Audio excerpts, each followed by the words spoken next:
fucking.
All right. Testing realm. What is going on?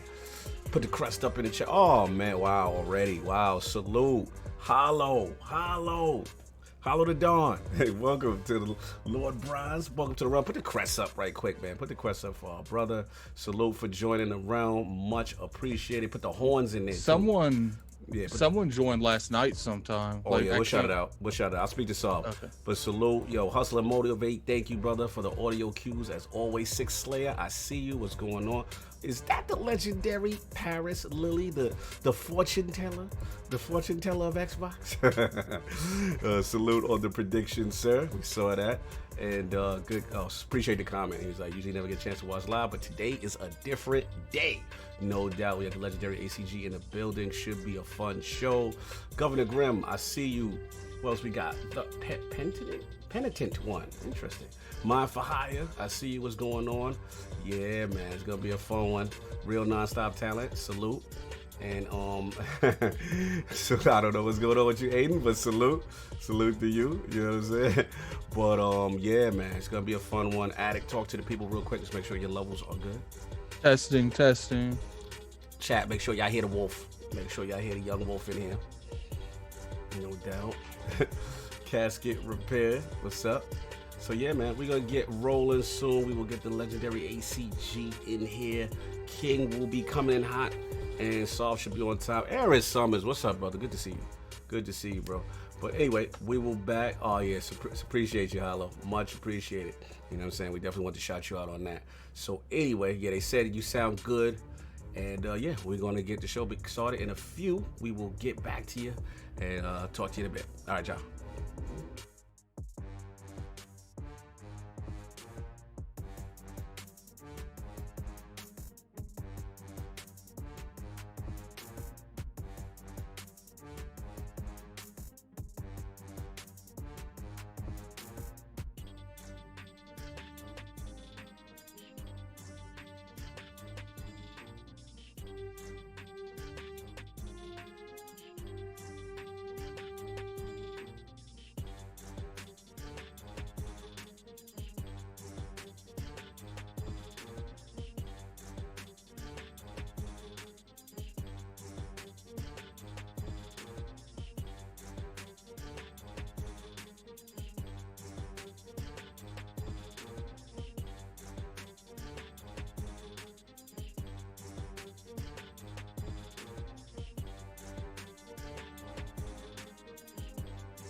Hear ye, man. Welcome to the show. If you would not mind, go ahead and find yourself a spot, get comfortable, grab a snack, do all that good stuff that we need to do, and we're about to get started. It's not important who I am. What's important is that you are pulling up to the Iron Lords podcast right now as we speak, and I guess I'm here to keep you entertained until it's time to get this show started. So,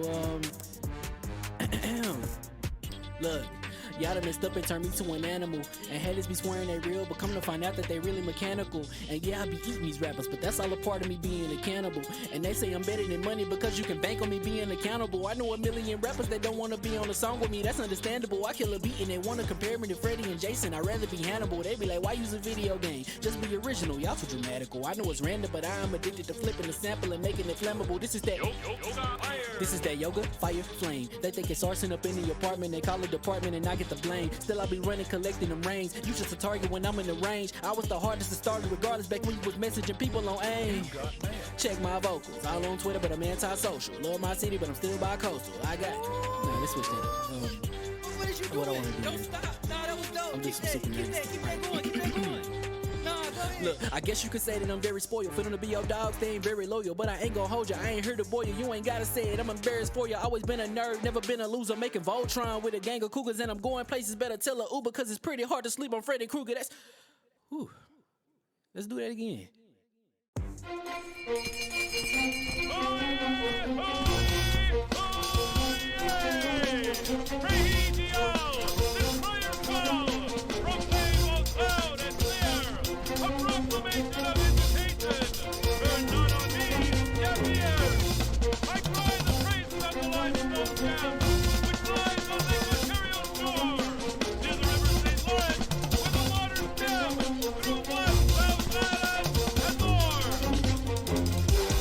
I'ma just chill and watch them and eat snacks in the attic. I wanted to chill with the pack and be like a young whoop, but then they would mistake me for addict. If I can imagine it's cool to give you some advice, then invite your girl to your squadron. Cause if you don't give her that option, you gon' be single player like Sovereign. You gon' get tossed in the bushes by King David. Royalty and not a pretender.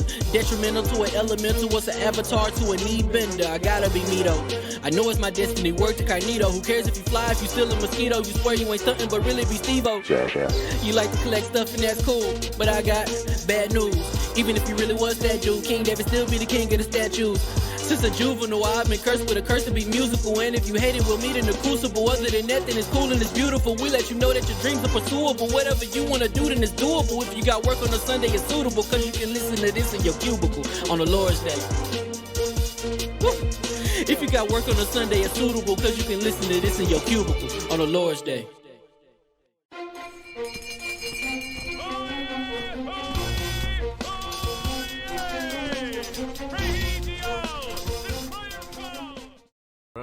All right.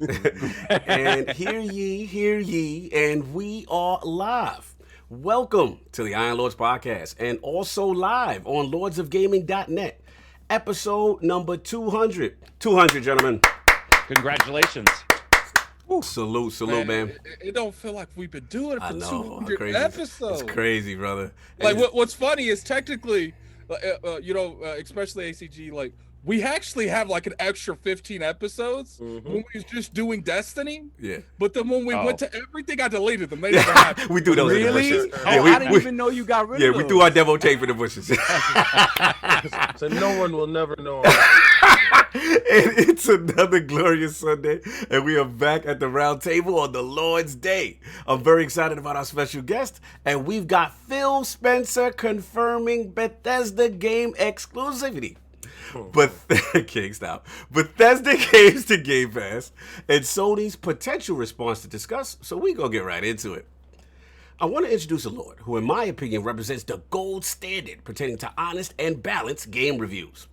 Not only do his talents as a reviewer exude a precise level of technical detail, but also match his extremely passionate and humorous opinions in the gaming podcast landscape. Introducing the creator and host of the ACG YouTube/Twitch channels, the Best Gaming Podcast, and the co-host of the Defining Duke Podcast, the Lord of Cheese Puffs and Carrot Crates, with the most iconic beanie in the game, live from an undisclosed location and making his debut into the realm of the Lords. my man, Lord ACG, aka Angry Centaur Gaming. How you doing, sir? I'm doing good. Thank you very much. Awesome intro. No, I'm glad you knew about the cheese puffs. Oh, I love the cheese puffs. That's important. That's That important. and the crates, I'm brother. glad people now know that. Salute, man. You are a lord in your realm and what you do. An absolutely pleasure to have you pay respect at the round table. How you been, man? What you been playing? Like, what's been going on with you? Yeah, I've been doing Loop Hero of all things, which is an indie game and not my style. But a company contacted me and they're like, "You want to check this out?" I was like, "Nope, nope, doesn't look like my thing." And I'm really open. I'm like, "Nah, not my thing."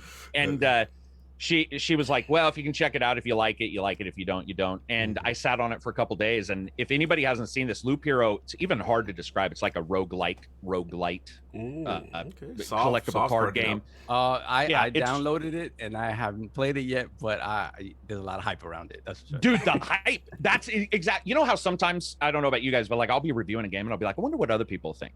So with Loop Hero, I looked at it. It looks like a SNES game. You know, it reminds me of like the old times where people pretend those graphics were good. They're lying. Oh, damn. Right.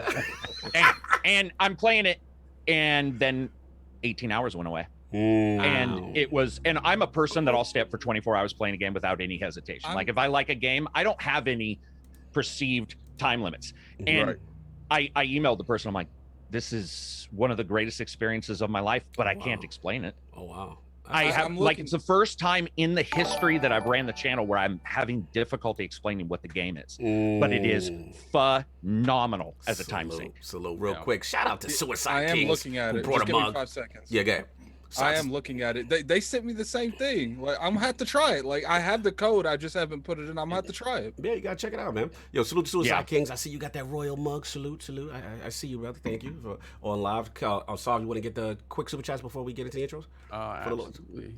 We got Smitty Smith with the $20 super chat. Salute to the Lords on this fantastic 200th episode, and salute to Lord Dizzy81, the visionary. Salute. Hold on. We got something new for y'all, for our brother. You know what I'm saying? Put it up right there for the Diz right there. Yeah. Put it up for the Diz, man. Salute to him, brother. He's always going to be with us. Salute the graphic guy for coming up with that very on short notice. And we're always going to miss our brother, man. Thank you for that. It means a lot. And the family wants to send their love to the realm. Shout out to Mama Diz, Lady Diz, you know what I'm saying? Young Lord Parker, they watched the show, they watched our tribute, they really appreciated what we did. And they realized how loved he was in the gaming community. So salute to y'all for making it happen. Dizzy, fantastic. What else we got there? Yeah, so Lord Dizzy, the visionary, because he knew this was special. ILP Shields up. Thank you, sir. Yes, sir. We got Smitty Smith once again, $5 super chat. Welcome everyone to Sunday service, the Book of X. Get in front of the congregation. It's ready. They're ready. And we have the Flame with the $5 super chat. Hear ye. Oh, no, wait a minute. Is that? No, you good. Hear ye, Lord King, on this finest of Lord's Day. Can you tell the people of our realm what all the noise was about this week? Seems pretty crazy. King, Lord. there's something. Wait, did I miss something this week? Yeah, there was no news this week. I don't even know what it was light at all. It wasn't no light week. news. It was just, I told you so. We gonna let you get your bars off. We know. Anyway, and we got Hustle and Motivate, $2 super chat. Congrats on 200 ILP. Keep going. Don't let up. Much appreciated, brother. But again, Lord ACG. So it's just been that one. Anything else get a chance to stuck in gameplay wise? Yeah, unfortunately NDAs, so I can't talk about some of the stuff. But in this February, it's dead month for YouTube. Because there's just not a lot of stuff. So it's been, I finally hired somebody to help me because there's just, at some point, this has been 4 years and it's been just me. And at some point I needed some help with a couple things. So I've hired somebody to help me and just doing stuff behind the scenes, actually. February is a good month to sort of, pull back and see like what your plans are. And especially with COVID and all this stuff, like things have dramatically changed. Even what I wanted to offer in the patron has changed because like we've actually had barbecues where patrons come to my house.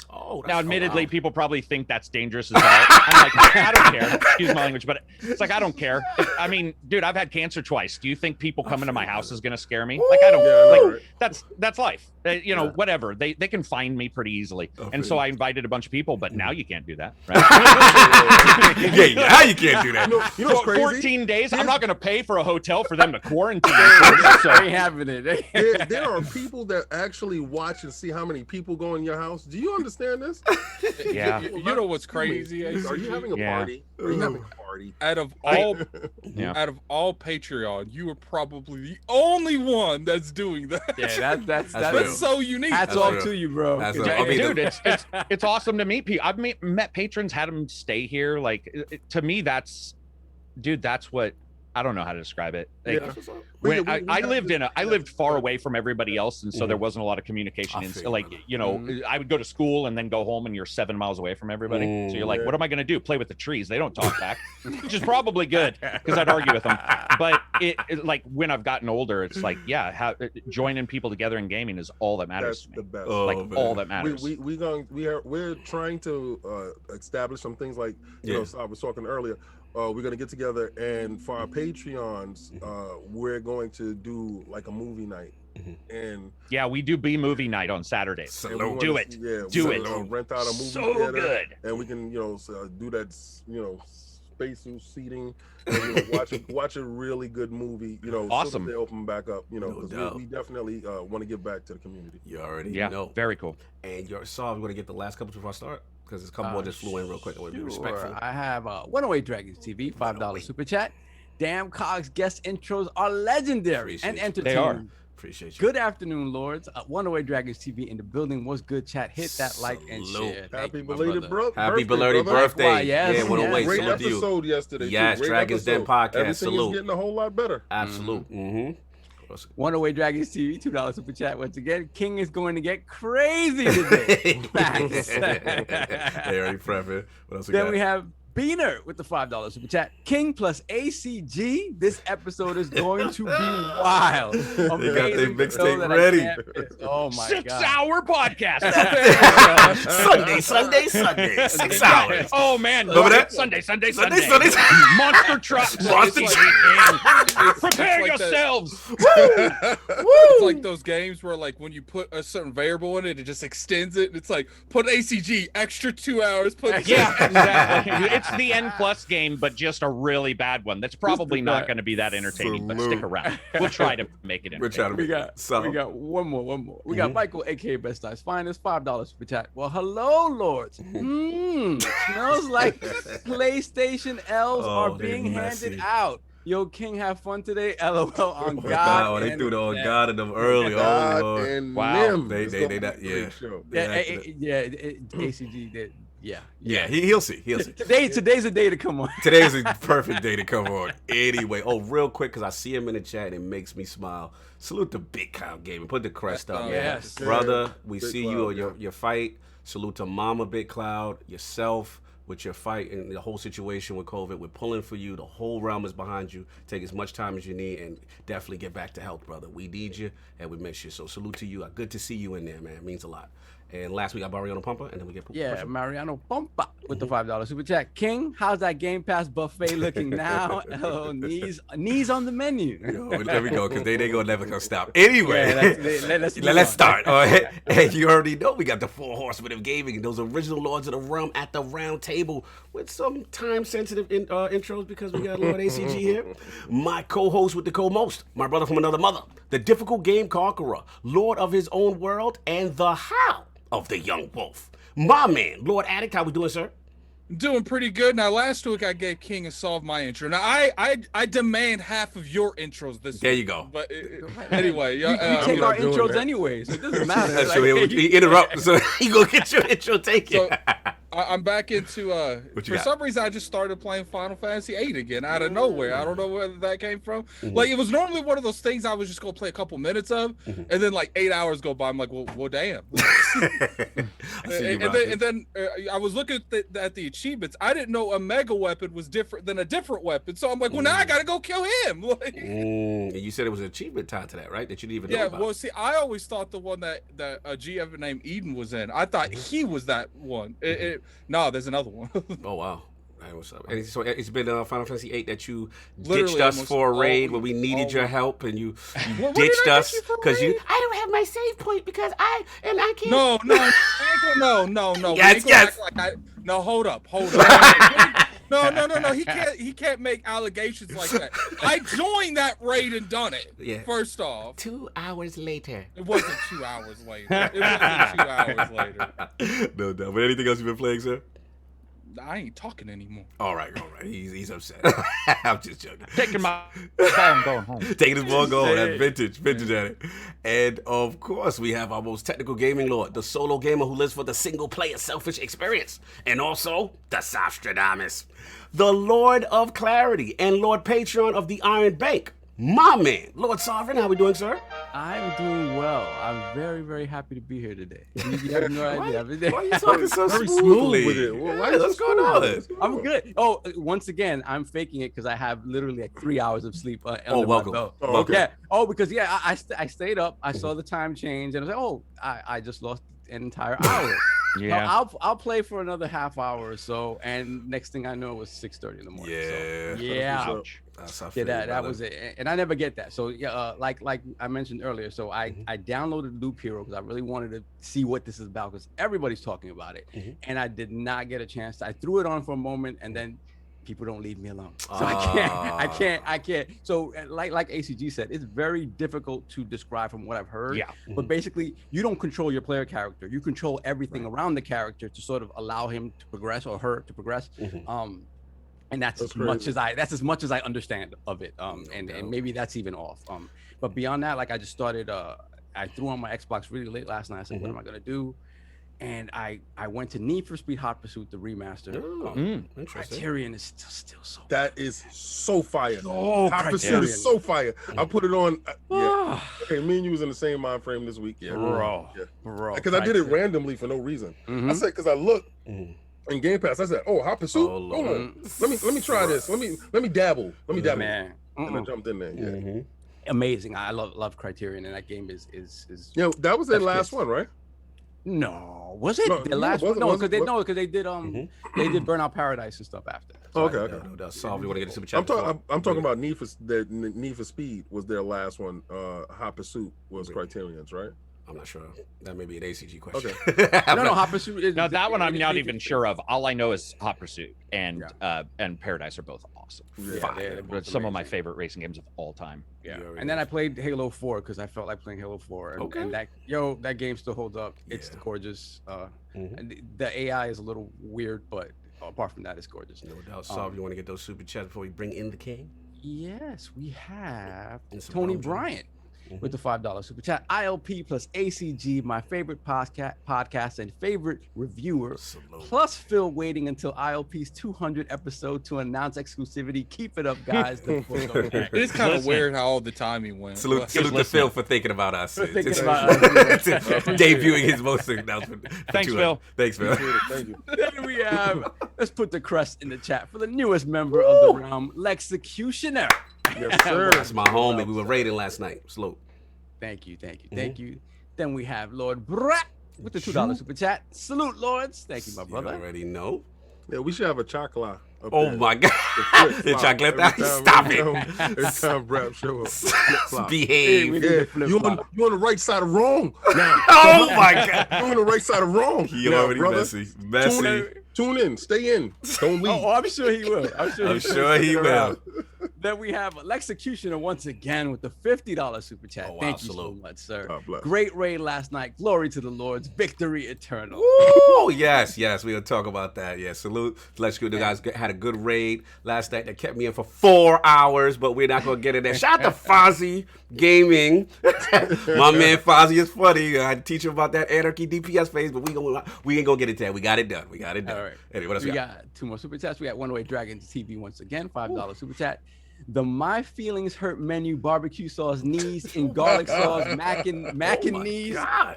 Drinks Lot the of gas face. Hold that L. Game Pass on the rocks. Lot Oh of my knees. god. A lot of bending Lot the of- knee talk. What a menu that is. Then we have Cedric H with the $50 super chat. Thank you so Wow, much. salute, brother. Who Thank you. did that for you? Wow, salute. Oh yeah, hold on. I got you with the who do that. I got you. All right. Let's get Jesus. Brad. Let's get $5 Brad. super chat. ACG, love your reviews. King, I have chancletas for your knees. He started. You don't have no knees. Right now, I'm taking your elbows. ACG, if you don't know what chancletas are, those are flip flops. Yes. Yeah, Thongs. When I grew up, those were thongs. Oh, yeah. That is how crap has changed. Yes. Like every single decade, you're like, what word is it now? Just, like, send me now a dictionary you don't online. wear thongs on your butt. Oh, No. foot Right, thongs. right. You can't wear foot Thongs, thongs on your butt. thong. Yeah, you'd end up needing some penicillin. I'm done. You catch a meat infection. Yeah, that'd be a wartime story at that point.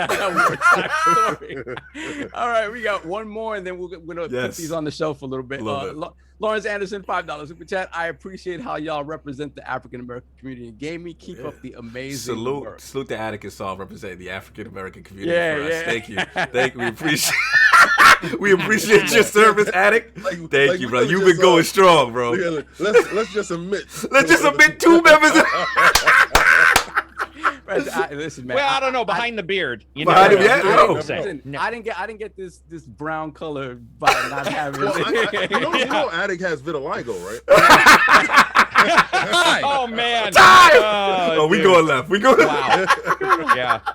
Oh my god. I like it already. Oh, it's gonna be a fun show. I can already see. We caught up some. We good? Yeah, we're good. All right, we're gonna put him on pause for a little bit and of course we have the incredible Hulk of this, aka the XS Gamer. Ooh. The prophet of Xbox, king of the statues who demands nothing less than that premium experience. It is the leader of the fraud alert movement. Ooh. Beloved Lord King. How we doing, sir? I want everybody that ride for me to put your bayonets up. Woo! This is going to be a glorious Sunday, 200th episode, but we got to start it off on a very sour note. What's up? I woke up to some horrible news yesterday. Yeah. Very horrible news. Marvelous Marvin Hagler, probably Yeah. one of the greatest middleweight champions to ever live, the toughest out in boxing. If you saw his name on your docket, you probably got sick that day and did not want to show up for work because you know he brought his lunch pail and his knuckles and you was not going to escape that fight. Sugar Ray Leonard, I got to give him a shout out for even daring to fight the man. Yes. He's a beast. Is a true beast, a warrior of a man, and a man that stood on pure principle alone. Hagler was 62-3 with 2 no decisions and 52 knockouts. The man's fighting career spanned from 1973 to 1987. And when I tell you he got in the ring and he did his thing, that's when boxers were, I don't know, man, lifting bricks and stuff like that. They were made of lead. Completely a different type of fighter. And that is probably the only fighter that I would pick in history to beat Floyd. That will be both of them in their prime. He is the only fighter in the history of boxing that I will pick to beat Floyd. He was a beast. With that being said, I've had a fantastic week. I would imagine so. Especially this non-news. Especially this non-news that you predicted. Oh, well, let me tell you something. Okay, so on Friday, right, I had one of my co-hosts on DCX dare to call me out. What's going on? This boy did challenge the guard. Challenge the guard? Oh, what's going on? He said that we could play Street Fighter for a statue. So I know y'all statues missing and y'all like, oh, King Lord. Come on, wait a second, hold on. Not at all. Let's go.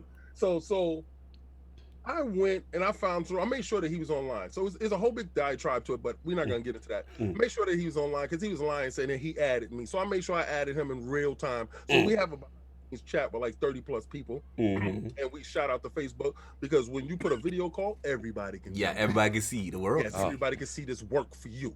So I didn't have Street Fighter 30th anniversary because you know I'm a Game Pass dude. I was like, oh, it's not a Game Pass. Yes, well, we know how it if the game. ACG, he literally ACG. You literally said it. Like if it's not in Game Pass, it does not exist sometimes for games. So I paid my $29.95 to download because he had to get all of this smoke. You understand? So when I proceeded to download it, we was talking and I put the phone call through and everybody got a chance to see it. I proceeded to wash him up like a brand new baby boy. Which Street Fighter, King? We played all 4 of them. There's regular Street Fighter, Street Fighter Turbo, and there's Street Fighter Alpha, and there's Street Fighter Third Strike. He got work in all of it. So we finished it off in Third Strike, and I did not switch my character. I stayed on Ken. Ken is the man, and you got them boots to the mouth. I told you, watch your mouth when you're talking about me. You get them boots. Anyway, what I've been playing on Game Pass. Let's get it. What you been going? What's been going on? So my son came downstairs. He came running downstairs. I thought something happened. He said, Daddy, Daddy, there's 20 new games in Game Pass. He said that. There's 20 new games in Game Pass, Daddy. I said, well, what game you gonna start off first? I said, you gonna play Evil Within? He said, no, Daddy, I'm not gonna touch that game. I said, okay, so what you gonna play? He said, Daddy, I have no idea. I gotta really sit down and put real thought into this. I said, well, you know, try some Fallout or whatever. I'm gonna be playing Fallout 76. Maybe me and you can link up. Yeah, I'm gonna start my downloads now. He walked back up the steps. He said, Daddy, can I have chips inside my room? I said, on this great day, you can have chips inside this your room. great day. Wow. You can have chips inside your room. He looked at me with tears in his eyes and said, thank you. Father. I said, who did that for you? I said, you, Daddy. I said, no. Phil Dominus Maximus Aurelius Spencer. Aurelius for everyone. Phil Dominus Max. Oh man, this is gonna be all right. What is this messianic image of Phil? Yeah, exactly. I played Doom 64 for the Yes. first time since I actually originally owned it on the the Nintendo 64. Amazing. I download Fallout 76. I'm gonna get into that. I gotta bend the knee to Anchorman because I guess we already fixed it up or whatever. Yeah, I heard they've really improved since. I played a lot of games, but Evil Within. I want to go into that because I was I'm really super excited, and we'll talk about that later. But when I turned the game back on, it said syncing your data. I forgot I was at that boss, you know, the chainsaw dude. I forgot I was at that boss. Okay. So I did it. I beat him. And I said, this game looks so magnificent. The atmosphere, the B film feel to it. It's so great. But Game Pass, it's so many games there. I can't go into all of them, but I did some raids this week. And I'm gonna tell you frauds out there. Oh, what happened? If you want to raid and you want to finish your raids really quickly, because I heard y'all was running my man we gonna through some 4 hours raids. Good. That don't work with me. We don't if I do that. All right, you come in there. If you're messing up, I'm gonna sit you down. I'm gonna call in somebody off the bench that's gonna play your role, and then we're gonna get you through it, and you're gonna see how it's gonna be done. But we did some raids yesterday, and we got them in quick and easy. So to hear you doing your raids, that was horrible yesterday, brother. I do apologize. Yeah. Salute to Lexecution in there. Salute to him. But that's been it, sir.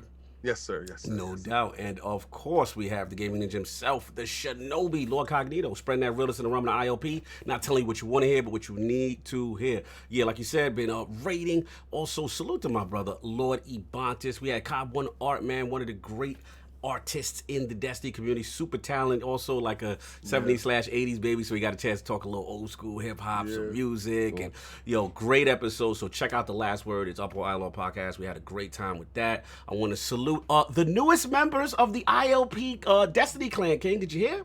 We have Gaming Forte and Randall 419, new Destiny Clan members. So I got a chance to run with them. We did Shattered Throne. You know what I'm saying? We're trying to get him raid ready so he can do his first Destiny. Send them my way. Absolutely. Send them my way. I'll put them in my book bag, and I'll run them through the stuff because it's a particular way I like to game. Oh, no doubt. No doubt. So we've been doing that. And again, shout out to the crew last night, Back for Dead, Stitch, my man Liz, Lexecution up in here, Polygons and Pixels. Again, thank you for keeping me up to damn near 4 a.m. last night for doing a very adventurous long raid. But salute to y'all. But that's all I got. Super Chat Solver, that we got to do something special for 200 before we bring ACG in, right? Yes, sir. Yes, sir. Let's do it. We have Pixel Big G, $2 super chat. Good morning, Lords. Let there be exclusive slander. Then we have 108 Dragons TV with the $2 super chat. King gave his son the Xbox pep talk. That's classic. Then we have Smitty Smith with the $10 super chat. It's time for the PlayStation captains to put some respect on Phil, ILP Dominus Maximus Aurelius' name, and ILP bend the knee. Oh my goodness. What else we got? We good? I think we're good. Wait, I have a question real quick for you guys. Yes, sir. I'm just picking this up. So are you stating that people thought, for some strange reason, that those games were not going to be exclusive? Did they? They still think that. Some still do. There were many theories. There's no theories. You know what's funny, ACG? When that whole thing happened with Monday, where they kind of like a little cryptic, and And I remember like I started losing faith a little bit, just a little bit. Save the and I got on Twitter and I saw you holding the line, ACG. I was like, you know what, ACG, right? We got this. We own that line. Yeah. Hold these thoughts. I mean, there's a certain stage of grief people are in. Yeah, to move on. It's called like you can cry all you want, but Sony's done Yeah. it, Nintendo's done it, and Microsoft's done it. You need to just leave the discussion if you're going to cry about that. Like that's for sure happening, and you're just going to have to. Like that's the reason why I was so belligerent about it, is because I did have sources telling me a long time ago that there were very specific things happening. Those all turned out to be true, and I'm going to tell you right now, if you're expecting a bunch of the games, like if you're expecting them to be on multiple platforms, including other very particular competitor consoles, who, by the way, were trying to buy exclusivity for Starfield. Do you think Microsoft's going to be like, you know what, we're going to play by a particular set of rules, nobody else is, we're just going to be nice, 7.8 billion, hey, that's a loan, we're going to buy this company, everybody can play your games. We're just going to borrow it for 7.5 We're just going to borrow it. Dude, there's multiple things going on in business, and if anybody thinks TV makers aren't doing the Xbox Game Pass app, you're completely... you're missing everything about what's going on. Sorry. Sorry. I just you give us a preview of first topic and you're on fire. Yeah. Good. Sorry. That bothers me, man. No, you good. Yeah, trust me, I'm with you. No doubt. Then we have we have Shroom Kingdom, $2 super chat. Yes. King Story should be a Game Pass commercial. Yes, it should. Then we have Gerald Mac, $5 super chat. Shout out to ILP and shout out to ACG. Thank you, Lord Sovereign, for the heads up on the YouTube runs of Dishonored. Yeah. All of the Dishonored 1, Dishonored 2, Prey, those games that didn't get the love that I felt they deserved when they originally came out on non-Game Pass. I love the fact that people are gravitating to these games. Yeah. Play these games. They're amazing games. Yes. Amazing games. I really enjoyed Dishonored. I felt like Dishonored didn't get the love it. Well, I mean, Dishonored 1 did, but I felt like Dishonored 2 didn't. Like, try it out, man. Even if you don't like, if you in Game Pass, you can just delete that dude right afterwards. Like, but I think you'll like it. What else we got, Soft? We got one more. We have Smitty Smith, $5 super chat. Microsoft to Sony, you get nothing. You hear me? Nothing. Now fix your face. Oh the my Book God. of Book X. of X early on the Lord's Day. Jesus. We have scripture very early. It's very scripturous. You know what I've noticed? I'm very iffy on Outriders and where they're going to land, but I've noticed that there's some talk. I know. We'll get to some it. things happening that might give them time. Yeah, we're going too long. We got to get in this damn show. Get it. All right, come on. Solve something for the people. Oh, of course. Okay, so we're gonna do our quick Patreon giveaways that we do every Patreon and YouTube that we do every month. So thank you everybody for rocking with us for 200 shows. So we're gonna get into this first, our regular Patreon giveaways, and we got something special for the round. No doubt. All right, so our $10 gift card giveaway goes to fake excitement music. We got Andrew Gosen. Okay, Andrew Gosen. Gosen. Salute. Make sure you hit sub up. Yes, sir. Okay, our $20 gift card giveaway goes to get the excitement popping. Goes to no one. Heated it. We got Heated Heavy 505. Oh, Heated Heavy. Salute to him. Yeah, good dude. Like no doubt. Yeah. Fantastic. So hit me up later on and we'll get you that stuff. Salute. And of course, now the winner of our Teespring giveaway is. Let's go. Who's getting the eye? Who get the crest, the drip? Let's go. Who's getting it? Lord Snaldo. Oh, in-house. In-house. He's gonna probably re-roll. Petey's gonna want to re-roll it, but I got him. Yeah, Petey's definitely gonna want to roll it. So you might want to. Yeah, I know Petey. Petey's gonna be like, no, give that back to the round. Okay, gotcha. So I'm re-rolling right now. Thank you, Lord Snaldo. No doubt. Salute to Petey. As we assume your generosity. Yes, we got Smitty Smith with the win. Like he really wanted it. We give it out. No, Snaldo, Petey, you don't get it. It goes back. Now get in the corner and put those videos out. I'm sorry. The winner of our Teespring giveaway is Smitty Smith. Ooh, the Book of X himself. Salute, Smitty. Okay. as much as Smitty really like he's in here every week, very deserving. Doing Yeah, the he books deserve the it. next day. He He deserve it. definitely. Yeah, he's one of our biggest my from day one. opinion. He said, "Yeah, boy." He got the fucking X in the chat. Woo! He's at every unboxing that I have. Facts. Yeah, he always. Even when we're at the shows, we're at PAX and the E3. He's always he always loves. Salute to Smitty Smith, man. What else we got? No doubt. So now, as a special gift to the realm and our supporters on Patreon and both YouTube, this gift is courtesy of our good friend Lord Paul. I like to call him Swab. Lord Swab. Shout out to Paul, man. Shout out to Paul. No doubt. Longtime friend of LordCognito, and of course myself and Lord King.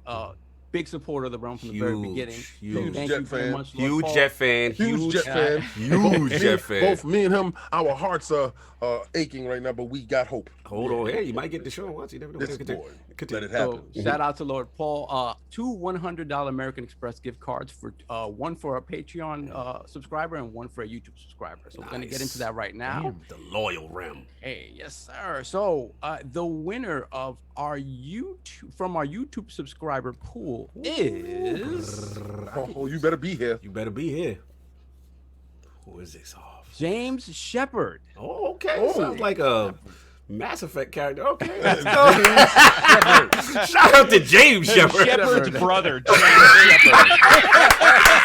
The brother no one talks about. He's like the stepson, you know, that everybody's like, we don't really claim him. Yeah, the family reunion, he shows up and everybody's uncomfortable.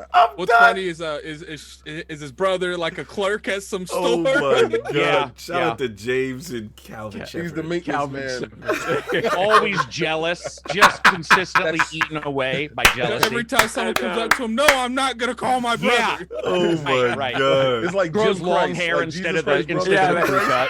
Yeah, Buddy Christ. Buddy Don't Christ. get me the real Shepard. Buddy, Don't get me Buddy the real Christ. Shepard. Buddy Christ. No, I do not bring bread. No. Yeah, I don't have any He's that fish, man. person. He's that person you bring to the party. He's like, I wanted the real shepherd, not the generic. Oh my Yeah. god! Oh, ow. Thank you, James Shepard. We appreciate it. I will contact you to get this to you. Yes. So now the Yes. winner from our Patreon subscribers is Brrr, super excitement. $100 Amex gift card. Snaldo, like, give me my money. Who we got? Bill Stillwell. Oh, the legend of xCloud. The You know legend. he gonna re-roll that. He gonna re-roll it, but in his defense, But let him do it. let him first. rock. Yeah, this let is him the do first that. of all. We gotta salute the legend of xCloud, back legend. compact, Why didn't I get that? and now VR, Facebook gaming, Oculus Quest 2. Oh, I'm gonna be gaming with you too, brother, because I got my questions on. You got your Oculus Quest? It's coming this Wednesday. He been on me because he said I am not a gamer until I play Half-Life Alyx, so I Yes. gotta try that. That's true. Yeah, and then it was one more game. I forgot someone else told There's me a lot of about. games in there. Yeah, It's so Beat Saber, is Tetris Effect. Yeah. There's a lot of games yes, in yes, there. yes. There's a lot of games in there. We're So, gonna have so much but fun. it's funny that Bill won because again he's been on me and I bend the knee. It's been ordered. The quest is this week, my God. so we rock Cool. out. Yeah, Oh, that's- okay. Fantastic. No doubt, no Yes, doubt. I'm feeling that. Okay, so that is it. Once again, guys, thank you. 200 episodes. We would have never Amazing. thought. Yeah. Thank you for rocking with us. Thank you for Thank you. supporting us. We every single week we do our best to bring you funny new content. These guys, Great guess. yeah, amazing guests. So thank you so much. We really appreciate this. No doubt. And And let's I'm just going to clean up be- this. Get out of Sometime during the podcast, look at that chat. I'm gonna be dropping yeah. a few codes in that chat. So All right, no doubt. So I'll clean up the super chats and then I got to get ACG going. Give me one moment because I was a doing couple this. flew in right there, and I see I Big didn't Cloud. I see a see. couple people. I see Hawaiian. I see after Smitty Smith. I got it if you want. I got it. I Okay. got it. Don't worry. So I got Hanan Hitman. Hey Hitman 09 with the $5 Hawaiian. chat. Hawaiian was here. Salute Hawaiian. Better start listening to King and these raids. I heard about you. Anyway, continue. Now we have JD Gamer with the $5 super chat. Sony. You get nothing, Sony. Jesus. Now go home and cry like a good fanboy. Please. P.S. Who has the games now? Oh my God, it's evil. My Grin. goodness. Sound like a final boss character the way he super It chat. does. it kind of really is the final boss, to be honest. Jesus. Then we got the homie Big Cloud Gaming with the brother. $20 super chat on the men's. Brother, we're praying for you and Praying your for you. family. Yeah. Get well soon, man. Get well soon, brother. Thank you so much. For real. Good to see you in here, brother. No doubt, no doubt. Thank you for showing up, brother. All right. So now that we finally got all the business, the giveaways, and all that good stuff out of the way, and Lord's what they've been playing and everything, but I want to focus on Lord ACG. His video game system history, his journey as a content creator, his podcast beginnings, and of course, what led him to creating the most honest, no BS game reviews on his amazing ACG YouTube channel. So, Lord ACG, let's start from the very beginning. What was some of the first video game systems you had, and what got you into gaming? I had the old ass like Coleco. And I had the one, and I don't remember the exact name, but where you could play like tennis, and there was also a gun that was connected, a Western gun, and they forgot that you could shoot the ball when people were playing tennis. So my parents would be playing tennis, and I would shoot the ball and just piss my brother off and tell him to chase me around the house. Those are like the earliest memories. But Atari 2600, that was the big thing to me. And my dad. I have amazing parents, like amazing. But my dad, he was just a super hard worker. That was how he showed love. Was just hard worker. And he owned his own fish plant for years, so we didn't see him a lot. He would come for Christmas. He would come home at 7 p.m. Christmas Eve. We'd open presents. He'd go back to work. And then the next day, 5 a.m. he would go to work. So he's working 19 hours a day. So we rarely see him. And I remember him coming home, and he was excited. And I was like, why is he excited? So my dad is just not that type of guy. He just doesn't get excited at anything. Like, it doesn't matter. He'd be on a roller coaster just going, eh.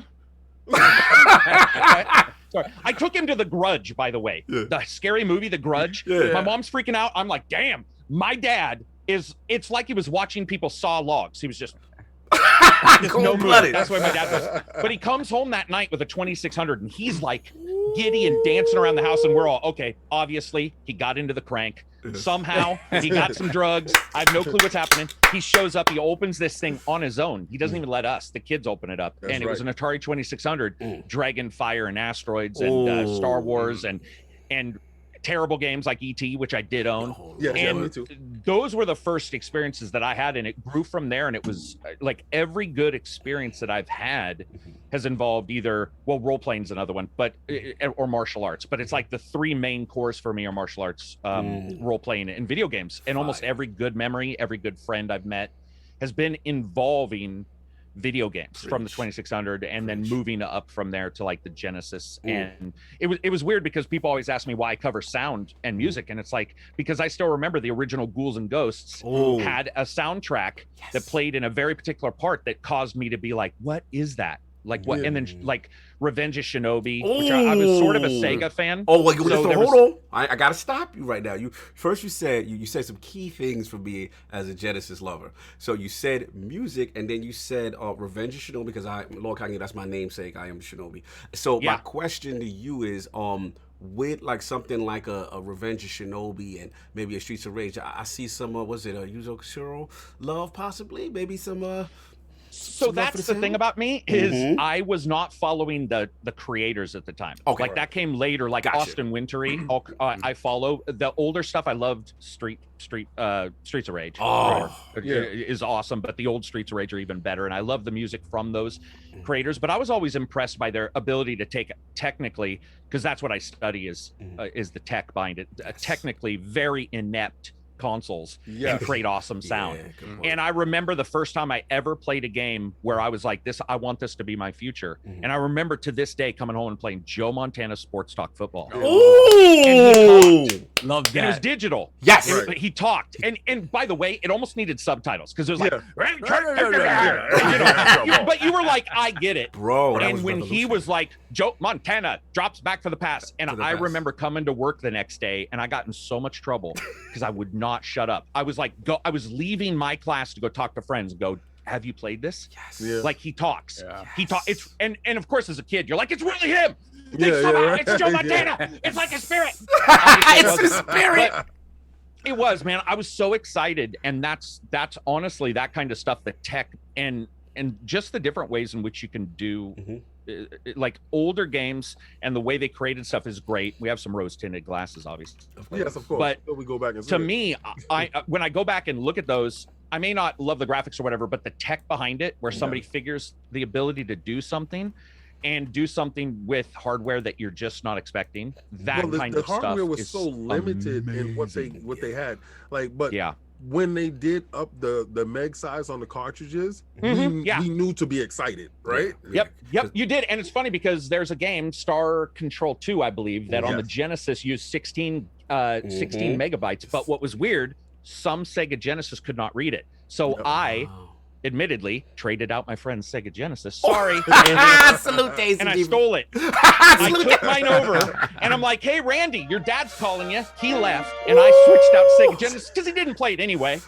And that way, because his ran it and mine wouldn't. But that's the thing. Those are the tech moments, and that's the excitement. Like, I've been excited for games since that Joe Montana moment. And I love it. Like, it's interactive art to me. I get the art discussion, and I understand where people are coming from. But to me, every friend that I know is probably from games. Even if they're a work friend, I probably talk to them about games, and that's how I, got to know them. Brother. And it's just awesome, man. Like, I know that people are like, man, he can be brutal at times, and I can, but my opinion is that games is probably one of the greatest entertainment avenues that we as humans have, because it's music, it's interactive, it's graphics, it's story, which I love books, man. I read like a fiend, but they're not the same Super thing. Nintendo? I did, but later. I did. I when Mode 7 started. He joined when I joined. Did you ever get a chance to play ActRaiser? Oh, of course. Yeah, ActRaiser. Oh yeah. I love ActRaiser. The first time I got that game, right, and I put it in, that was the first time I thought an orchestra was inside a cartridge. That's the thing, right? And we know now. You listen to it, and you're like, it's like, exactly. But as a kid, you're just like, this is the great. It's almost like we see a B movie, and when we were kids, we're like, those look pretty real. And then you see them now, and you're like, how did we ever think? But that's the excitement to me, and that's like, to me, that's there's a passion for games that is just like, I can eat it up for hours. And I'm huge into tech. But it's also just like Austin Wintory, who's an amazing composer. I've had him on my channel multiple times. I would consider him a friend. The guys from Outer Worlds, probably one of the best main menu tracks I've ever heard in my life. The main menu track. I have to agree. Dude, it's like Mass Effect. No lie, I did not start Mass Effect for almost 2 hours because I was just listening to the starting. That rare, the synth, the night, that Flash Gordon, and I was like, this is the best thing that's ever existed. I'm a kid, man. Even now, if I find something good, I'll be on my Discord being like, dude, it's a great, you just don't understand, it's the greatest thing ever. And I know that people are like, man, like, I am to extremes, but I just think that if you lose the passion, man, where are you? Like, why are you even in it? Why are you in it if that's going to go away? But I would say they're all just really, gaming as a whole, even bad games, they're all good memories in a weird way. It's something that will key to you about that game. Like, I like Splatterhouse. Turbo guys. Fake Jason Voorhees running around. Dude, TurboGrafx 16. Oh my God, I love you.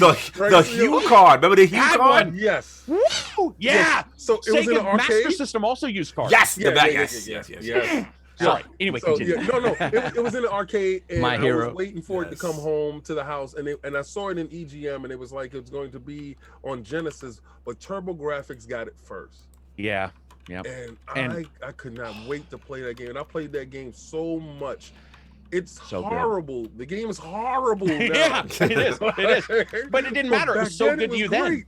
Yes. Yep. And I think people forget that. Yeah. Oh, dude. Rise from an angry Elmer Fudd raises you from your grave.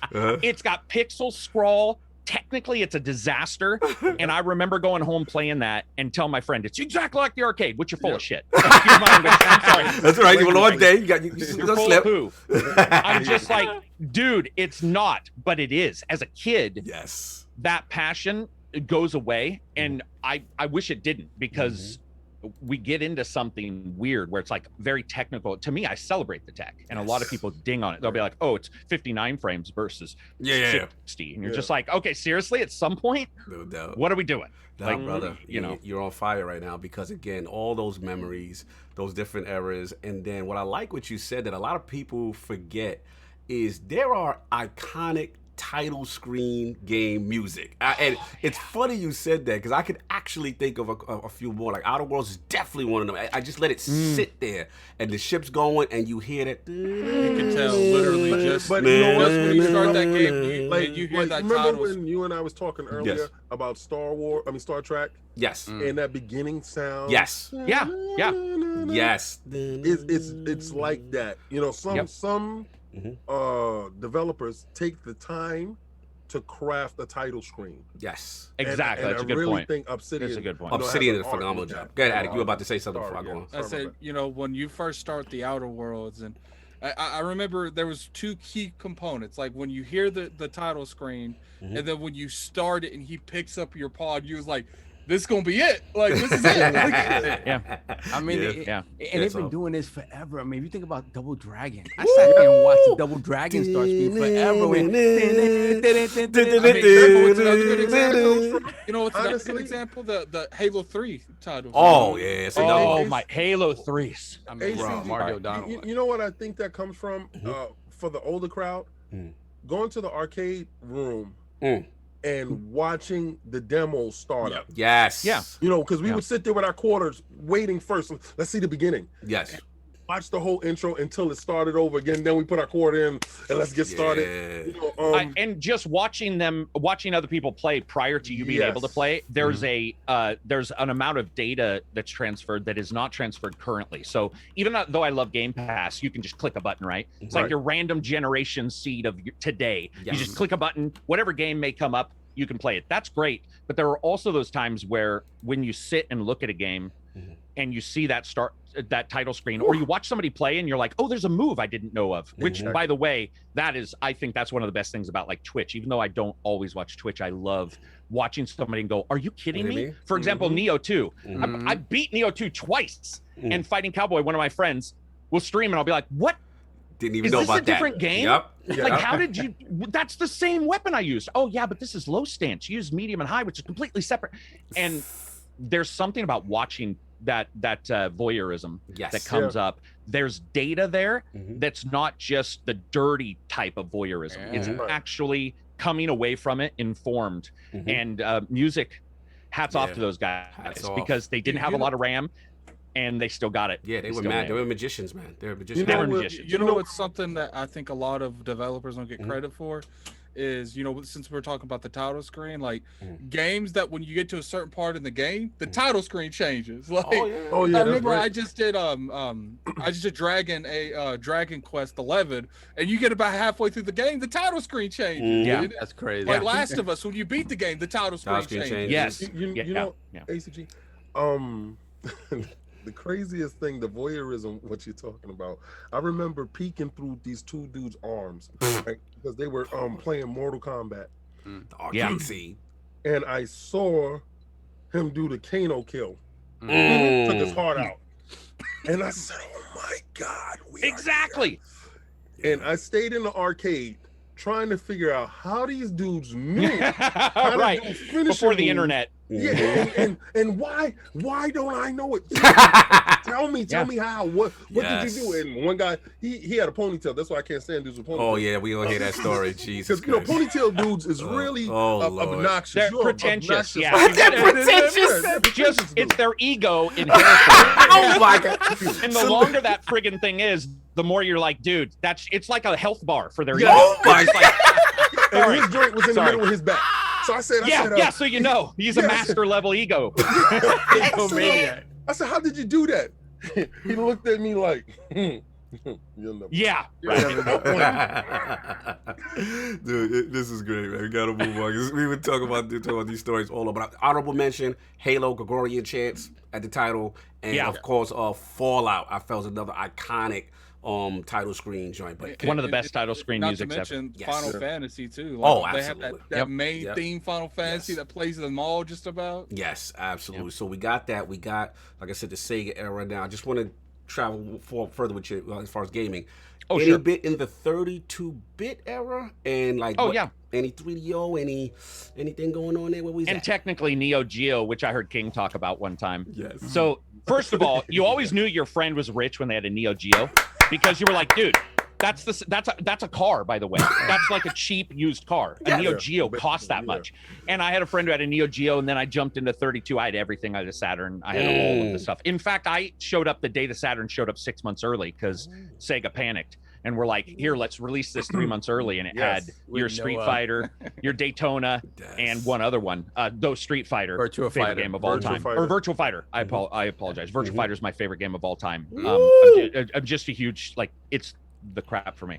But yeah, I had them all, and I pretty much had them all. I think the only one I didn't have was the Wii U, the fake Wii. The fake Wii. Yeah, thank you, thank you, Like thank you, people with a ACG. tablet couldn't figure out if it was. They wouldn't. Dude, I had people who were like, "Is that even new, or is it like a tablet for the Wii?" And I'm all, man, they suck. That was a bad PR Salute. move. Thank you, because I die on this hill on ILO podcast that it was not popping, and we have some Wii U apologists here. Well, I mean, Well, I mean, it can be popular. It's just they failed their PR. Yes. That's where I come from. One of my backgrounds is PR, and like they failed completely. Just like Sega failed completely. Sega should not have put another RISC processor in the Saturn. They should have stuck in the 2D. And Sony, they found out Sony was doing it, and they were like, let's stick another one in there. And I remember talking to a dev years later. That's actually how I first got into the business, talking to a dev for Sega, and he was like, dude, it was a disaster. Wow. You can't just add a processor. Back then, when no one knew what multiprocessor was, and they were like, we're gonna throw another one in on this motherboard, and everybody was just in such a panic. That's the thing. Wait a second. Wasn't Mark Cerny in charge of that? Oh my Lord, stop being messy. I don't know about that. I'm just saying. I do know. I do know. You do know. Okay. Yes, I do know. Oh, you do Yes, I know. Okay. That was the secret sauce. I remember the talk about the second processor, because it was like, no matter what you did on that console, you had to go through the two processor. You couldn't bypass the one that threw on. Everything had to go through that two-step bottleneck. And it was just like, oh my God, it was like I looked at that and I was like, why? Why did you do this? Because Mark thought it was a great idea. Yeah. Why are you trying to throw him under? Anyway. But anyway, yeah. So those are really those are like I've owned pretty much every system, and I think the 32 is probably my favorite. But then the Dreamcast came out, which was like mind blowing. Just about to ask you that. And unfortunately, we can talk about it. We don't have to. But the piracy thing, we don't know. We know EA, they refuse games, so that sort of hurt it as well. And then there's the piracy thing. But the Dreamcast, there was something about it where I still remember where friends would come over who didn't like games. And Virtual Tennis or something was on, and it was just graphically okay. Let me tell you a story. This is embarrassing, but I'm going to admit this. It's about 3 a.m. I've stayed up for 2 solid days playing Dreamcast games with a friend on my weekend. This is the way I was. I'm always like, I'll die tomorrow. Like, I don't care about if I'm tired. So I'm playing these games. I fall asleep with, and this is not a lie. Cadiz, one of my friends in the Discord, real friend, saw this. I go to sleep with NFL 2K on. Yes. And I wake up. I was far enough away from the TV, didn't have my contacts in, thought it was a real game. Bro. Yes. Bro. Totally was like, what? You get bleary-eyed, and I wake up and I'm like, looking in my boxers, looking at this thing going, why are they playing? Like, it was, 2 teams that wouldn't play at this time, like playoff kind of. And I'm like, dude, it's the wrong time. Like, it was that when your brain is all foggy. And I had to get up close. And then I was like, do I tell anybody? And Cadiz lived with me. And I was like, it's 5 a.m. in the morning, on a work day. And I'm still waking him up going like, dude, we got to tell somebody about this. Like, what an idiot. Bro. But, Dreamcast was so ahead of its time. I'm glad 2K, what was it? Visual Concepts at that time. Visual Concepts. Everything except baseball. I know. Yeah, right. That is true. EA saw that. They probably had the same thing that happened to them and said, we got to shut them down real quick. Right. Yeah, no, let me shout out Hustle and Motivate. Salute to the Gator. Lord Roughness got that premium hoodie. Salute. I wanted to shout you like I didn't want to forget y'all. I promised to shout you guys out on that. And I definitely want to get on. So we got the like I said, the 32-bit era, then all the way up into. I just wanted to ask as far as PlayStation and the Xbox, the introduction of PS1 and Xbox. Like, how did that go for you? The Xbox, the hard drive, because I'm a tech guy, the hard drive in the Xbox excited me to no end. Yes, and I still remember one or two of the racing games. By the way, I believe one was Need for Speed. Would allow you to play your own music. Amped did as well, which is a snowboarding game. Project Gotham. And Project Gotham, which by the way, anyway, I can talk about Project Gotham. Kudos. Are you a Metropolis Street Racer fan? Dreamcast.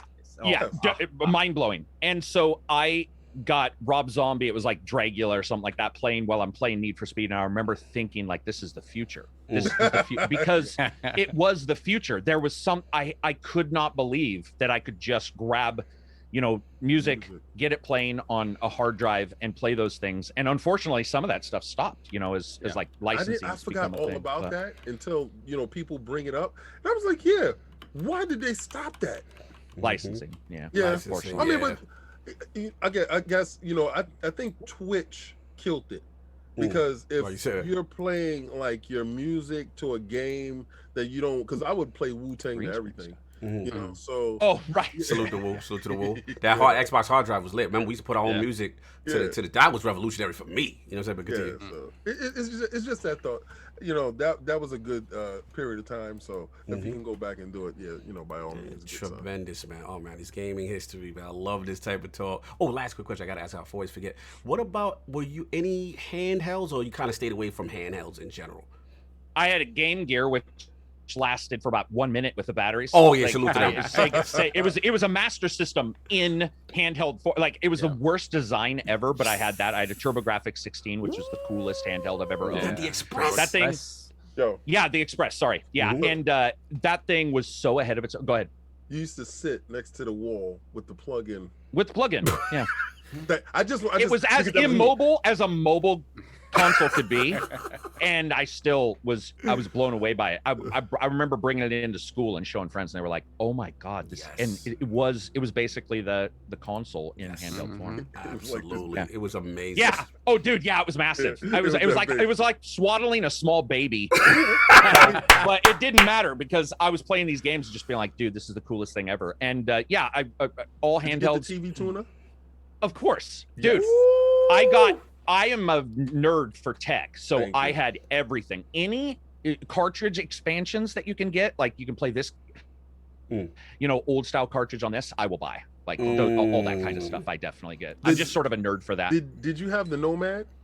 Yeah. I had the Nomad. Okay, so Nomad. In your Nomad, did you have the Sonic and Knuckles? And then the add-on, we did do the thing, where you add like all 3 games, and it worked. It worked. It was like, I had a 32X, dude.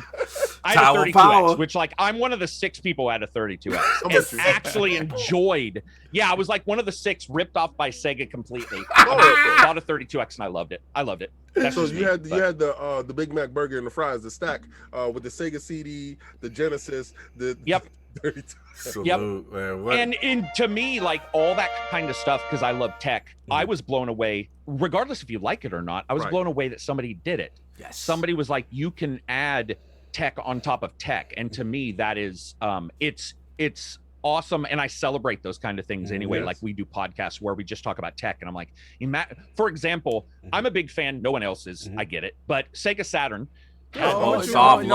Sov and King loves you. Yeah, don't worry about that. Oh, okay. It had ABC, XYZ, right? It had your 6 face buttons, or you could get 6, and you could get 6 on the Genesis as well in their extra, their Genesis controller. I can't remember what it was called. It was a special controller. I'm a big. I still want 6 buttons on the front. The face, I'm a big fighting fan. I would love an extra button on the face. And so when I talk to developers about it, I'm like, why is that not there? And then they talk about the white and the black button on the Xbox, the original little baby itsy bitsy ugly button. The camera buttons for Halo. Continue. Yeah, and then I'm like, why is it and I talked to an Xbox X manufacturer of this. I'm like, why is it that people have forgotten that Americans have big hands? Because the Duke came out, and that was my favorite. That's why it's called Defining the Duke, by the way. Yeah, okay. Because I want to pat that thing like a trackpad. I want the biggest controller. I don't like the Switch because it hurts my hands. I love the Switch, but it's actually physically painful because I have big hands. And I like that big, burly controller that feels like it's a small RC car in my hand. Like, that's what I want, right? I want to be like, you know, singing the song from Lion King while I hold this thing up. You know, yeah, and then maybe throw it to the monkeys. But it's like, I want that kind of stuff, and no one does it. And we actually had a discussion, and I found out it was pure price. The parts were bigger, and they were like, eh. And I was all, man, of all the things, you know, with especially now we can talk about this, but the customization nation that we're sort of in now, where you can customize everything. You got the Elite. I don't know why I've never seen anybody say, here is a Big Mac controller. Like, that's what I want. Somebody's like, hey, fatty, here's a controller for you, fatty. I would buy it, by the way, if they were like, hey, we're gonna call it the Fatty XL controller. I'd buy two. Please. Put them on my nipples and do a naked picture on Twitter.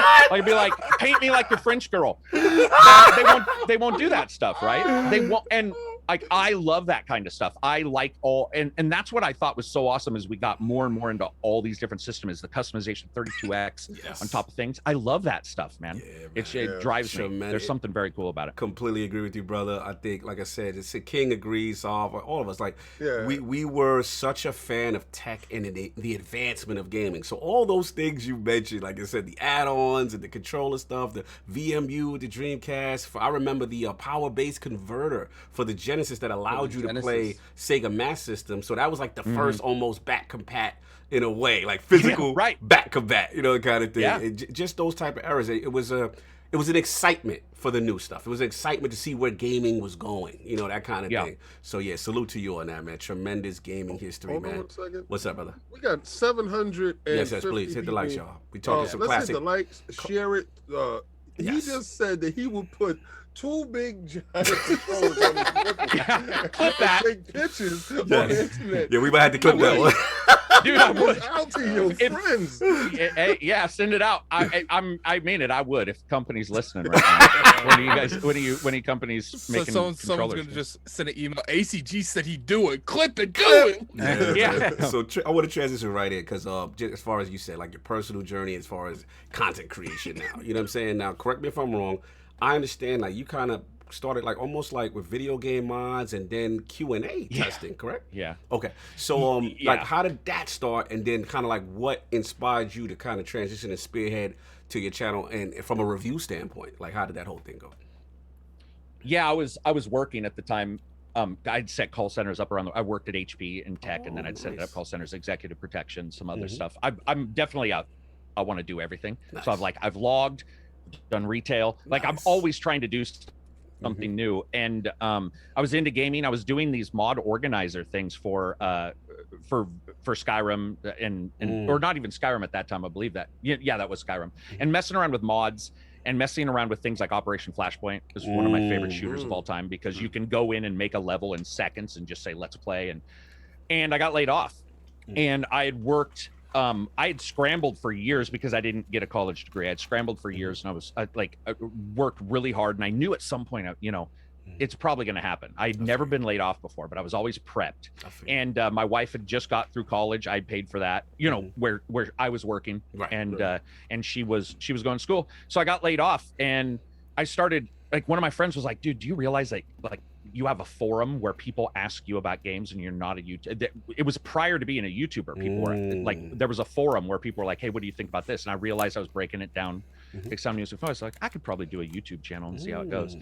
And did a YouTube video that did so well. YouTube was like, can't be real. And they turned off monetization. What? Like, it's absolutely, yeah.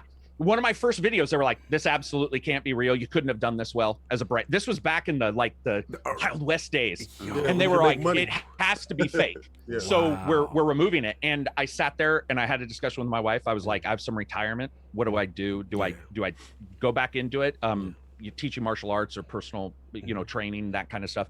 And we just said, let's stick it through and let's see what happens. So spent some of my retired getting a little tech. And then and then decided, and I will say I got into reviewing. I think the main thing for reviewing, not dissing on anybody, and I even told you this in a Twitter, like I'm not, like there's some things I hate in video game reviewing and some companies I hate. The only one I will mention is that when I was looking at reviews, I was seeing like IGN cover a 60-hour game in 3 minutes. And my brain was like, I just don't understand why anybody is okay with that.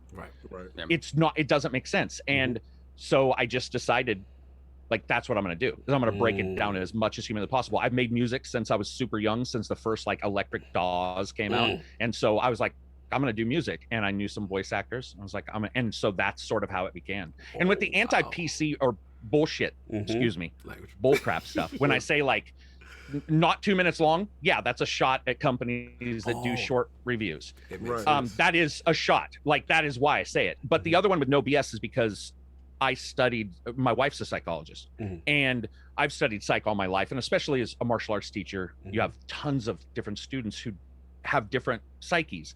And there is no support, none, by the way. So if a PR person lies to you, because they are lying, they're not mistaken, they're lying. If a PR person lies to you and states a person can get something for free and it will not affect their end judgment, that's a problem.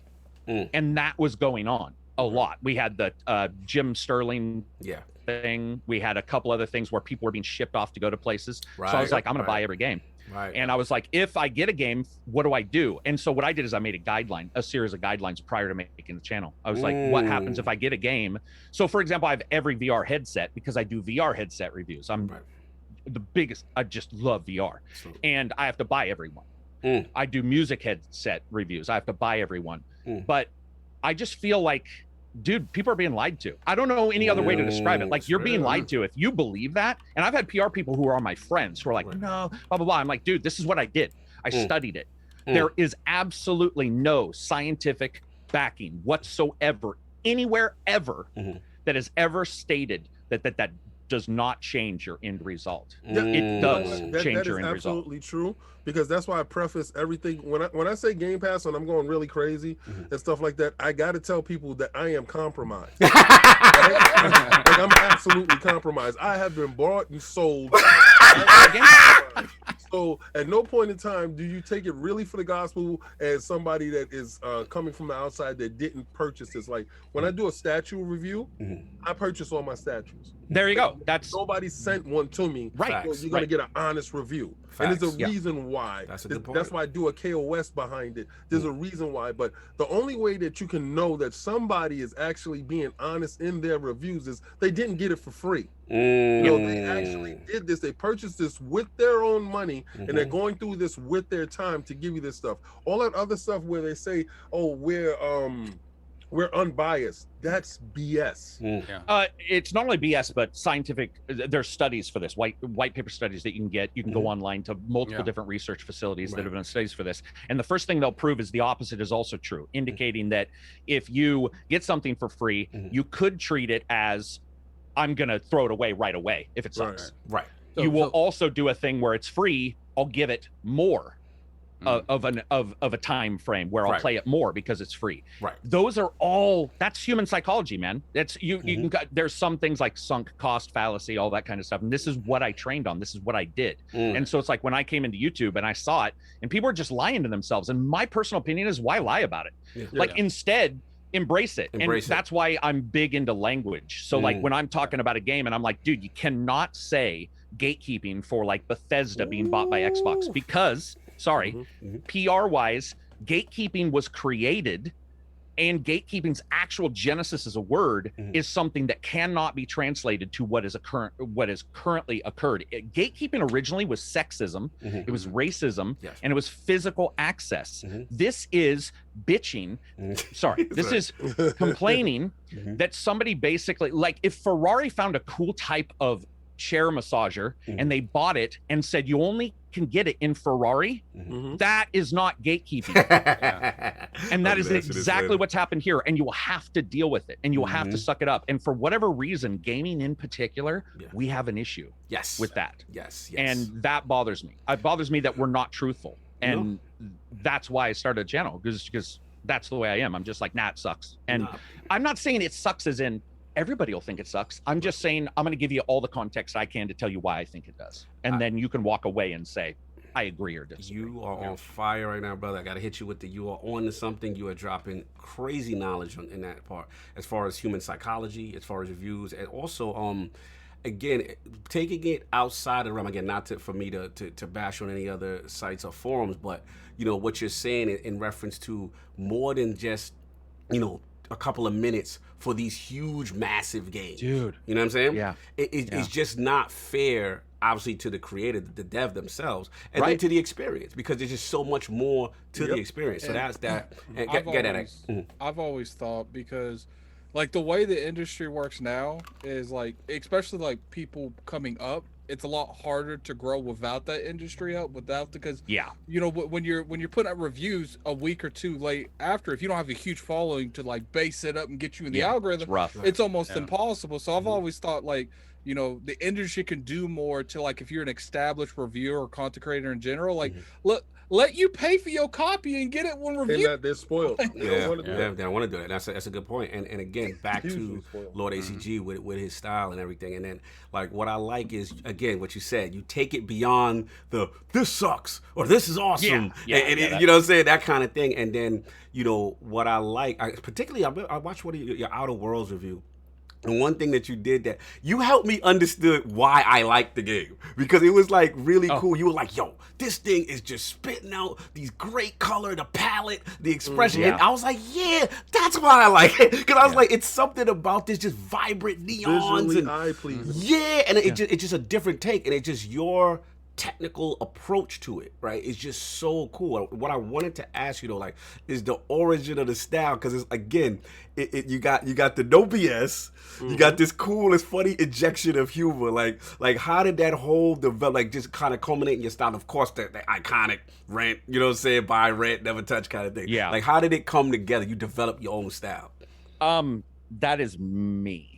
So people in the Discord will tell you, like, watch out if it's 3 a.m. and Carrick's on a roll about it. Like, there's actual memes. It's like, oh my God, he is on, like, we will now have to deal with 2 hours of him ranting about something. Like, that is the way I am. I've always been super high energy, and where we grew up, I was on the Pacific West Coast. Okay. So you have, I would say predominantly you have, English speaking people, but we lived in a town with a great number of Japanese and Thai.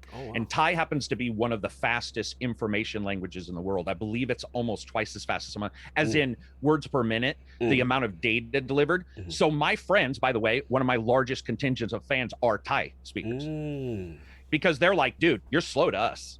But Americans will be like, dude, what did he say? Like, what is happening right now? I got to listen to this 3 times. So that's what I grew up around. And I grew up around friends who just happened to be, Dennis Leary has a style that was very fast. And George Carlin, George Carlin, when I grew up, George Carlin had a tendency to talk fast. And I remember my family was like, dude, you talk twice as fast. Like, my mom would be like, you have to slow down. I don't understand. And I'm already on tomorrow. I don't even know when she wants me to stop.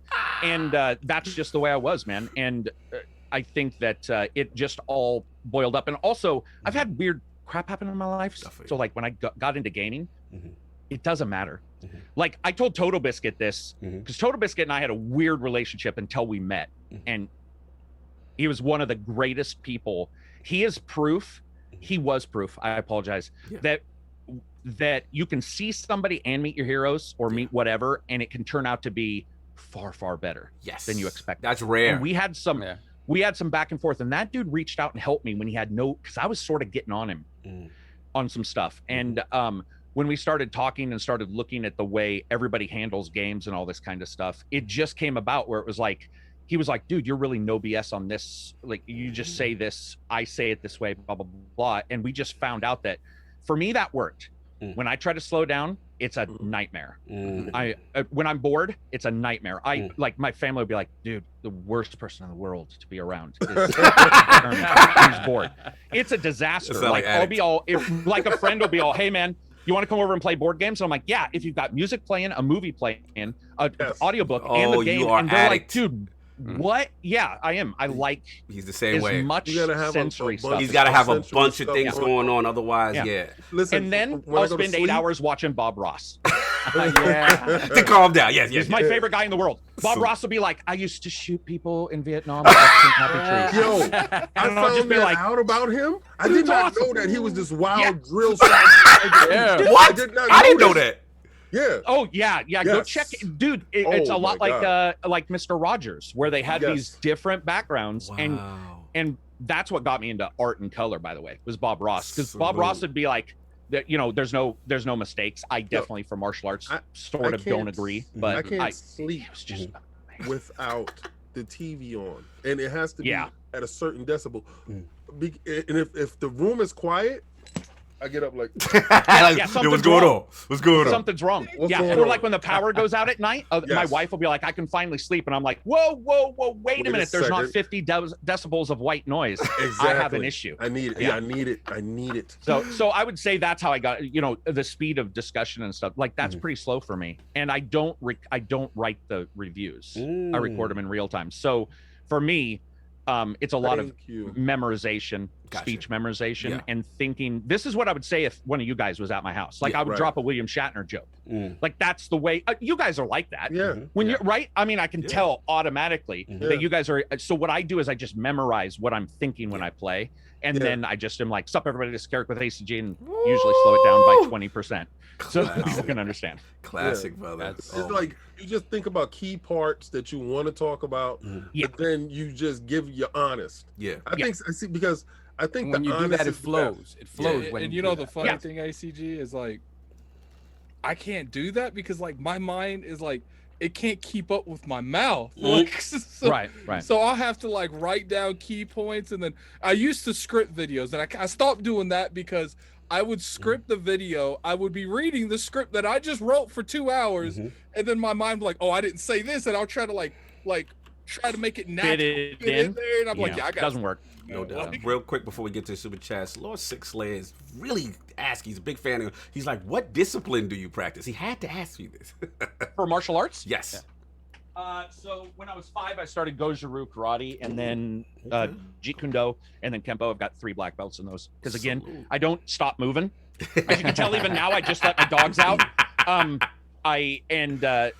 Most of them now I teach boxing and general martial arts because classical martial arts have sort of gone the way of the dodo. Yeah. You know, when I grew up, it was like Brandon Lee's real. Yeah. Anybody who fought was like probably not. Admittedly, he did cool stuff, but you're like, and Bruce Lee, you were like, Yeah. I don't know how that would have worked. Mhm. So as things have changed, and then I'm big into fitness because I do have health issues in the past, I feel you, cancer and brother. stuff. So I'm like, I'm always trying to make sure that I'm I feel you, doing brother. something. Same And here. so, yeah, there is. And I would say right now it's probably just like a general fighting. You know, Okay. just everything mixed together. Salute, So. man. So let's get a couple super chats. We're a little bit behind. I don't want to be disrespectful to the realm.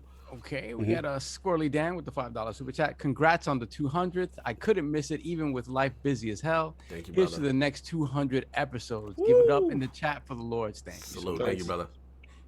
Then we have Sean Jackson with the $10 super chat. King, when Xbox is an app on all smart TVs, Sony gonna beg to be in Game Pass like EA and Ubisoft. People ain't paying for all them separate subs. Then Phil gonna say to Jim Ryan, "Who did that for you?" No doubt. Hey, Savage. Yo, real quick, I forgot to shout out K Asante. I saw you salute. You know what I'm saying? I saw some gators Gator, copped yeah. and all that. I just want to make sure the merch was saluted. Continue. No doubt. Then let's welcome to the realm, Lord, 2 East Coasters. 2 East. Oh, I got some East Coast, West With the Coast. crest. Okay. Biggie and Nas and Jay. Okay, I see you. 2 East Coast in the house. East Continue. Coast. Yeah, so put those crests in the chat. Then we have Faisal 007 with the £5 super chat. Yes. Sega Saturn had the best start screen games, the Burning Rangers game, yes, and the Jet Set Mania Let's too. go. You're Burning speaking Rangers. to my That heart. was their last Sega game. Nights. Yeah, And Sega that was Nights. fantastic. Salute. Yeah. What else we got? Tempest Sun, $5 super chat. Been a patron for close to 5 years of ACG. Not going to stop anytime soon. Best in the biz. For sure. No Yeah, our doubt. TIP, just the tip, even though it's technically called the International Podcast. But we came up just a tip. Yeah, I think we hit like 500. I've only recorded 300 because of technical issues in the background.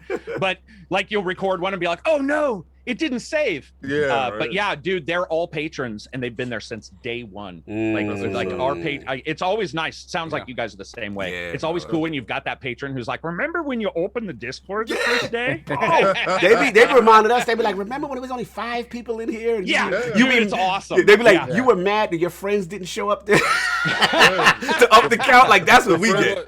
The friends that I don't talk to anymore? Yes. When there's so much going on that inside jokes turn into emotes. Yes, that's when you that's know. when you know, right? That's when you know. Oh, Vogel's Creed, he got that classic tee with the drip. He said, finally got some ILP swag, got a shirt, hoodie, hat, and a mask. Now I'm all set to rep the realm. That's right. Just don't do nothing illegal while you wear the masks and all that stuff. That's all on you. Whatever you do, that's your... Or... No. Be infamous. No, King. Not with ILP merch. He's not. Be infamous. Be infamous. He out of control. Anyway, continue, so. There we have Paco Luigi with the $5 super chat. What's up, Paco? Sorry, I know him. Salute. I came for ACG, but I'll bend the knee to the Lords and return on Sunday. Salute. Thank you, brother. That means a lot. So Thank much. you, brother. Bend the knee to him, for sure. Absolutely. Then we have another new member to the realm, M10th. Let's put the crest in the chat for M10th. Ooh, M10th. What's going on? Then we have Adam Mass with the £2 super chat. Project Gotham on 360 is undefeated for me. Yes. Kudos, brother. It is amazing. Love kudos. Then we have the Darj Knight with the £5 super chat. Salute my brothers. Turned up late. Have I missed much sauce? Does Xbox have games now? Salute to Dodge. Still not exclusive. Salute to Dodge, brother. Dodge UK. to Gaz. Yes, sir. Yes, sir. Gaz Game One Daily, them brothers. Salute. Then we got B. Lou with the $2 super chat. Original Zelda, the best title screen music. /music.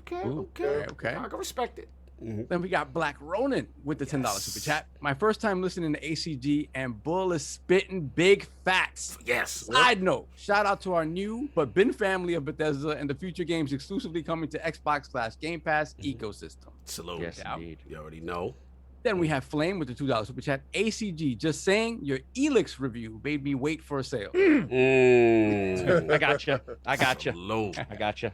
You know what an amazing thing on that is too, ACG, especially like you being so big in the reviews. I'm sure a lot of like devs will watch your reviews, and when they're making the sequel, like, yo, ACG didn't like that. Let's tie that back a little bit. Like, I can tell a story about Forza if you have a second. Oh yes, please. I would love to hear this.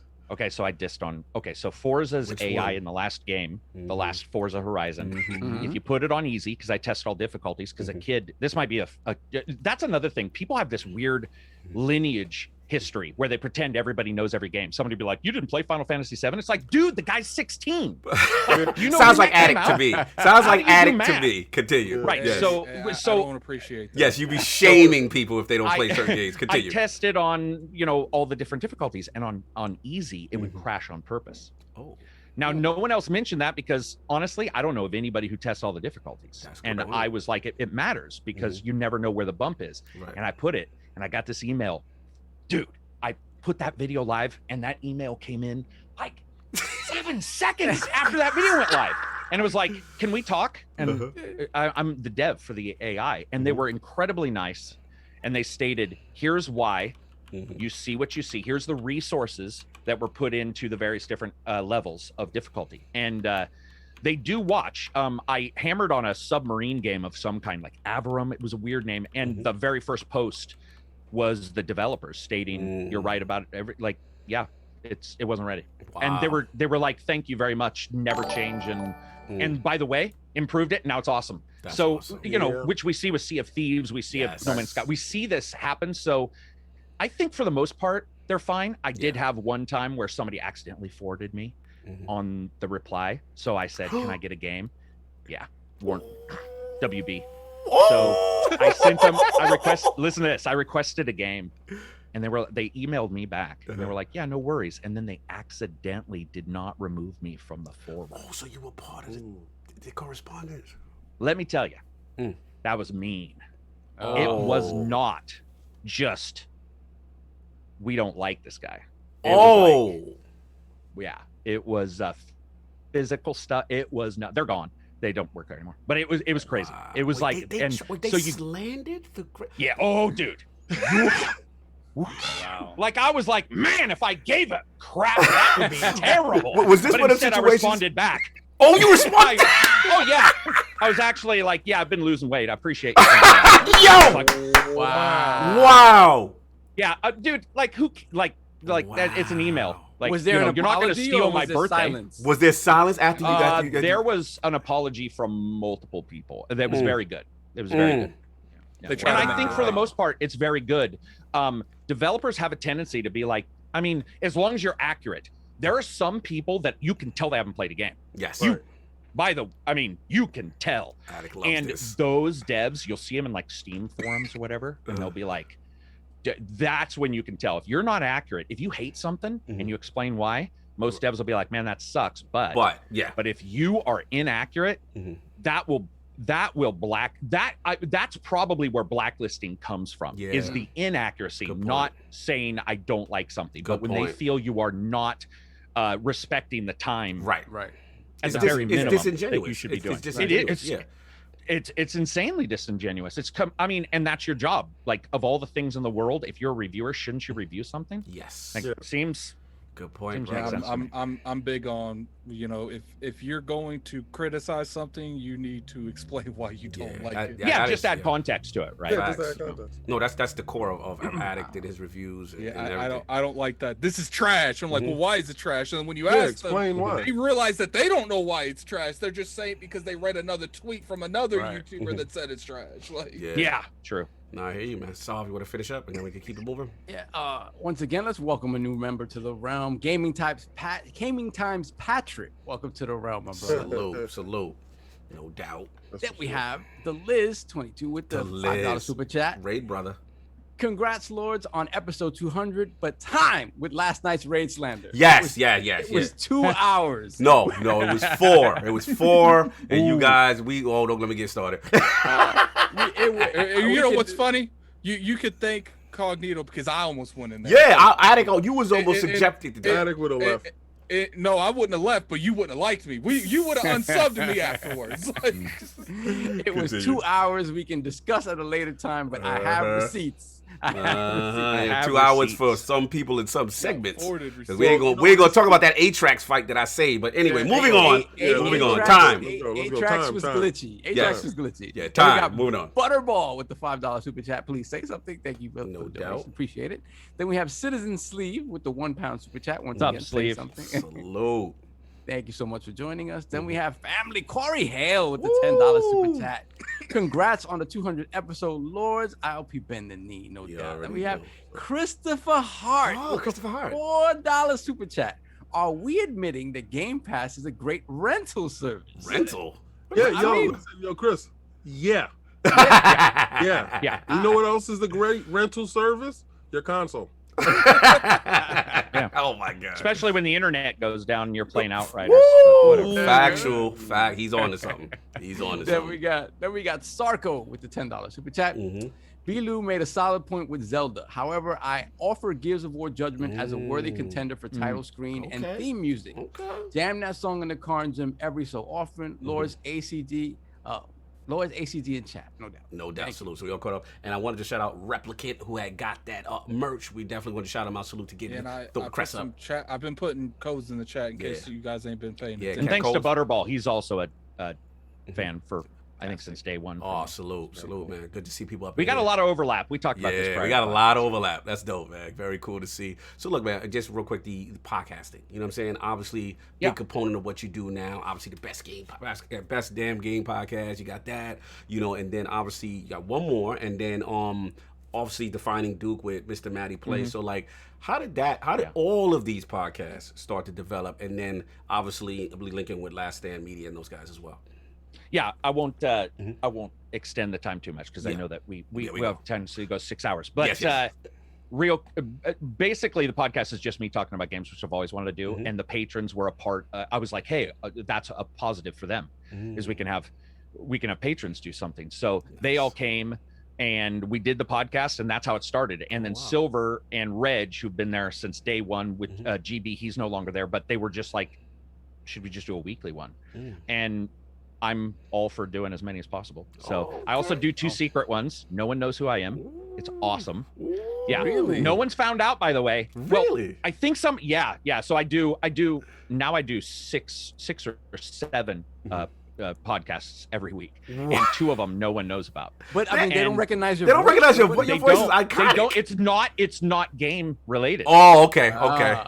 It's not game related. It is me though. You're like guesting? the way I talk. Wait, you're guesting or you're hosting? I am co-hosting. I would say now I'm co-hosting. So it's enough that people at some point somebody will find out. But basically, I think podcasting is awesome. I think it also allows for you to extend the discussion of a game that doesn't get handled in review.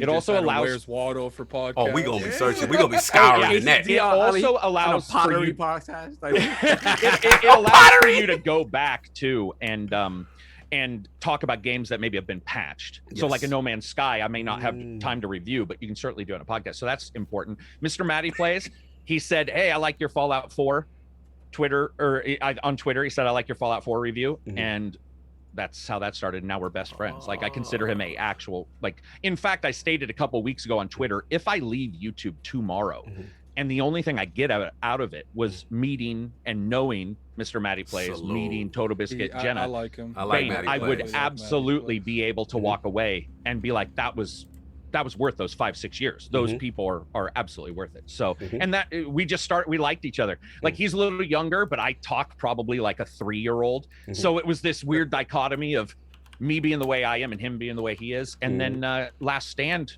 an Xbox podcast was needed, and I love the idea of focusing on one platform, even though I love all of them. Yeah, and I hate them all at the same time. But it was awesome. They were like, "Do you want to do just a podcast where you have to think about one thing?" And I'm a huge fan of thought, like of trying to figure those things out and almost thought projects. Yeah. So I dived onto that, and that's pretty much how we got here. Salute, man. Love the energy. Again, raw honesty. Love how you give things extra time from a game standpoint, as far as talk about playing games and the whole mechanics behind them. And obviously, I caught you on Defining Duke as well. Love Matty. Yeah, that's actually turned into one of my. It's one of my regular rotation. It's in my regular rotation. You can tell we've known each other too. Yes. Yeah. Yes. Right. Like Matty and I are just. I love when you attempted the swear jar. I love. It was like what a disaster. That swear jar was gonna be 1,000. And Matty, I love Matty, but he cares, and I don't. So Matty will be like, "Oh, people are bothered by cussing." I'm like, "I don't care at all." And Matty is like the hug, and I'm the push away from the bad thing. And Matty's like, "Let's do this." He didn't tell me. He's just like, "Let's do a swear jar," and you can see in your face, like, because dude, I control nothing. My mom and dad, like, they know not to ask me certain questions because, like, here we go. Like, here we are, because I'm just gonna be like, okay, what you asked. And that swear jar was a disaster, man. That's one of the few episodes I actually watched as opposed to just listening to. And you gotta see his face when he mentions the swear jar, because it's like, yeah. What? You know what's funny is because first of all, salute the little ACG for like 15 minutes. That was because what it is you see it in his face, and it's an internal struggle. It's tough. And I that's what first of all respect you, brother, for coming on and respecting the road, because obviously you know our thing here. But it's so funny, even when you were in your natural, and you guys tried to implement that, and it's classic humor. Oh my god! And you can see me stuttering because I am definitely a free-based talker. I'm like, let's go 2 hours, and instead Matty's like, let's control everything you say.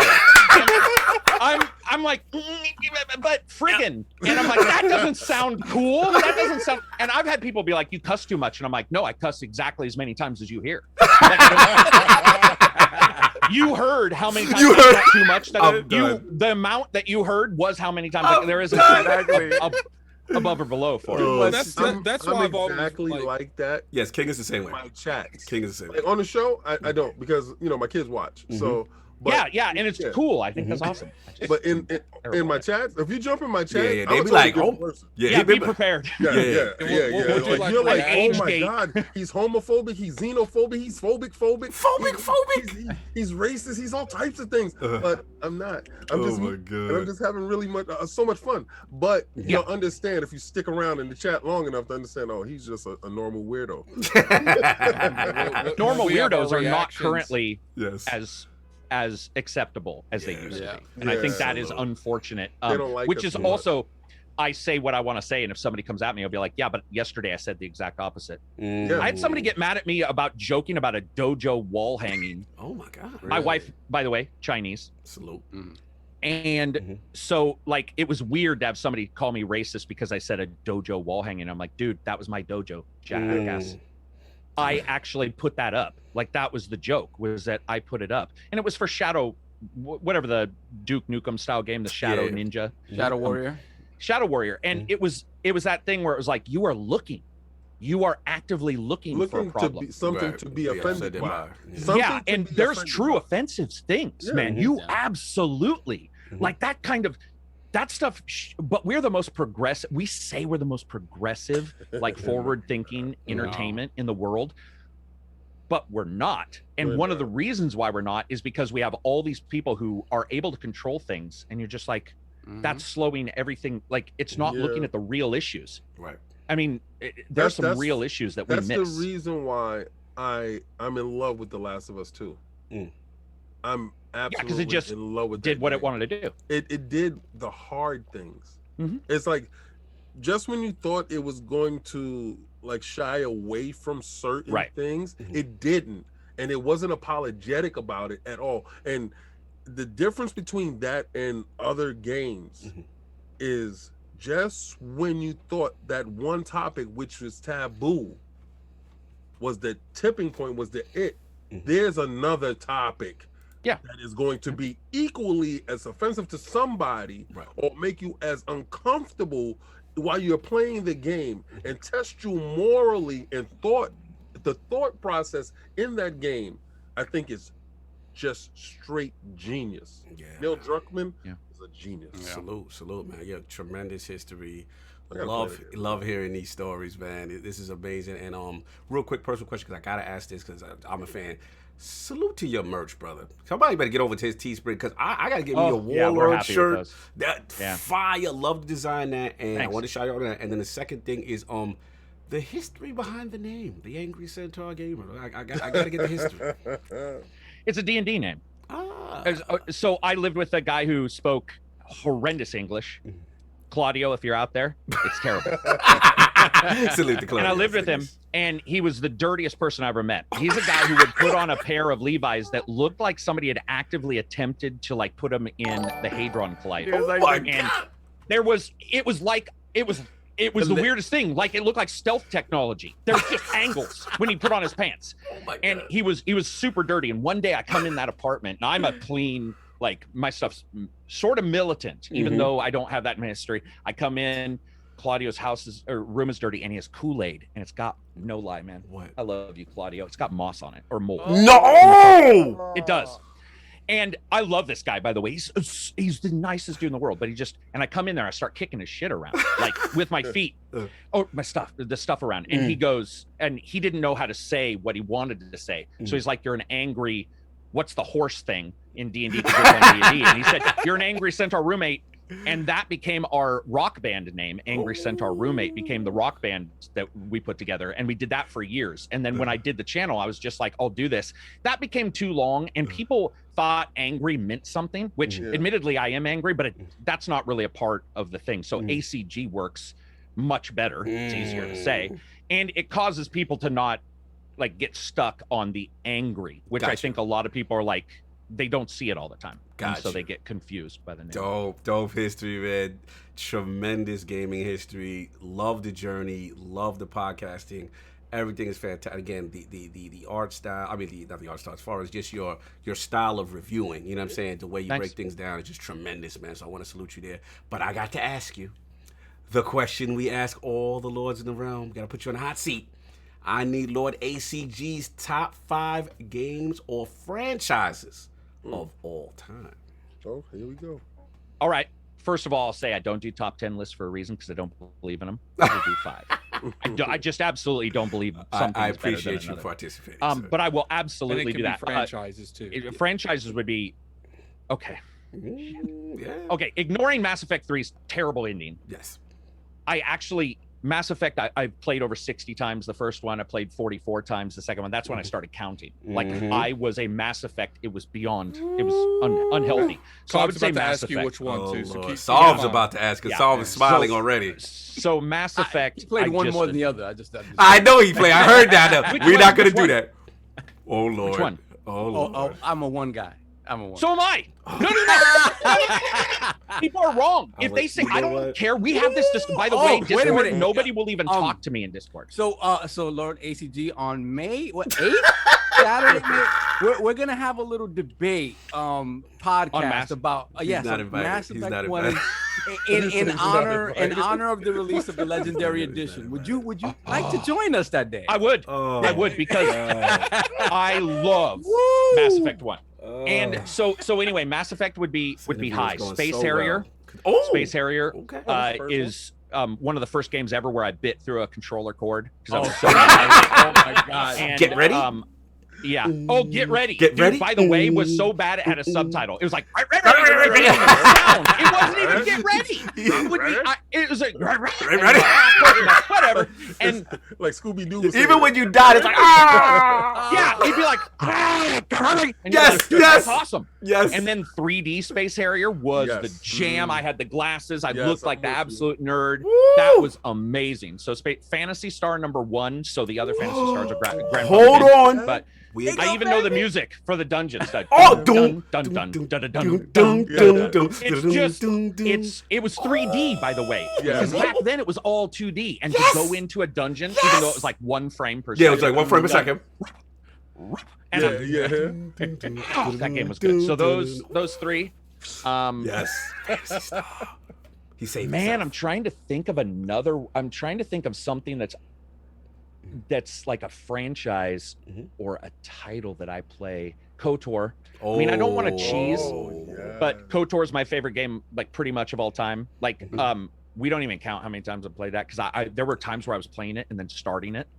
So I would like the end scene would come, and I would just start it again. And my wife she actually was like, "Can you please?" I can't stand it. I can't stand it. So that's 4, and then I would probably say Ori. So, and that's majorly for the art. And the music, by the way. Gareth Coker, I had him on my podcast to talk to him. I'm like, dude, your art. And so that's a little bit of a side title, and I know 2 wasn't as prestigious, but something about Ori lights my fires and art. That's art. Like that's playable art. So salute, man. Tremendous list. I got love for the Phantasy Star 1 reference. Like Space Harrier. Let me address something in the chat real quick. I guess we're starting to have spammers in the chat. Yeah, get them. Mods, if you see someone spamming to the point off where with their heads. No, they're trolling. Get them straight out of here. No warning, none of that. Get them straight out of here. Yeah, off with their heads. We ain't having none of that. You know what I'm saying? And the final question, this one, past or present, any generation. Favorite console of all time? Xbox 360. Oh, Heat. Yeah, that was just it was they had the three release thing, BioWare, Bungie, Bizarre. Yes. And when it was the racing, it was Mass Effect, and it was Halo. That was ridiculous. Halo 3 is still one of the most insanely technical, beautiful games, as well as just playing games. Absolutely. And I think the 360 did stuff that I just was not expecting. Absolutely. It was every time something happened, and I get people like the PS3, but it was also difficult to work with. You talk to devs and stuff, and so you get these awesome games, then you got Skyrim, which was just unacceptable. So the 360 was just, it was magnificent. And I think it was also about friends. That was a time where people were still, like, there was couch co-op, but there was also, you were finally getting into online. No, you nailed it, because again, it was the shout out to the Blade system, shout out to Xbox Live, really advancing, because remember, it was such a phenomenon with the OG Xbox, but then to now advance it, we got party chats, we got all these things, the hard drive advances, you still get all the great features, and then like you said, like a lot of those iconic games, Mass Effect, and all these games, it just kind of took it to the next level. I remember Gears being a big point. Some of my best friends that I got that was quote unquote racist from Call of Duty, because Call of Duty was like, that was when the party chats was real. Right. That's when the I got what you're saying. Yeah, not the party chats, but the game chat. The game chat. Yeah. And I got a ton of friends from that, and they was like, oh, I got a black friend. And I'm like, okay, cool, right? But I finally found out that the barrier isn't the fact that, we don't live in the same area. The barrier, we don't communicate. Yeah. So the fact that we were communicating, that changed a lot of things. Yeah. A lot of things. Absolutely. And we would actively look for each other online and stuff like that. So I thought 360 actually bridged the gap in a lot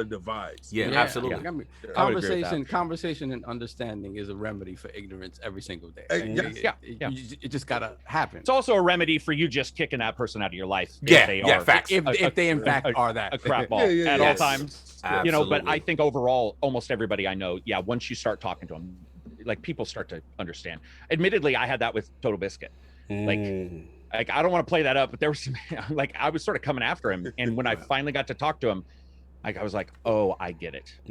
Like it was, and I think that's sort of what changed me a little bit after seeing somebody and seeing what they deal with and what some people thought of that person, and you're like, that's not true. Yeah. So it was very cool. Shout out to Living Flame. He said, I think there should be a shirt. I survived 360 chat. Salute. Yes, I apologize for Osiris joining the discussion. I just want to shout out. Osiris joined the discussion. I apologize. Shout out to BitCloud. He said he liked everyone. Thanks for he got a classic tee. He said, shout out to everything. Everybody hit the like button, subscribe to the realm, enjoy the show. Your boy signing out. Love you guys. Salute. Yes, heal up, brother. And then I believe Executioner. He got a tee. He said, shout out, scoring a new exotic chest plate. Salute. Corey Hale got the pullover. Had the cot one. Salute. You already know. Solve super chest. And then we got to get to these topics because they're killing us. He's like, I guess there's not going to be a topic today. I guess there's not going to be a... want to reminisce all goddamn day about gaming. And we got to talk about games on the show. I apologize. We have. ACG's hitting some notes here. Continue. We got Citizen want to hear King go bad. They like that. We don't care about ACG right now. We want to hear King go off. We can move on because I agree with King anyway, so might as well. We have Citizen Sleeve with the £1 super chat. Thank you. Just say something. Say something, sir. Then we have Neo Mentor with the $5 super chat. Episode 200. Yes. Congrats, gentlemen. Salute. Thank you, my brother. Then we got Mods Gaming with the hottest of all takes. $10. Mass Effect 1 was the best despite technical issues. LordsofGaming.net. Very objective take. Editors, we're going to have to remove access to him from the website due to this horrible take. Mods is good. It's all good, brother. It's all good. Then we have our brother, Lord Porsche Power, with the $10 super chat. Porsche, congrats on 200 episodes, my brothers in the realm. Much love from a seasoned gaming crew. And glad we can all agree Mass Effect. Oh, God, with the Max. Listen, Ains, we got some extra heat in Lord ACG. Oh, my. Do you sure you want to do this, Cock? Are you sure you want to do this? I ain't going to front. Y'all definitely not playing fair. Y'all definitely got a heavy hitter on your side. Looking very Dream Teamish, I would say. Yeah, it's very. it's ACG. It's Bill Stillwell. It's Hogue Law, yourself, and Porsche Power. I'm starting to think that Mass Effect 1's starting to get stacked against you. I'm gonna have to get my goons for this. It's looking a little shaky there, huh? It's looking shaky with ACG. I ain't gonna front looking shaky. I don't want to do this. It's like the fantasy football where you're like, oh man, I gotta go pull out some stock. Yeah, I gotta go get some free agents right there. It's looking crazy. Where's Brady? Yes. Don't worry, I'm working on it. What else we got? Executioner with the $10 super chat. What was your Xbox 360 Zone? Remember that? Zones? I think everyone picked Underground. I forgot about Zones. Yeah, that was the not safe for work. Underground. No doubt. Are we all caught up? I believe so, yes. All right, no doubt. We got to move on. Tremendous show. We got to get into these topics. Poll. Last week's LogNet poll results are in. The people have spoken to the question, which aspect of Xbox backward compatibility enhancement has you most excited regarding game preservation? The winner of our 4-way ILP poll, it's on LogNet as well, at 38% of the vote, was more FPS boost enabled titles. Coming in at second at 28% of the vote was I don't care until all those Bethesda games are added. Wink, wink. This is before the announcement. And coming in third place at 24% of the vote was add more highly requested games to the group. And in last place at 10% of the vote was more resolution-based increases. So, Lord Addict, you've been championing this FPS boost, and you seem to have been winning this poll here. What's your thoughts? What do you think, sir? You just stated I won that. I don't need to say anything else. And the winner is. There is never any realm. You're never going to convince me that having games run better is a bad thing. So it's never going to happen. Like they're about to put Fallout 4. I'd like Fallout New Vegas, but I don't know if that's a realm of possibility. But maybe we'll see that in the future. Right there's all I need to know. Like we don't even need to have that conversation. No doubt. So we are going to move on to what we would guess I call affectionately the main event here, which everyone has been patiently waiting. So look, man. Again, I would call it like a tale of 2 different days, 2 different Xbox wires, so to speak. And then obviously we got on Tuesday the official announcement, as far as the deal being complete with the acquisition of ZeniMax with Microsoft and Bethesda Networks and all that good stuff. So there was a statement issued at the time. It's like our goal is to give these teams. King's already starting. Oh God, he's already starting. He's in his bag. So he said a goal this is Phil on Xbox Wire. His goal is to give these teams the best foundation for doing the greatest works and to learn from them as we continue to build Xbox into an inclusive platform for all players. Then this was the key paragraph I felt on Tuesday, which is this is the next step in building an industry-leading first-party studios team, a commitment to have with our Xbox community. With the addition of these teams, gamers should know Xbox consoles, PC, and Game Pass will be the best place to experience new Bethesda games, including, and this was a very key word here that got the internet in a tizzy, including some new titles in the future that will be exclusive to Xbox. So at that point, there was a lot of discussion whether these games would be exclusive or not, which then led us to Thursday, and there would be shout out to Aaron Greenberg. There was an announcement there would be a Bethesda kind of Microsoft roundtable, in-person kind of get-together kind of thing. And it was a key statement here. I got to read this one. He said, shout out, this is again from how we call him, King Lord Phil Dominus Maximus Aurelius Spencer. Is that correct, sir? Okay, I just want to make sure I have all his titles that we have. I'll try to be as clear as I can. Obviously, I cannot sit here and say every Bethesda game is exclusive because we know this is not true. There are contractual obligations, existing games, and even in the future, there may be some with either contractual things or legacy, another keyword, on different platforms that we'll go do. But this is about delivering great exclusive games for you, Xbox customers that ship on platforms where Game Pass exists. That is the goal. That is why we are doing this. That is the root of this partnership. So this also set up a big flurry on Twitter as far as clarification. Social media went crazy. So before I start, because the realm, they're on me. They're like, you gotta let King unleash. He's gotta talk. Cog, stop your PlayStation balance foolishness. So, Lord King, I'm gonna give you the option to either having the floor now or opening the floor before you go.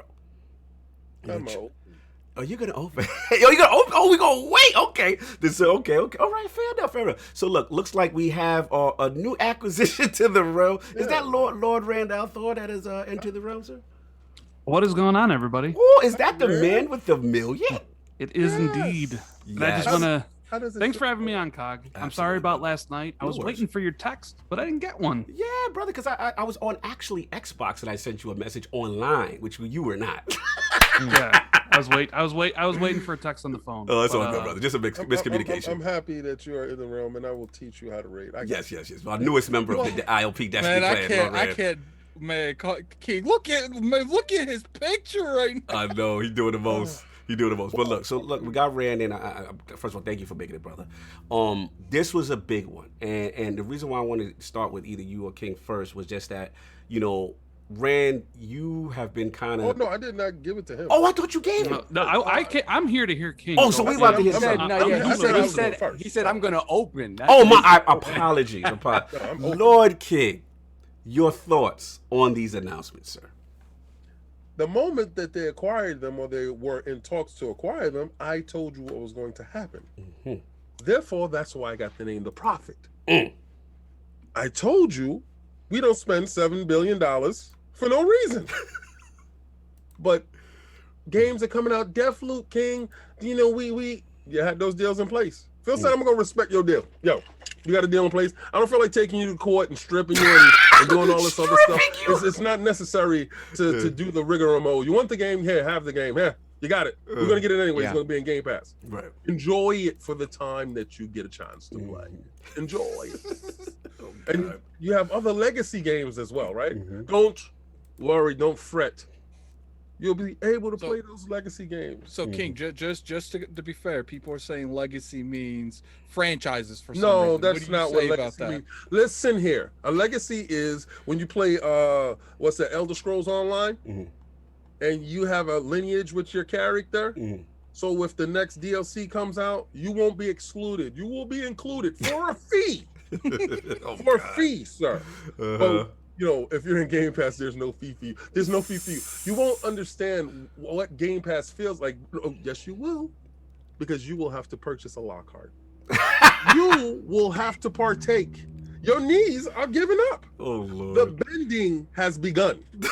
and this is just the appetizer. This is just the appetizer. You saw 20 games just show up, right? Boom, bang, boom, got it, Game Pass. And I know you're going to say, King, we've played those games. I've purchased those games. That doesn't affect me. What happens when the new stuff hit? What happened when Game Pass gets Starfield? Because you know that's coming. And you don't act like you didn't want it because Sony was trying to buy it exclusive. You see, man creates his own monsters. Maybe if you didn't go looking for Starfield and make it exclusive and wake the beast. Wake the beast. They did this to themselves. And that's what we're implying. They asked for this. They asked for this, King. This is what we're implying. This is what we're doing. You went and you tried to cut us out of a deal. We cut you out of the whole pie. This was a spiteful response. That's what this was. Of a slice of the pie. Oh, God. And Phil said, you know what? Let me show you how to do something. Let me show you how to cut somebody out of the whole pie. I'm going to buy the whole company. I'm not going to buy one aspect of the company. I don't have, what is it, like going to the strip club with dollar bills? I don't have dollar bill money. I'm going to the strip club and buying the whole strip club and only my clan is inside. This is what that is. You understand? This is the difference. You're going to the club and it's an exclusive club that you can't get into unless you're part of that group. It's over. Now, when those games start to come in and the developers start to you know what the wildest thing Phil said? What he said? That's nice that we got them. That's great. You know what I'm more excited about? That id Tech. You thought Halo looked bad? You thought certain games didn't look up to snuff. How y'all like that Doom? That Doom looked nice, right? Yeah. id Tech. Yeah, nice engine. Nice engine. Yeah. So who owns Intech now? Who owns it? Yeah, there's a lot of possibilities there. I mean, obviously they don't. There was some hints. Obviously they could go away from you know, Unreal Engine. They just have options. You know, they have options from a proprietary standpoint. Shared. Yeah. That girl is shared. She's shared.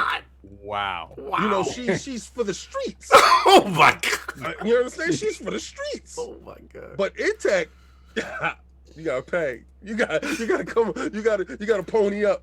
And what if Phil don't want you to?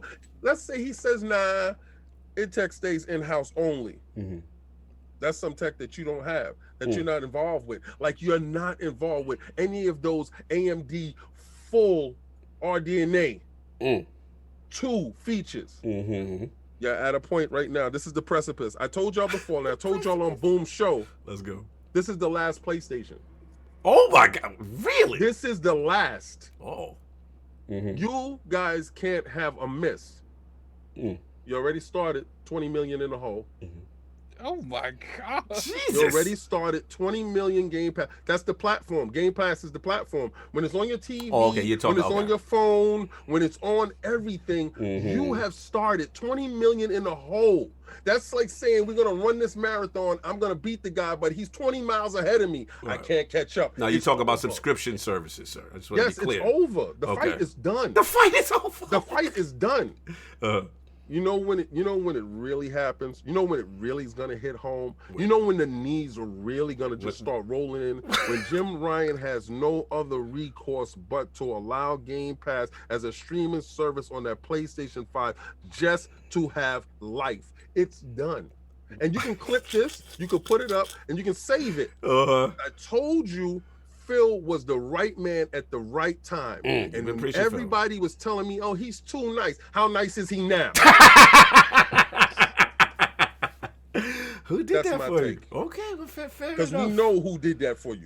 And there's no denying his name anymore. There's no denying his place. So his this place is solidified. Just for clarity, this single move of Bethesda has already, in your opinion, crowned victory for the generation. There's nothing Sony can do already. Okay, you know what they're gonna do? They're gonna do what they always do. They put out a AAA banger. Yes. Put it out, and we love them. Yes.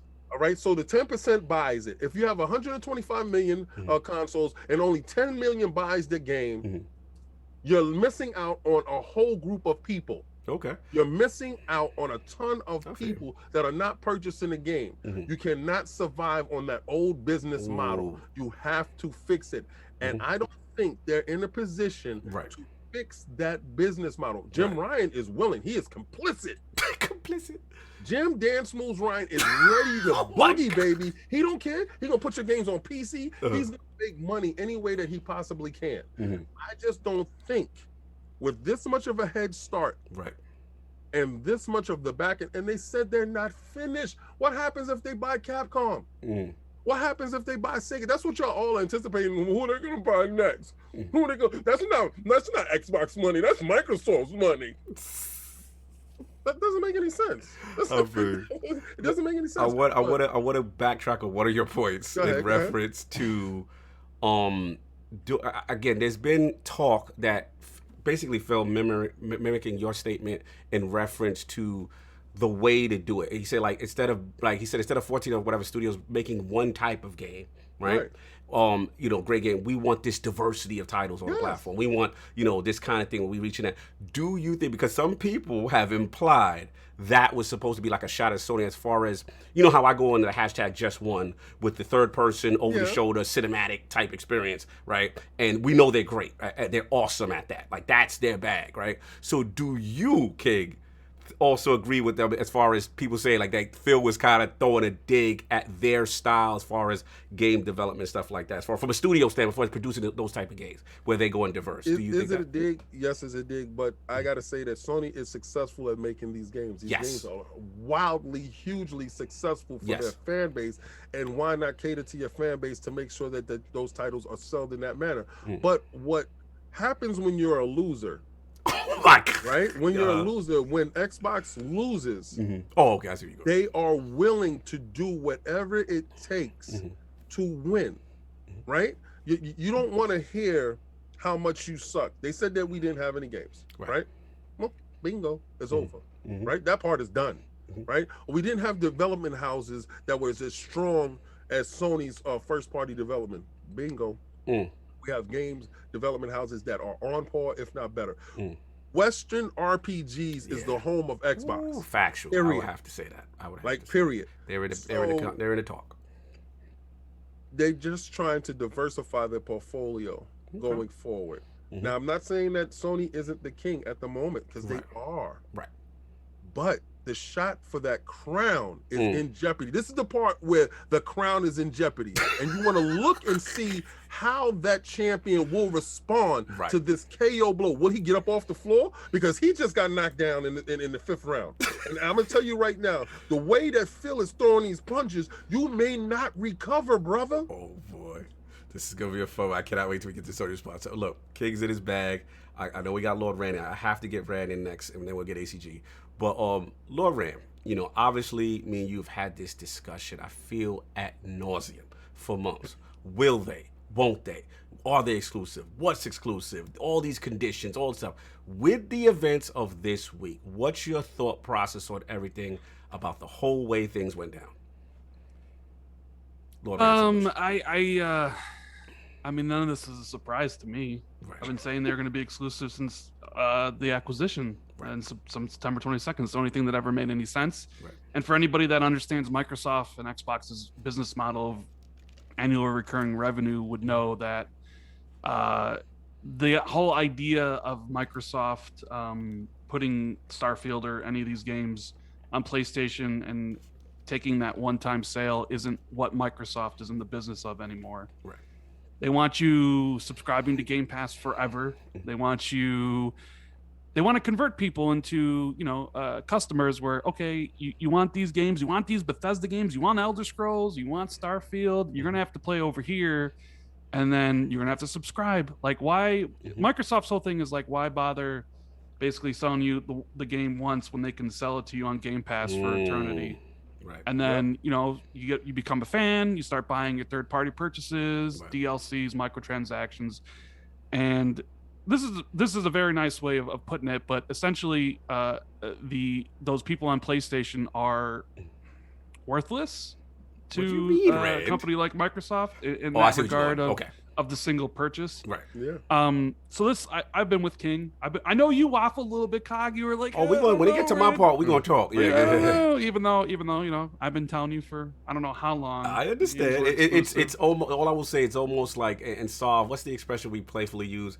Was snatching defeat from the jaws of victory. I'm so used to sometimes sure. Microsoft does have mistakes, like when they tried to raise the price of Xbox Live Gold to $120. Like we get it. Sometimes they make some PR blunders, and I understand people being like, "Oh man, are they really going to make these games multi-platform?" The Minecraft example everybody points to. Well, they bought Minecraft, and it was like, sure, Minecraft was everywhere already, but this is different. This is a completely different beast, and this is Microsoft's way of basically changing the game, right?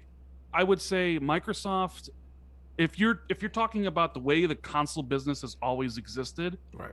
Microsoft was never going to beat Sony at that. Sony's just way too popular of a brand, especially overseas. Right. So what do?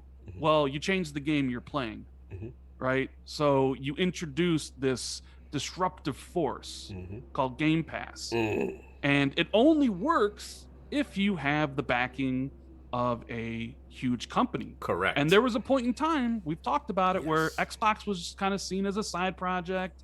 Don Matrick, Terry Myerson, we all thought Xbox wouldn't last very long with what happened with the launch of the Xbox One. Right.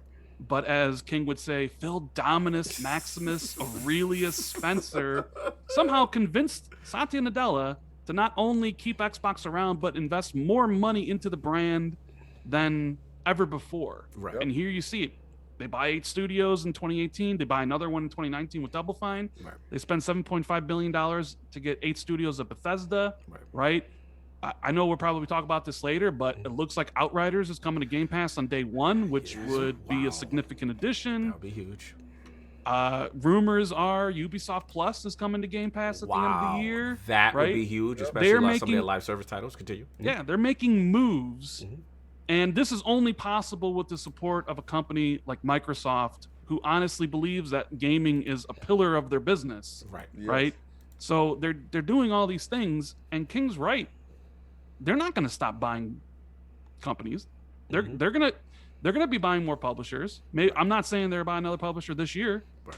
More than likely next year, because they know that they need to feed the beast that is Game Pass. Right. So you need more studios. And this is exactly what Xbox fans wanted. You've heard, Phil's and all of them have heard the memes. Xbox has no games. That is true. Et cetera, et cetera, et cetera. You start this generation, you have 23 studios. Basically, the way I look at it, like starting this fall, it's just going to be nonstop games, almost every other month. Like I've been saying for a while that I think the lineup for this holiday is going to be Forza Horizon 5, Starfield, and Halo Infinite coming September, October, November, right? And then you get into 2022 and you're looking at like Hellblade 2, Everwild, Wolfenstein 3, Avowed, Forza Motorsport, and then you get even further and further along, and there's just more and more games coming, and they're going to be games coming like every other month for Game Pass, and that's the whole point. And while PlayStation is amazing and they are going to put out incredible titles, and those incredible titles are going to be incredibly expensive at $70, a lot of people are going to look at Xbox and be like, man, they got a lot of stuff, and it's really cheap over there. I can get all these games that are coming to this service for $10. Can I get a lock card, please? And they got that perfect companion console, that Xbox Series S, that is really small and can fit right next to my PlayStation 5. You know what? I don't even need to buy hardware. I actually have a smart TV. I can actually get Game Pass on my smart TV app, and I don't even. I have a DualSense controller, and that already has support for xCloud. Or I even have a huge gaming PC. You know, like, you start to see exactly the vision that Phil and his team has put forward going with Xbox, and you're like, man, maybe this is actually going to change a lot of people's minds. Now, obviously, games need to be quality first and foremost, right? I'm not necessarily a fan of I love Netflix because Netflix puts out a lot of great content, but some of their content is also horrible, right? So for me, I'm hoping, and I like that the majority of the content that they put out is really, really good, because that's what's going to change people's perspectives and narratives about the brand and everything. And another thing I wanted to point out was essentially that there's this talk that, Xbox is abandoning the 120 million PlayStation nation. Yes, but that's not true. It's a new generation. Starfield is a next-gen only game. You're not abandoning as many people as everybody would have you believe. You're not abandoning 120 million people. At most, when Starfield comes out, PlayStation might have, 7-8 million consoles, what have you. So it's not as big of a deal as you'd imagine.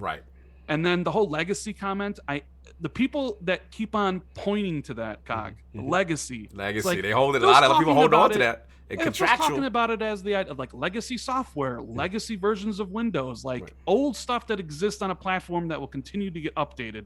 Fallout 76, the games that are already there will continue to get some port. That's what legacy means in this context, and future contracts. Like, we know Deathloop and Ghostwire Tokyo.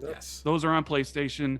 Indiana Jones, more than likely, probably has a contract in place beforehand.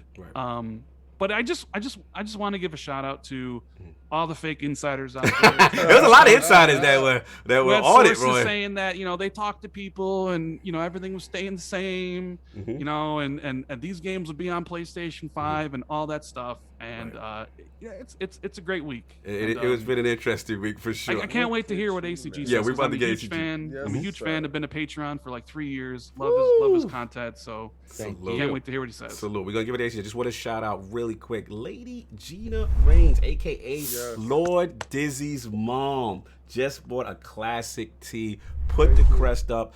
Also, please, man, put it up in there for Lord Dizzy. Mom, appreciate you listening. And again, much love. We appreciate the support. Always gonna celebrate our brother, Lord Dizzy. Have to salute. So that was that. Lord ACG. Gotta get it to you next, because as Lord Addict said, I believe when Tuesday hit, there was still, I want to say, a debate. There was still enough language that people on both sides were trying to defend their position on whether or not these games are going exclusive. So as the week has gone on, and as Lord Addict said, he watched your Twitter, and you were holding the line, so to speak. You know what I'm saying? So I want to give it to you, brother, with the events of this week and how everything planned out. What are your thoughts on this whole thing? But that's exclusivity to Microsoft. So every time I speak now, I suddenly end up on a website. So I want to watch what I say, because I do. There's a reason why I was saying what I was saying last year, and that's because there are certain people that I do talk to and it's not me.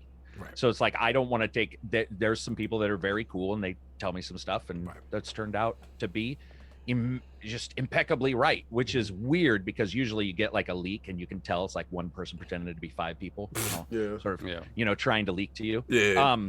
So I'll just say that all this turned out exactly as the rumors were portraying. The legacy thing, the easiest way to look at legacy is to look at how Microsoft terms. So PR is my background. So Microsoft terms legacy. Please help me understand this. Yeah. So their terms for legacy include Windows and how they term legacy. It also includes Office and what switches they've done. Legacy does indeed mean those things that have already existed and are continuing on currently. Right. So the people who were using legacy, that's just a stage of grief. And it is okay, but, and I get it, people don't like it. Remember, Sony has a PlayStation because Nintendo and Sony tried to work together. Correct. People don't know that. Backstabbed each other. And first of all, I don't believe in holding any, I hate and like all the companies. First of all, they're not saving babies from floods. So you should not have, I really truly believe you should have absolutely no loyalty to any company. And the reason why is they have no loyalty to you.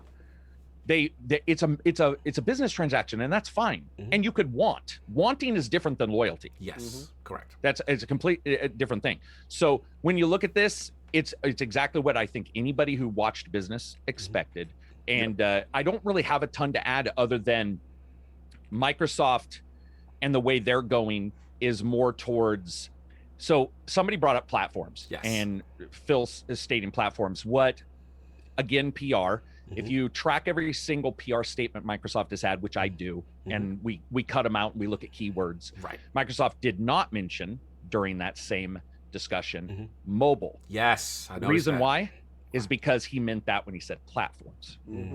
And so people thought it meant Sony. Right. You have to look at what people don't say, especially a CEO. What they can and can't do. They're not Elon Musk. You can't say Dogecoin or Dogcoin all the time without getting in trouble. Like they can't. Right. They're going to get in trouble if they say certain things. And so what he did and what he said, that was pretty clear to me. And it's fine. Also, I got to say, again, the gatekeeping thing, fix your terminology because you're wrong. Your language is wrong if you're using gatekeeping to discuss this, especially because we're talking years out. And now this will be like Rare, where whatever Rare makes, you can't blame on Nintendo. It's them together and it's what they make, whether you like it or dislike it. And that will be Bethesda as well. Also, some positivity here. I'm so friggin' tired of companies doing stuff that Tencent investing in, all this kind of stuff. And it's always negative. Here, dude, look at that meeting again.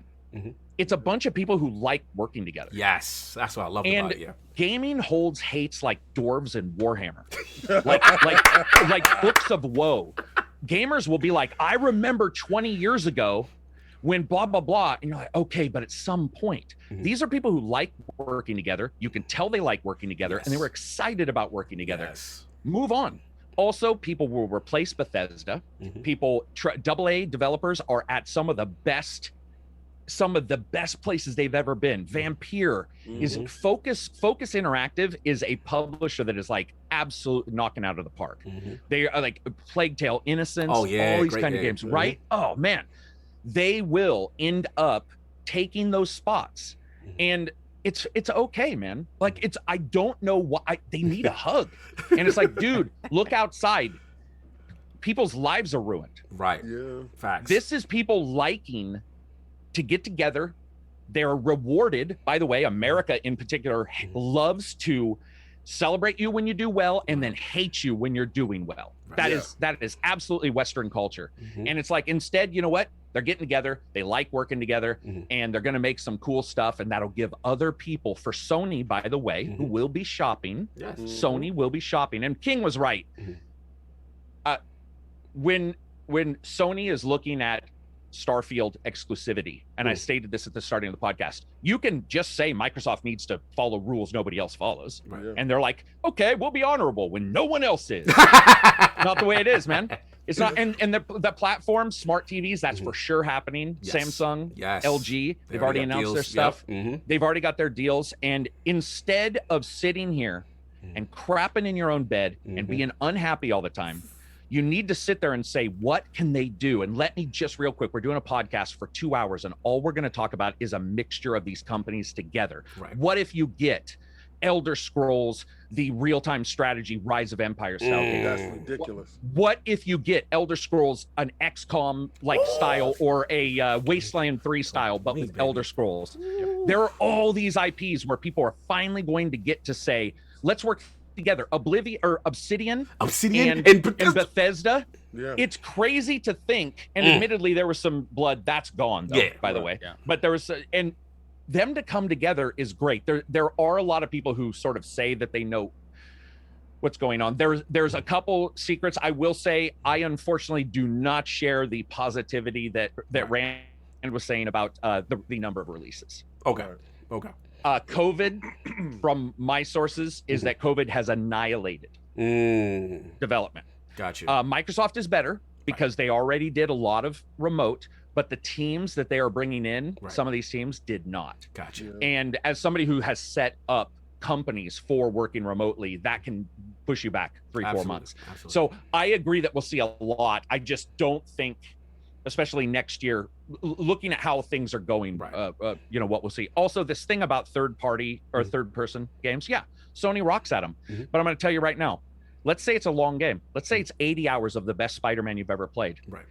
That's once every 3 to 6 months. What else are you playing? And at some point, you look at Game Pass and you're like, well, this is what else. Additionally, Microsoft sells their consoles for a payment price, which during COVID does help. So if somebody wants to pay $19, they can get an Xbox. Right. Yep. That's ridiculous. Yeah. And so that deal is something. We are entering a value proposition moment in gaming.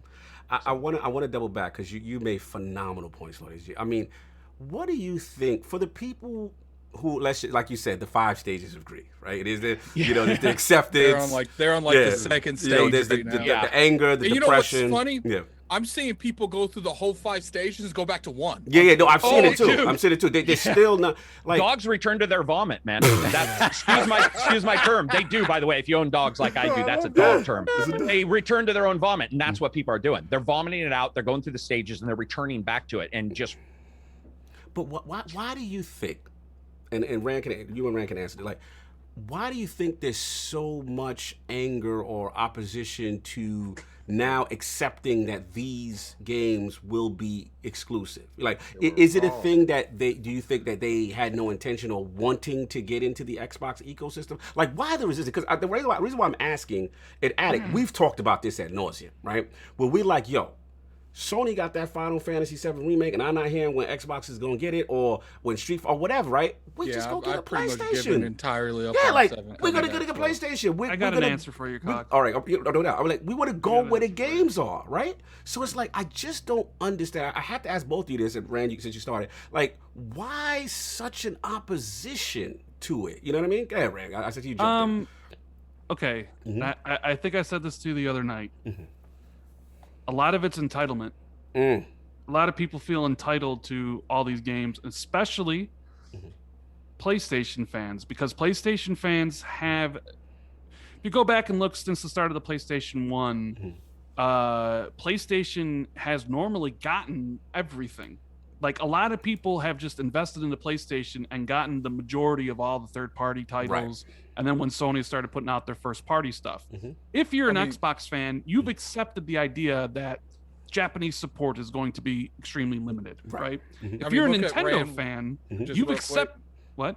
Just look at what happened with the Tomb Raider thing. Like, one game. Oh, yeah, one game. All that. Like, just one game. The Rise of the Tomb Raider situation. Continue, so, if you're a Nintendo fan, you've accepted that Western support for your console is going to be limited as well, right? Those are just things the fans of both consoles kind of have had to live with since day one. Inherently, yeah. But PlayStation fans have always been like, we get everything. We get the best Japanese support. We get the best multi-platform support. Sony's putting out these incredible we get everything. And now there's finally a scenario where Microsoft plucks a publisher off the board and is like, that's mine now. And now a lot of these guys who are normally used to getting everything are like, wait a minute, this isn't how it used to be. And they're thinking they might have to buy a different console. They might have to, go to PC or whatever. But I thought everybody had all these expensive PCs and they didn't need I thought everybody had a $1,500 rig and since Xbox games are on PC. That's what I heard. All that stuff. But that's what it is. It's entitlement. They're just used to always being one way, and now when things change, they're just upset about it. No doubt. I want to get back to Lord HG, then we get Addict to solve. So HG, like, what do you think? Do you agree with Rand? Do you think, like, why some specific group is just so like non-accepting of it? Well, I think the specific group is also of the age where they're the most socially active on Twitter and stuff like that. So you're hearing a majority of those fans who've grown up with that. Right. And yeah, a lot of it's entitlement. I think also Sony, so Nintendo, just real quick, Nintendo can sell you nostalgia and make you believe you're buying something new. Like that's Nintendo. That's why, I mean, it's insane. Like I am actually impressed by Nintendo's ability to sell you nothing and make you go, man, I'm really glad I bought that. Yep. You know, and I like, by the way, I love the Switch. I have a lot of games on it. Sony is the same way, and they're able to enact a very intelligent PR program that causes an influx of loyalty in those people as they continue to move forward. That includes them removing backwards compatibility chips from the PS3 and people thinking somehow it's magically a good thing. Like you will have people, and you know, this is not to be rude, but if he hits you, he doesn't love you. Not to be rude, but that is an abusive relationship. It is the same way if you're a car company and you like them and they suddenly start releasing lemons, you would move on. Right. But gamers have a tendency to not, and they like those aged console series, which I think is great. But Sony's just known as artistic, even though Ori and Cuphead came for the Xbox. They will never get. I even stated this. I was like, if Ori had come out for Sony, Sony would be trumpeting that, and that's also Microsoft's fault. And that's the last thing I want to hit is that Microsoft. The reason why I hate Microsoft at points is because they destroyed their ability to cause nostalgia when they released one of the worst titles ever for their premier IP in Master Chief Collection. It was a failure from top to bottom. That was tough. And if Mario had done that, people would be like, what? Like it doesn't even work? Yeah, it's co-op, but you can't co-op. You're like, what does that even mean? Why am I buying this POS? Now it's gotten fixed. Yes. They screwed up, and they are known as a business company first, where Sony's artisan, right? Sony is the Bob Ross, and that's just the way it is. Personally, what I say is I don't even worry about this stuff now. I'm like, okay, people might be that way. My job is to deliver you facts, context, whatever, and hope that as you grow and see other games, you start to look. I think Sony is great at cultivating art. Yes. Concrete Genie, one of the greatest games I've ever played. It's amazing, and I don't know if that would have been on Xbox, and I don't know if Xbox would have alerted people to it. Right. And so they both have positives, right? But Microsoft will be remembered like this forever. Microsoft has a bad history too. Hey man, Windows Phone. Oh yeah, what are you talking about? Yes, What's that? Zune. What's Windows Phone? Zune. I was. Oh, dude, I bring up Zune in reviews all the time. When people leave audio logs instead of I still got. Like I joke about audio logs in video games where I'm like, this guy decided not to defend himself. He wanted to record his death as he died. He's like, hey, everybody, I'm dying. And you find the Zune hanging out there. Like that's the thing. Microsoft is known for these dumb things that they do. They throw money at stuff, but this is something that they will not leave. Also, everybody remembers Phil Spencer did have that talk with him. I'm sorry, I can't pronounce his last name, and I don't want to butcher it. From which person? Nedlia or what? The guy who runs Satya. Microsoft. Satya. Thank you. I apologize. No I'm worries. very bad at that name. You're good. But it took Phil a week to explain why they should continue doing Xbox. And that to me is a different situation from a different kind of leader, even though I love Shane Kim, some others that have come and gone. There's something about him where it took him, he didn't just say, because we're good. There's obviously a plan, and it was a good enough one for a multi-trillion-dollar company to back up forever. Absolutely, man. Spitting fire. And Definitely. you know, if you think about it, if Microsoft as a company would actually said, all right, we're spinning off Xbox or selling it, their stock price probably would have went up because a lot of the investors didn't it would have helped them. Yeah. Exactly. It would have helped them. Now it's doing amazing. Like, obviously they had good thought because now it's doing gangbusters. But at the time, it would have helped them. You know, the reason why the Phil story is so incredible is because he came from the bottom of the company. Yes. Yeah. All the way up to the top of the company. And you know, Xbox. Not talking about Microsoft, I'm talking about Xbox. And to do what he did, and like you said, to sit in a room and to say, well, this is the business plan.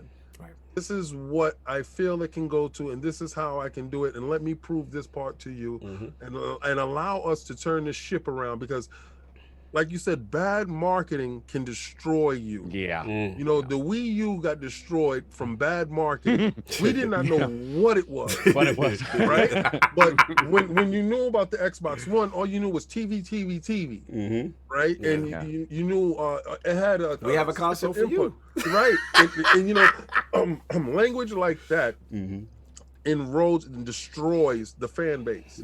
Yeah. And then not putting out games on a timely fashion, and then you're looking over at the competition. I feel that Phil knew everything that was wrong. He watched, he listened, he absorbed it, and he made a strategy. He acted when, you know, a lot of guys would do the normal thing, like when one of the people that were in the meeting decided to unveil the series, he agreed. Oh, you talking about the Game Awards decision to do it? Yes, that was a good call. He listened. Yeah. I A think good really leader helped, listens and reacts. always. I think what really helped in that regard also is that if you look at Game Pass and a service, that's where Microsoft has pivoted in everything. Yes. The past Exactly. decade. Yeah. So Exactly. it's their strength. In that sense, exactly. In that sense, I really believe that it was that part of the argument and discussion, I think, was easy because it's like, this is in line with what you've been doing. I've been paying for Microsoft Office as a 365 as a service for damn near a decade already. Right. So Game Pass falls right into that. Like the ideology behind it is the same. And the moment he was able to sell it as, hey, we can grow gaming in this same way, and we can become pervasive without necessarily having to stop the quote unquote competition in the console space. And like Rand said, and like I've said multiple times, you change the conversation when you're losing at whatever the status quo is. You change the conversation, and sometimes it works, sometimes it doesn't. In Microsoft's case, it seems to be working and working extremely well. Engagement. Look, we're gonna get into it. I want to get Lord Addict in because obviously it was a big week, man. You know what I'm saying? A lot of emotion this week, Lord Addict. Me and you talking daily, every time any bit of news drop. Is it gonna drop? When is it gonna drop? We're sitting there. Even Rand was in the chat, like we're gonna stay up late to see if this news is gonna drop, you know, Tuesday morning or what have you. So Lord Addict, man, after all this stuff this week, what are you feeling about all these announcements, man? I just want to say that I told you guys so. Look, man, at the end of the day, Drop it! You know how many times people went at me all the time? Oh, Addict, that's not happening. Addict, that's not happening. I want you all to turn around and walk out the club. You ain't invited anymore. Oh my God! Look. Damn. At the end, like I get it. Like, and it's to a point. You know, people have definitely went on their stands, and you know, it is a fair assumption, to assume that, you know, when you're not looking behind closed doors, you don't have people telling you stuff that, like, look, that's a lot of money. I don't know what way they would go. Like, you know, look at from the point of Microsoft, sometimes they be iffy. Sometimes they be doing So are you implying because it was Microsoft that's what the shade of doubt was, that they might not make these exclusives? Is when you put $7.5 billion, if you're not looking at stuff with a magnifying glass, I could see to a point where you would assume, okay, maybe they are going to put stuff multi-plat to get that revenue back quicker. But you know, shout out to, like, you know, Lord Colin. It's like, look, you know, all stuff like this, there is a reason why I would assume people like, you know, Colin would think something like that. And you know, salute to Colin. We got love for him. He actually owned it, man. Salute to him too for putting it. And I'm just like, you know, okay, because I even had to get on that TED Dog. I was like, man, let that man live. Like he admitted he was wrong about it. It's like, first off, people ain't doing that. Second off, it's like I said, that kind of logic, it's not something that I wouldn't completely throw away. Like there is a realm of possibility where they spend that kind of money, $7.5 billion, and there is like, yo, that's a lot. PlayStation brand just to abandon is a big thing to do. And I can understand people would assume that, you know, maybe they're going to try to play both sides a little bit. But it's just like, look, man, like, you know, people came at me on Twitter, people came at me on you know, like, first off, I wasn't going to name people, but Mooch, you're going to have to hold that L. Oh, my God. Mooch got to get this one down. Hold that L because you told me, Addicts, from past experiences. Past experiences, how'd that work out for you, little Mooch? God. How'd that work out for you? Salute to Mooch and Crossfire. Can I add something to what he Yes. just said Real quick that popped into my head? Yes. One thing that does bother me, and again, I'm tracking these things, is, for example, Sony did try to buy the Starfield exclusivity. Yes. You know that. That's correct. And there's a couple things that people are forgetting. One, port work does cost money. You have 2 development teams versus 1. Right. You got various other platforms. Right. Additionally, what blows me away and confuses the hell out of me is people will say Sony was good. Listen to the stupidity of this comment. Let's go. People were saying that Sony was going to buy exclusivity, but that Microsoft would have to release it on both platforms to get their money back. Think about how money works, by the way. Right. It is not a zero-sum game. That is not how it works. Those 2 comments are not in any way, shape, or form in line with one another. And that is mind-blowing to me, that people who said that they knew what they were talking about, or people that like supposedly cover the industry, and you're sitting there going like, dude, you can't, those are actual opposites. Yes. You can't say that for one company this would happen, and for the bigger company that could purchase Sony right now, by the way. Yes. King is smiling. They would magically have to do it to make the money back. You know, There's I love port- him, right? I actually have a huge man crush on him. He talking that big money talk. He talking about you, ACG, because you talking. Oh, I thought you meant Phil. No, he talking about you because you talking that millions, that big money talk. King is about that big money talk. This is the situation, and people don't understand that Microsoft and Xbox, and yeah, they're the same company. I don't stop trying to separate the two just to make your point, right? Because I don't separate Sony from PlayStation, or Sony from their TV brand. Yeah, exactly. The TV's stuck at this point. Jesus. Listen, Microsoft is looking past you.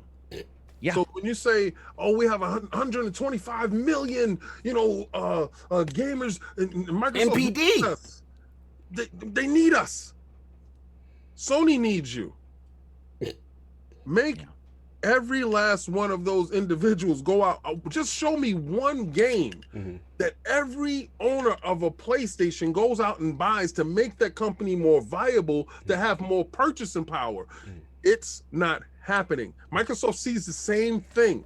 If they have 80 million Xboxes out there, 80 million people are not purchasing Halo. No, but I can tell you that Game Pass. Exclusive. No. Exclusive. Yeah, say it. Hang on. No, I'm not going to say what I was about to Go, say. you, brother, you go but right I will on say ahead. The other thing that is not under NDA, people are going to be shocked when they finally find out how many titles and how much money companies are making on Game Pass. Yeah. There's hints. But it was bad. There's hints. But I don't think people realize exactly what's going on Game Pass. Well, no, I know they don't. Until they won't for a while, but some companies are able to. There's some stuff coming out where some of this will be talked about, and I think people are going to be like, "Oh, I see." But Lord ACG, hold on one second. But Lord, I heard Game Pass is bad for the industry. I heard that these games are giving it away, and everything's $1, and it's not. You know what? Sustainable. That's a legitimate long-term poisoning of the well kind of discussion. Right. That's a theology, or not theology. I'm sorry. That's a philosophy kind of discussion, which I have absolutely no care to engage in. I don't care about philosophy of stuff. I could be dead tomorrow, so I don't care about the gaming industry in like 50 years. Right. I care about today, and I've seen the gaming industry adjust with Sony backstabbing Nintendo, and we got the PlayStation out of it. So to me, I think it's a self-righting industry. Gotcha. So we do have microtransactions, but suck. But you get my drift. We also have free-to-play games that, by the way, some free-to-play MMOs are really incredible, and I'll throw the developers $60 all the time. I'll be playing an MMO, and I'll be like, dude, this game's good. I'm just gonna buy a cape.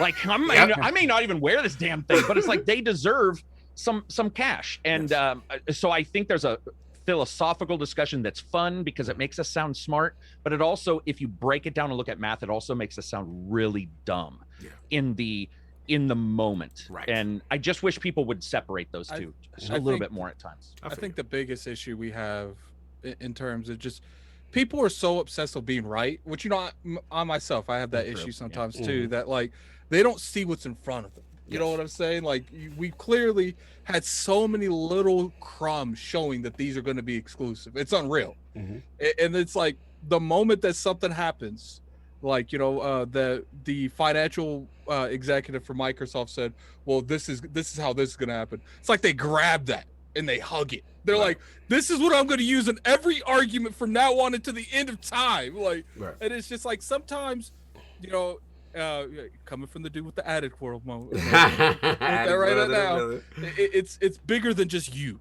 Oh, look at Addict growing. Look at that growth. Wow. Look at that growth. Congratulations, man. Wow. You're a man now. You're a dude from another brood. Good for you. Yo, I'm proud of Addict right now. Yeah. We almost have 1,000 people in that like y'all. Good right discussions. Now. I know you guys asked for him. You got him. Yep. Like, follow, and subscribe. Let's get those likes up. ACG is dropping knowledge. And I tell you, right now, I got a bad crush on him. You talking that money talk. It's the beanie, I can tell. He said it's the beanie. His beanie's better than mine, which bothers me to no end. Now I need to fancy myself up, as my wife would probably agree with. I'm gonna get some Lord merchandise and show up on the international podcast with your stuff. Introduce myself as your. I'm just gonna be like, what's up? This is Lord's podcast. I have done that, by the way. Maddie has introduced himself as Carrick, and I've introduced myself that's as dope. Maddie. You'll have people listening going, what is going on? Gotta mess with people, man. Bro. And you know what, Lord ACG, what you know how I know this passion in you, like crazy amount of passion. Like you was about to say some stuff you wasn't supposed to say. Yeah, dude, I leaked Far Cry Primal a year before it. Dude, I have a podcast where you see me with Cadiz, and I'm like, what if there was a Far Cry game where you're a caveman, blah, blah, blah. And then you see me go, and Cadiz didn't know because I didn't tell him. So Cadiz is like, that would be awesome. And what if blah, blah, blah. And I'm like, and I left it up, and luckily they were okay with it. But yeah, and that happens to all of us, where you'll slip up and you'll be like, "Hey, can you clip that from the podcast, please?" Oh man, I don't say a lot. I know of that things feeling. That I hear and I see, because half the time I think it's all BS. You know, be honest with you. Yeah. And I don't want anybody's thoughts to permeate my brain. But we're at a point right now. And I really want you guys to clip it out, because I've seen companies come and I've seen them go. Yeah. This is the pivot. Yeah. This is the point. Okay, this is where the chap gets knocked down. And then, you know, what I do want to point out again is I don't blame a lot of PlayStation people. What it is that they're putting their hopes off of what's reality. Right. Like, it's like Rand said, they've had everything. They've had the best first person. They've had a lot of the marketing. They've had a lot of timed exclusives. They've had a lot of marketing exclusive content. It's like to think that, Elder Scrolls, Starfield. We don't know a lot about Starfield, but Starfield, Fallout, Doom, Wolfenstein. They make another. Right, but you can't say that Sony's this giant, amazing publisher, and then say because Bethesda was bought by Microsoft, they magically have nothing. Right. Like, that's what bothers me. Because I agree with you, Edic, but it's like I'm so bothered by people complaining. It's like, dude, you'll have your own games. Yeah. Sony's not going to magically. Sony's not going to magically be like, well, all right, day one, we're done. Let me ask you a question, ACG, that a lot of people and then I got to get solved in the community. Do you feel personally, because of this acquisition with Bethesda, that Sony needs to shop around for their own studio? Absolutely not, and it's the dumbest thing in the world. That's a topic. That's a topic, sir. Oh, I didn't know. Yeah, right there. Co-host right on the show. Salute to the co-host. Sony response is so vague. I don't know what you're talking about. Oh my god. Anyway, that's awesome. We're gonna get to that. We're gonna get to that. Soft, thank you. Perfect transition to you, by the way. Yo, man. So this week, man, big week. You already heard what Rand said. You heard what ACG, the server from King and Addict. Like, what was your thoughts this whole week? The timeline with the Exclusivity, the announcement, then the round table. Where you at, so? I mean, I was with Addict and I was with King the entire time. Like, you don't spend this money to give it away, to spend it to be the to be sort of the messiah that helps everyone. I was saying last week, I was like, because then people were like, oh, it's going to be the little stuff. They're going to make all the big stuff multiplayer, the little stuff they're going to make exclusive. I'm like, so they spent $7.5 billion to give us the crumbs. Okay, that makes sense. But you know what it is, though? I do understand people nitpicking language, because Phil Spencer, as Phil Spencer is one to do, like, and ACG clarified this, right? Because let's start like on Tuesday or Monday or Tuesday when they made the initial announcement that it was everything was set in stone. The messaging that day, I felt, was still very non-committal. And I'm just like, wait a minute. They own them wholesale. Why is he not being crystal clear? And obviously they had another thing coming down the pipeline later in the week. But I'm like, and then, you know, ACG clarified that, well, he has to speak a certain way, right? He has to be, and Phil himself is is a very diplomatic person when he speaks. He's not going to be the dude who's like, yeah, I got you, or not. Suck it. No, he's awesome, actually. When he's not that dude. So for him to say, yeah, I think these games that are coming to the, you know, they're not going to live anywhere but Game Pass. So if that platform doesn't have Game Pass, well, you know, A plus B equals C. It's obvious what I'm telling you. Right. So then, you know, I was very fine with that. And I think that is absolutely crystal clear. I don't think people sort of creatively taking the word legacy and bending it in different ways. And it's legacy's old stuff. Legacy's ongoing stuff.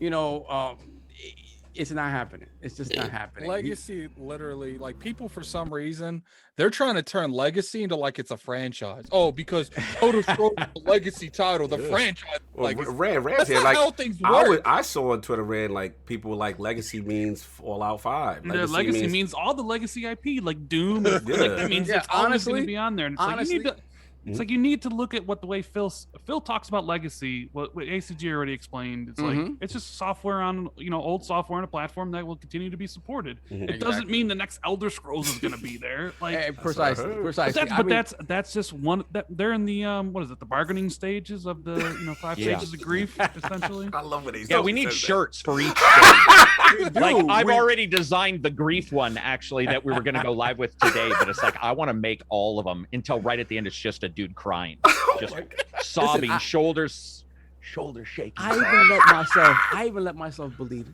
maybe they give them Wolfenstein. Yeah, I even felt it. Just because it's like it's a sequel. Story. It's a continuous story. Yeah, and they may do one or right. Who knows? Yeah, they might do a side one. Who knows?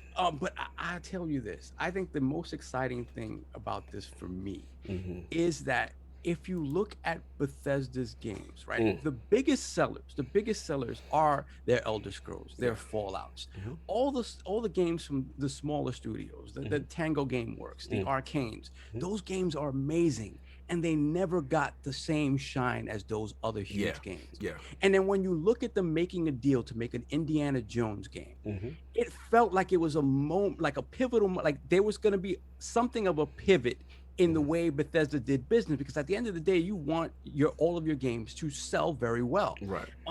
So my thinking was, man, I don't know if we get Dishonored 3. Right. I don't know if we get another Wolfenstein after 3. Right. I don't know if we get, something as exploratory as like bringing back Rage or bringing back Prey, which I love.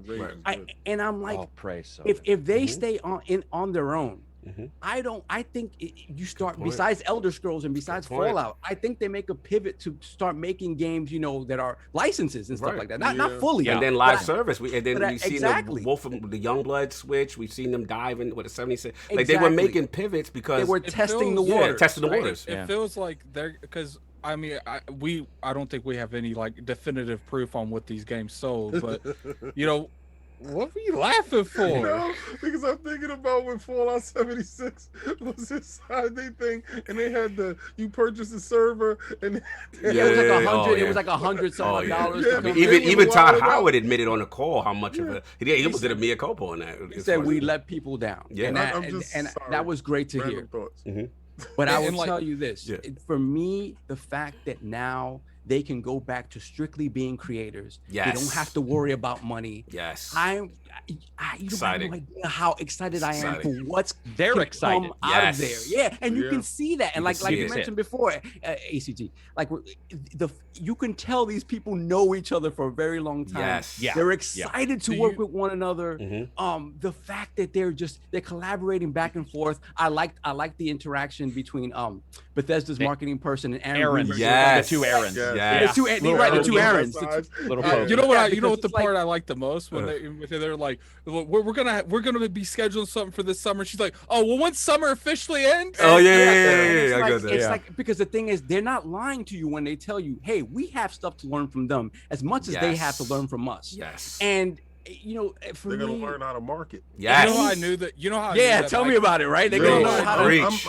Listen, You know how I knew that Microsoft and Bethesda was mad close, like mad close, is when Todd Howard said that one of the first people he called was Phil. Was Phil Spencer during the over the 76 Fallout debacle. 76 fiasco. Yeah, and it to me, just to say this, this week right here, with all these little snippets that they've been throwing out after the acquisition, I believe that the media teams got together to put together these collages that will hit, and it felt like a Bethesda hit. You know, when they showed you Doom, when they showed you the new, I get what you're saying. Yep, I get what you're saying. It felt like those visuals was like, whoa. it feels like they're gonna teach Microsoft how to do it right. Because Because let's be real, all of us here that have gone to a E3, FanFest, FanFest, like and E3, bro, Bethesda has always done a great show. You may not like every game, but as far as the presentation and the way they galvanize their base to go to their show, it's pretty. And spectacular. Microsoft to put you in waterproof like things and show you the Kinect. Remember that? Remember that? Damn it, ACG. And you're just sitting there going like, Microsoft, No. dude, puff, pass, man. You're holding on to the bong way too long. man. Yo, I mean, If that's what you're thinking, we went people to are going to want to see. Bethesda's show. Yo, They gave us the popcorn. remember that? The Oh, movie did they? theaters? That's cool. Yo, That's cool. like sitting there in the arena, just not even the one with the drumstick where I broke out in hives. Oh yeah, I remember that one. Yeah, that was the Elder Scrolls thing when we had the big meads. Oh yeah. Listen, because ACG, I don't eat meat, right? So at this point, I was off of eating meat for probably 2 years at this time. I got there and I saw a Flintstone-sized drumstick. The drumstick was as big as our head. Like it was crazy. Making me hungry. It was incredible. And then they gave you this giant thing of beer, right? So I'm like, you gotta do it. I said, please, God. You got to caveman it. You just got to do it. They had. It was the best. They have the best show on earth. That's awesome. Yeah, Bo's in the chat. He was like, they gave us free alcohol, free food. Listen, they had women walking around with miniskirts giving hamburgers out. Yeah, dude, if that doesn't speak to like premier understanding is like hot women, hot men, whatever you like, handing hamburgers out. Even if you're a vegan, you looked at that and were like, screw it, I'm gonna eat the drumstick. That's when you know their PR works, when they cause you to break a 2-year pattern. There you right? go. Yeah, that's awesome. Yes. That's awesome. Good I to didn't know what's that funny? for Bethesda. I wish I had gone. You know, the craziest thing is like seeing King's face when he was doing that. Like he knew he was doing something he was supposed to be doing. Yeah, he was like, bad. Yeah. Listen, and Addict knew. Listen, God is so good because I broke out in hives from my neck down. Oh, hey, no so worries, it wasn't right? all over my face. Yeah, and I was exactly. able to do interviews. But There you from go. the neck down, I was an itchy thing. It was a great day. Just a jerky stick of hives, Yes. but you're like, I look good. I look good. And Yo, that's what matters. I knew I messed up when the sheets got hard, like because I was laying in the bed. You know how the sheets was nice and soft. Yeah. And I'm rolling around. I'm like, God, these sheets is rough. Did somebody come and change the count in these sheets? Then I looked at my body and said, I'm a lizard. Oh man, that's rough. Yo, so I'll finish up and I'll jump right in. I mean, just to end, nobody should be mad at this. Yeah. No one at all should be mad at No, this. and the companies are going to fight back too. Exactly. Sony and Nintendo. Absolutely. It's going to be awesome. And that's what you want. That's what we want. Everyone is fighting for So attention. fight back. You know, as a gamer, you're in the best place possible. So nobody should be angry at this. I'm so excited about this. And one other thing, I have to say, Pete Hines emceeing. You stole my something. You stole my thought. Shout out to NLG because Shout out to NLG. NLG mentioned something about him Stinger. running Xbox one day. But I thought about it in terms of one day if Phil decides to move on, that felt like a dude to me. Yes. That could take those reins. And I mean, and no disrespect to Matt Booty. I know he's been there for a long time. Right, no disrespect to anybody. But Pete has that presence. Yes. He ran a fantastic roundtable. Yeah. There was something. I just saw him in a different light there. Yeah, I agree. I got to jump in. Listen, Phil might be close to putting the cherry on top of that ice cream. And when it happens, like, as I told you, it's gonna happen. And you guys has laughed at me. You laughed at me so much, and everything. I'm getting the last laugh. This is the last one. The last one is Game Pass on that box, and that's the end of your box. But oh my God, because I told you, just put an X on it, and it's an Xbox. oh my God. I'm telling you, I think I saw something in Pete Hines. Yes. I saw an aura of leadership. Yes, he was phenomenal. Let me jump I've in, also man. been really rough on him. Oh, salute to ACG. Salute to ACG for owning that. I admittedly, Maddie is like close with them. Yeah. And I am known on his podcast to be like, I just don't like him. I don't like the way he talks. And what I realized was I was wrong, and what he was doing was he was just being himself, and two people are not always going to agree in the way they communicate. Yeah. And we mentioned that in the podcast too. We were like, dude, he led it, which is weird, and it also means there's a companion, almost like a partnership. You know, the old Wonder Twins unite, shape of Wonder a Twins, awesome let's game. go! And 80s babies, let's go! I don't think most companies would say, hey, you know what? We're the main guys. Why don't you run the sit down? That's good point. So anyway, sorry to interrupt. No, you're on fire. You're on fire. I like how when they was asking about the summer event, and Aaron's kind of like being cryptic. He was like, he's not answering the question. He spoke to the fan, and what I love about it is, again, like you said, Attic, like when Aaron was being corporate, he was doing market speak. He's like, yo, come on, the people will know. And then it's like, hey, Phil, you know, what's good? Like, Aaron, stop dancing. Phil, what does this mean to gamers? Yeah. Like, what's going on? That, the way ran, I was loving this thing, man. And like, I came, let me get my balls, because this was a fun day. This was a fun week. Yeah, go for it. So pretty much, look, like Sov said, like, we've always stood on the square. If you spend $7.5 billion, you know what I mean, that these games need to be exclusive. You know, when I look at subscription services and I look at like a Disney Plus, which I initially had too much interest in, but then it's like, okay, you got all the MCU films, you got Mandalorian, you got WandaVision. Okay, now I have to have your service because you have premium content that I am now interested in. So shout out to the fire engine going by there. Salute to them. But this week started up to me as a clear case, Red, of, you know how the Twitter meme go, like how it started? How's it going? Now, when Tuesday hit, Red, you know, we spoke about this. I was furious. I told you to be calm. I was having to talk him off the ledge, like, because like no lie, like Monday or Tuesday, I can't remember exactly when the first inbound info dropped. I remember reading that and being completely disgusted. I was like, why don't they just say it? Like, as was I. I was disgusted. It was go back to me in that chat. Yeah, no, you stood strong. You were on your firm. Yeah, you were like, don't worry. I said, just wait until Thursday. But the thing, what it was, King, it was just way too much corporate verbal gymnastics. And I'm just like, bro, I have not learned anything from the day you announced it to now. Like, I still feel I'm in the same position I was in. Is it? Because look at the language. Some verb. It was just drive. Did you see the visuals that they put together? They had a whole package. No, afterwards. We're gonna get to Thursday. I'm talking about Tuesday. I'm gonna get there. I saw all the fear. No. It wasn't fear. I was just mad. I was just like, I turned to fear, then it turned to anger. Again, shout out to the fire department that keeps going by when I'm talking. Cog, I was just going to say, no, go ahead. just like ACG, I also talk to people that know stuff. Yeah. And I don't know how many things I've told you in the past have come out to be true. You have. A lot of stuff. I told you. You did. It's all gonna work out in the end.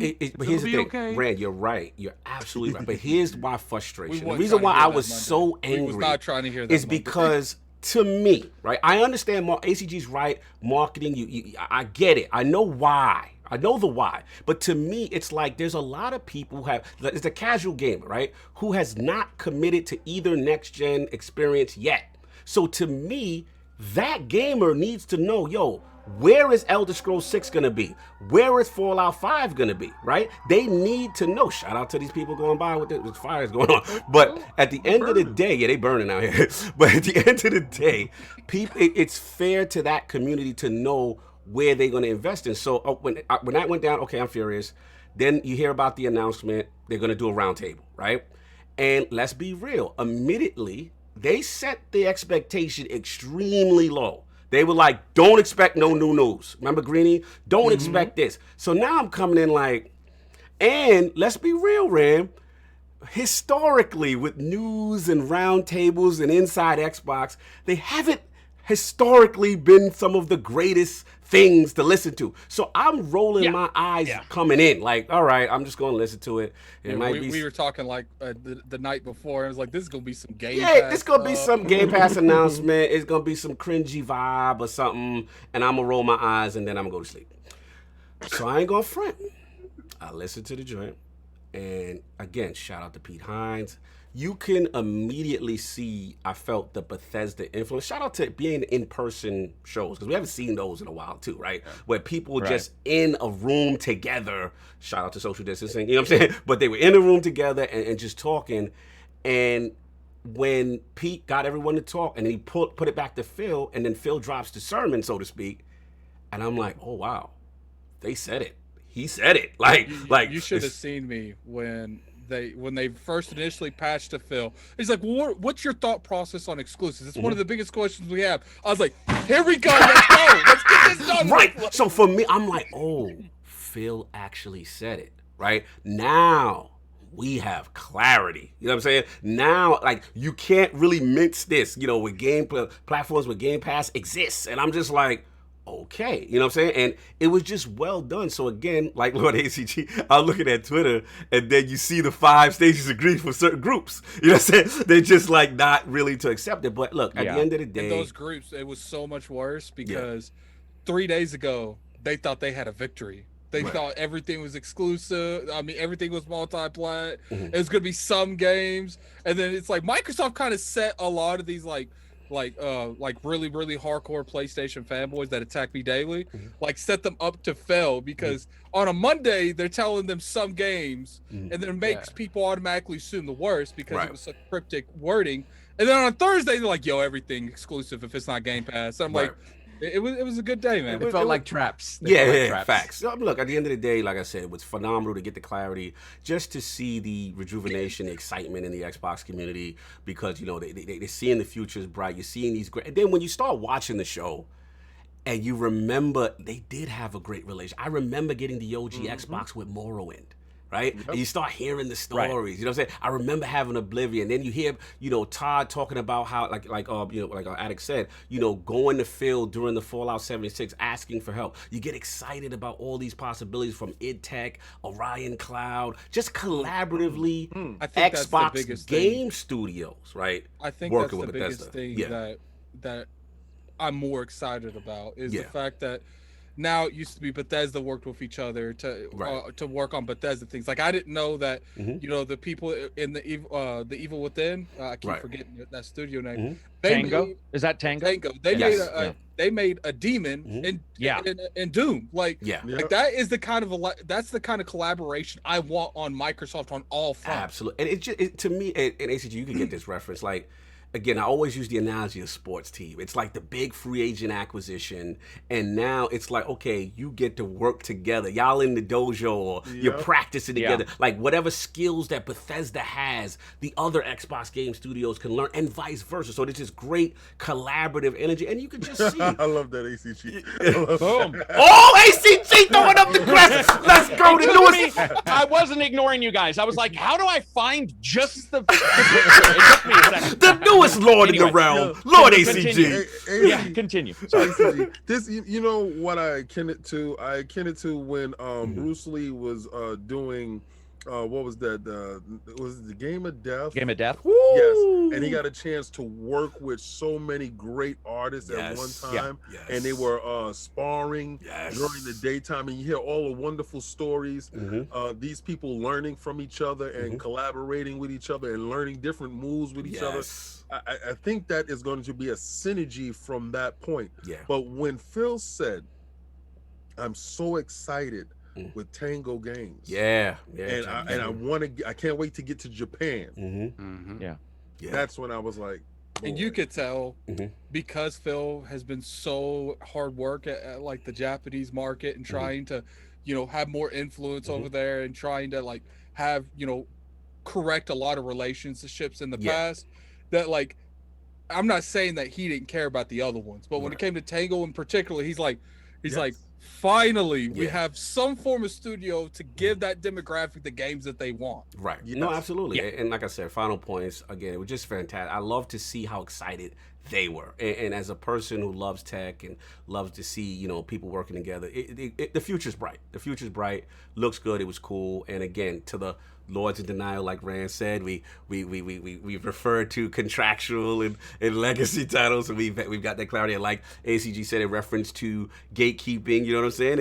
If Ferrari wants to buy that exclusive seat, right, little ACG? You know what I'm saying? Yeah, exactly. It's on them, man. Just go get a Ferrari. I'm excited if you want it. for Sony and Nintendo and what they do, because like Raven and Rabbids is probably one of my favorite games of all time. Yes. And that's Nintendo. Right. And that was them going, hey, let's do a Ubisoft joint. Right. That to me is like, you know, awesome rappers coming together. Yes. I mean, like, let's do something together, right? Yes. And musicians right now, which seems to be the more socially distanced everybody is, the more they want to work together. And it's almost like whenever anybody says that they are an introvert, they really aren't. They just want to be invited so they can friggin' say no. Yes. Right? What's going on now with music stars is they're like, let's do it. And I think these guys, Tango is a weird name for him to call out. I like that he did. I like that he did. Wasn't, you know, I wish he had said Prey 2 was coming, but we can ignore that for now. I'm just, I just can't wait to see them do it, but also so that people don't think it's just Xbox.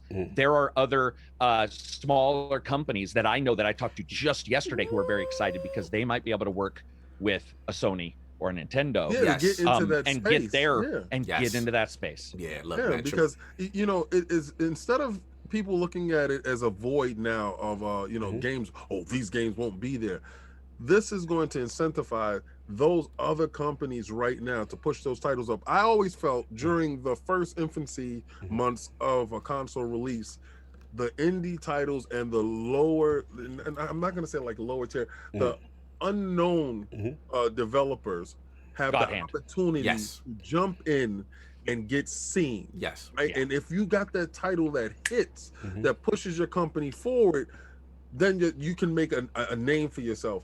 And I think this is a time where Sony goes out and purchases a couple of little development houses to bring those in, because I've been watching the Asian market, and these games that are coming out from over there, the Chinese games, Wukong and that other joint too, fire.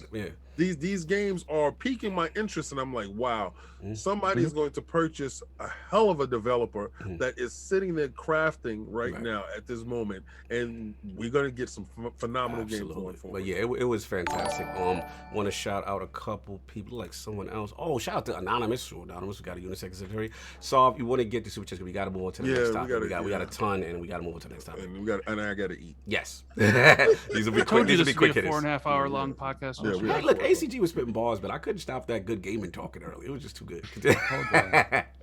I gotta let me roll back because I have it all here. Okay, cool. It's all good. It's all good. We got a lot going on while you're doing that. Salute to everybody in the chat, man. I got it now. Okay, cool. No, you want to go ahead? No. You're good. You got it. So we have Citizen Sleeve with the £5 super chat. Sup, Lords? First time watching your cracking podcast. Awesome to see my man Carrick with you.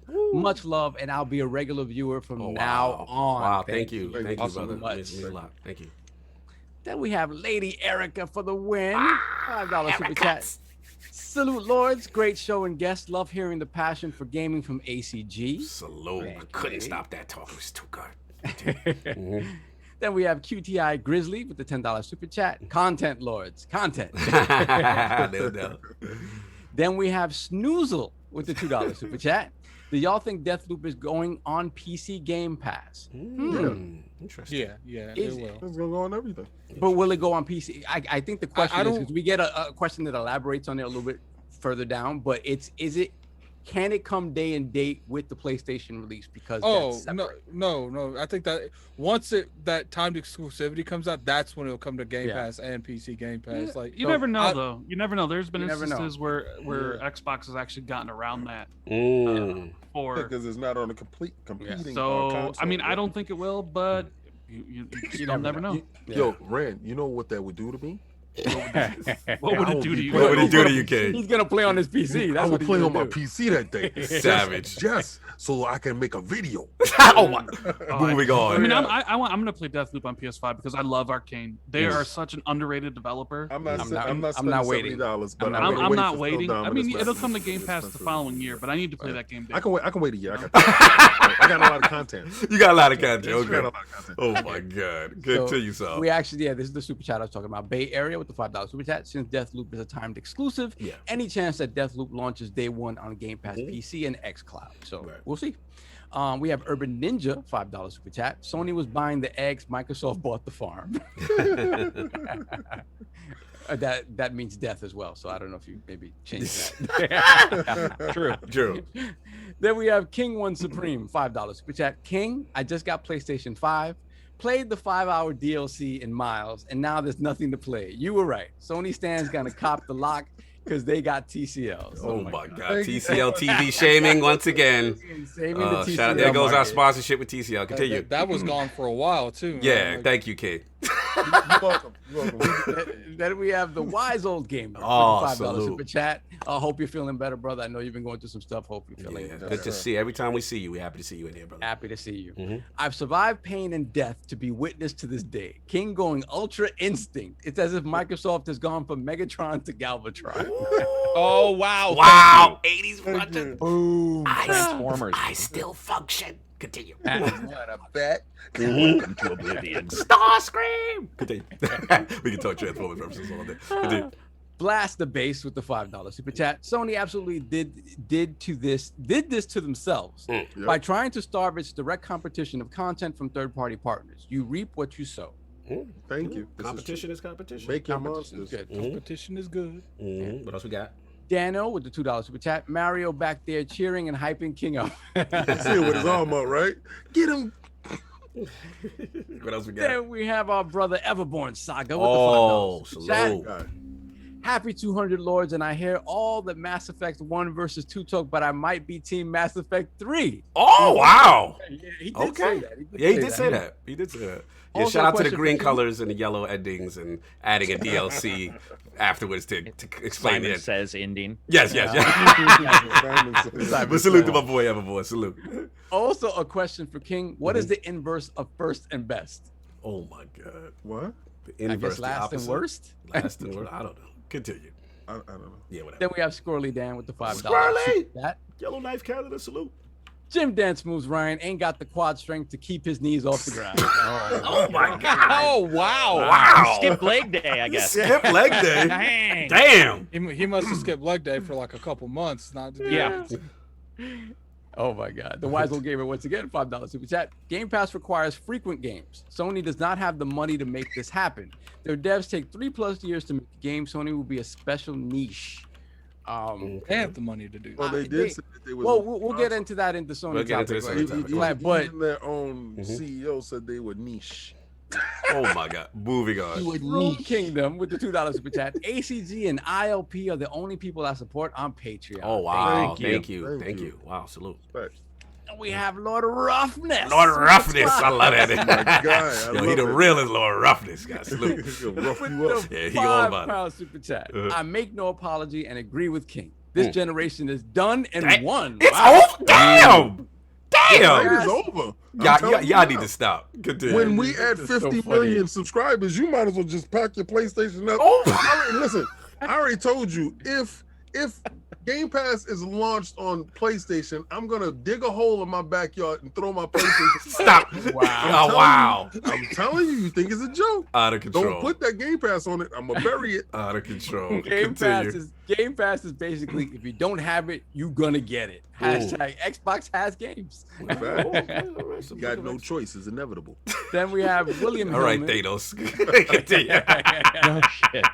Then we have William Hillman, $5 super chat. Because of Game Pass, me and my boys are all going to start playing Fallout 76 today. Nice. Don't need to convince friends to buy games when they're on Game Pass. Yes. So Good as point. Mr. Great Bahar for those says, games. it is a that fantastic giant rental gauntlet. service. Oh dang. Yeah. That's awesome. Have you put it on before? Yeah. Like, I does put it on actually in the fit? video. Oh, that's sweet. Well, In the video. You can't like close it. It's just it's a prop Gotcha. record. Is it like the cat head for Halo, where they sold you a head? You'd have to have like Zika to put it on. Yeah. No, what else we got? Then we got Six Slayer, $5 super chat. The fact that Rand had to explain all this stuff, anyone with a lick of sense would have known from the start. It hurts my head. Thanks for being blunt. Thank you, Rand, for helping everyone through the stages of grief. You've been phenomenal for the past couple of weeks. Then we have Eagles fan with the $2 super chat. What do you guys expect to hear on the 26th from Xbox? I think that's just going to be like an xCloud thing. MDK.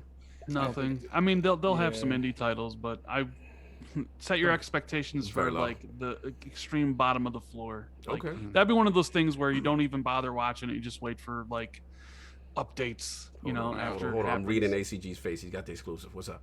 And ACG, tell us what's really going on. I'm not saying a word. Go with it. You can't hide it. I'm reading his face. I can see the clip on a website where it's like, I know it'll be like ACG with, and sometimes you'll just say something like, yeah, you know, I like Black Sox more than White Sox sometimes. It'll be like, Carrick's saying that Xbox has got, and you're like, what? We trying to get that clickbait popping, man. How did you do that? Like, You know what though, ACG? I gotta thank you because you have gave me content for my YouTube channel. Yeah. Oh well, there you go. That's good There enough. you go. Hey, There you go. At least you get sourced, ACG, because whenever me and Jez do stuff and drops things, it's always Jez Cordy. Jez Cordy, yeah, they don't give Rand no credit. I don't get anything. Just this filthy YouTuber Rand, you know. With Dill Central's own Jez Cordy, I know that. They be doing my boy Rand dirty. They be doing Rand dirty. Like he not even, like it's Jez's podcast. It's like they be in his bag. Some other dude was on there too. And Jez said, and it's like, I said that. Yo, what is even happening? Facts. Salute. What else good? So there we got Lucius Augustus with the $5 super chat. It's so crazy that the same people who don't want Xbox to have exclusive games never said anything about Street Fighter V, Final Fantasy 16, etc. Preach. But Phil did. Preach. Phil did not like that Street Fighter move. On the real though, man, I need better from Microsoft with those Square Enix titles. Yeah, hopefully. We'll see. Moving on. Wait. No. Exclusive. Hold on, everybody. No, I was focus looking on at the time. ACG with the exclusive. Continue. And we have Adam with the $5 super chat. Even more logic. Both companies won't release games because consoles aren't out in mass yet. Yet they need Sony to make money back. Right. Yeah, it's true. That is actually correct, by the way. Yes. Yeah, Just so people know, there are companies holding back because of current issues with sales. You don't want to sell to 1% of such a small group. Good We point. would have had a Ratchet and Clank a long time ago, I believe. Such a good game. Yes, I cannot wait for that game. My PlayStation will turn on. Oh my God. Salute. God. Messy. Very messy. That's draw. Yes. There we have Michael, aka Petstein's finest, $5 super chat. If Forza Horizon chooses Japan for its next setting, the fans are going to lose their mind as well as me. This will be an epic year, honestly. Yeah, that would be. I mean, if you look at Japan, just the colors and like, cherry blossoms. By the way, remember when HDR. Horizon was announced and we were all like, "Oh, that's interesting." Yeah. Like, what is that going to be? What is that? And the best racing game. Oh, I that's- love it. Yeah, It speaks to my soul because I'm not a motorsports guy. Yeah. Exactly. I'm just Exactly. saying. I Shout out like to the going motorsports between guys. the two of them. Yeah, no doubt. Go ahead, so. Then we got Michael, aka Besides Finest again, the $5 super chat. Episode 300 from the Lords needs to have Phil Spencer on that one. Let's make that magic happen. I would like for him to show up on July 2nd. Oh, that's my birthday. Shout out to Phil Dallas. It would be an honor to have Phil in the room. You already know. Salute. Continue. Then we have Regulator with the $2 super chat. Happy Sunday to the Lords and panel. Be safe, guys. Much love. Thank you. Thank You you. as well, my brother. Regulator once again with the $2 super chat. My opinion on legacies, remakes, and remasters. Makes sense. Okay. Then we have Smitty Smith with the $5 super chat. Phil dropped the mic and he did it with flair. And he got these PS soldiers punching the air. The Book of X. Now we have rhymes. Now we got bars. Oh, Wow. Lord. Book of X. He's been dropping bars for a minute. He's man. in his bag. What else we got? Then we have put the crust in the chat for our newest member, Outlaw 2120. Welcome to the round. Welcome to the sir. round. Thank you. And then hold on, I was not able to keep up with what came afterwards. So if you Yeah, it's guys been a can ton. Yeah, we help got you. me, We got oh you. my goodness. So many, man. So many. Addict, jump in there, bro. Help your boy. Okay, I got it. Oh, okay, cool. I got it. We have Stitch with the $5 super chat. Salute. Cog, a 49-year-old, is going to stump on the 49ers again. Listen, we ain't talking this football talk right now. Shout out to Tom Brady, though, but it's all about my Niners. Continue. I told you about to go. Yeah, salute. Yeah, he's the GOAT. Give it to him. Yeah, he is. Absolutely. Paul Grant, $2 super chat. Great content, Lords. Great to see ACG and Rand. Woo!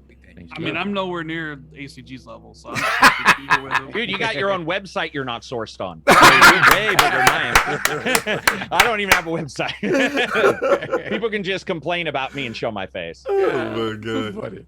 Here we have Corey Hale with the $10 super chat. I would love Microsoft to purchase the Black Myth Studio. That game looks insane. Salute. That would be, The what? that And would then we be caught? the Black Myth, the Wukong Studio. Wukong. Yes. Lord, yes. Yes. Uh, Fire. no. Looks good. We have one more. We have Shawan with the $2 super chat. Do you think Xbox can keep the games flowing post Halo? I mean, I think that is the point. I think the point is that Game Pass is a beast, and you have to keep feeding that beast. Yes. So guaranteed, you're gonna get more games. Yeah. Hold on. Then we got another new member to the realm. I got jumped once again. Yeah, we got a couple of them. The man who got them horns. Oh, salute. Welcome back. I remember you. Upgraded. Oh, you upgraded. So, Okay. What is it? Yes, sir. Thank you for the Salute, upgrade. salute. Much Appreciate you. appreciated. Then we have Victor Alistine with the $2 super chat. legend. Congrats on the 200. Thank you. Thank my you. brother. Thank you, brother. Another brother has been with us. He's been with us for a long time. beginners. Yeah, Victor. Salute. Awesome. And I think we're good. We're good. All right, cool. So look, we're gonna try to do some quick hitters. You know what I'm saying, real quick. And basically, you know, we saw the announcement right after. Well, actually, on that roundtable, 20 Bethesda games automatically included. You know what I'm saying, in Game Pass right after the show. You know, so just in general, like, what are we thinking about the inclusion of these games, and then obviously, you know, the future moving forward with this relationship. Let's get ACG and then Rand in as far as, you know, what you guys thought once that announcement hit. I think it's good. I was questioning what games weren't on there because there were a couple that were surprising, but then there might be some technical stuff that's changing there. So it's like, I don't know what exactly is going on, but dude, it was awesome. I was actually surprised how many, to be honest. Yes. I think I expected maybe like a 5 each month. So for them to just be like, boom, dropping everything was incredible to me. Yes. Like, and again, that stokes me up because I'm going to be the person playing those old games. Yeah. Like it's awesome. So Absolutely, pretty much it. completely Just agree. good news. Oh, I didn't know people played old games. That's news to me. It's great to see like people they added Prey, which is such an underrated title from this gen. I see like Cold Eastwood is loving it. Yes. Like, and I keep on telling like, you need to play this game. So to see all those titles, and it's also a lot of work to put all those titles up there on that service from my understanding. And yeah, there were some titles missing, like Wolfenstein 2 and Evil Within 2, which I think are both on PlayStation now. There may be some contractual things there where it needs to run out before they come back. Right. But it's super cool to see the Bethesda catalog come to Game Pass for cheap, and then add some of the new features, FPS boost. Yes. Jason Ronald on your guys' show last week. Big episode. What was it? Skyrim Special Edition, Prey, Fallout 76, Fallout 4, and Dishonored Definitive Edition. So it's nice to see those games get 60 frames. But I mean, geez, I don't know about you guys, but I just gotta say, Game Pass as it never was, right? Brother, yeah, it's impressive value. It never was. Yeah, impressive value. Some people's takes will just not age well when it comes to this stuff. I guess. Yeah, it's interesting to see. Lord Addict, what was your thoughts, man? Bethesda games, as soon as the announcement, the roundtable was done. I was happy, man. It's about time something like that happened, and I think that as of right now, you know, this is a good thing. Obviously, I want to see the games. I feel like one of the reasons Bethesda's games went downhill a little bit was just because they didn't know where they wanted to meet in the market. Right. You know, they were trying the MMO thing, and I feel like going to Xbox, they'll be able to go back to their roots off what they like to do and not try to imply some things to constantly make money so they don't go out of business. No, I feel that. That's a good point. Fantastic point. Lord Saw, what did you think? 20 Bethesda games. Bam, right in Game Pass, right after that. I just thought it was great. I thought it was great to see that many and to see the community engaging with them like they were brand new games. Yeah. And the excitement Everybody go play Dishonored. had. Yeah, absolutely. Everybody go play Dishonored. As a person who is an unapologetic immersive sim fan, I am a Looking Glass like Studios fanboy. Yeah, me too. To see people excited to play Dishonored Yeah. and to play Prey. It warms my heart, man. It warms my heart because you look at those games and those games just didn't do what I felt they should have done because the quality is there. It's just that they don't have the name recognition of an Elder Scrolls or a Fallout. So the fact that I'm seeing people excited to play these games, and then once they start playing them, like, how the hell did I not play this before? It's that excitement, you know, and I have to give it to the Xbox community because sometimes we'll say like, hey, you need to play this, you need to support these things if you want to see them on the platform. And to see that happen was very heartening. I was super excited to see that. Yeah, man. Very cool. Lord King, the Lord Game Pass himself. How did you feel about these additions to your service? Well, in the beginning of Game Pass, it was 100 games there, and you know they said they would rotate, and now you had 300 plus. This is a phenomenal get. Yeah. Majority of those games I own. I have the physical copies that are right under the, you know, the console that's right there. So my level of excitement wasn't really too high on certain games, and those games I purchased, I ended them. But to go back to a lot of those games for the frame rate boost, and to see how it changed over, you know, the period of when I did purchase it, with patches and stuff like that, you know, that was a good thing to do. Like I said, Doom 64, it was amazing. My son sat there in awe of an old game that he never got a chance to play, but also he was excited at the list of games that he was able to play right off the rip. I don't think that we ever got 20 in one shot, and these are 20 bangers. Like, if you didn't get a chance to play some of these games like Dishonored or Prey and stuff like that, and I feel that Game Pass has that audience now that I tell you, it's a buffet. And sometimes when you go to eat, the thought, maybe I wanted to buy some coconut shrimp, but do you want to pay $35.50 for entree of coconut shrimp? No, you don't. But you might want to try a couple of pieces on your plate. And then if you do like it, the next time you go to a restaurant, you know, I did have a coconut shrimp. It did taste good. Let me get that coconut shrimp. Or let me get that marinated duck. You know, so it's different things that you're able to try and taste. Or you're at the ice cream aisle and you're like, you know what? Rice Krispies inside my ice cream may be really good. Or the giant chicken leg and come down with an allergy. And come down with but it was worth it. Let's do it. Let's do it. We're here. Let's do it. You can't do that if you're paying on each meal. $70 right now is prohibitive for a lot of people at this moment in time. We're at a different space as a culture, as a group, as a race. You know, so we're trying to save money any way we can, and we're trying to get the most out of our buck. This is the most out of your buck. 20 games in one shot. If somebody told you right now, pay $14.99, and I'm gonna give you 20 games right now. You'll do it.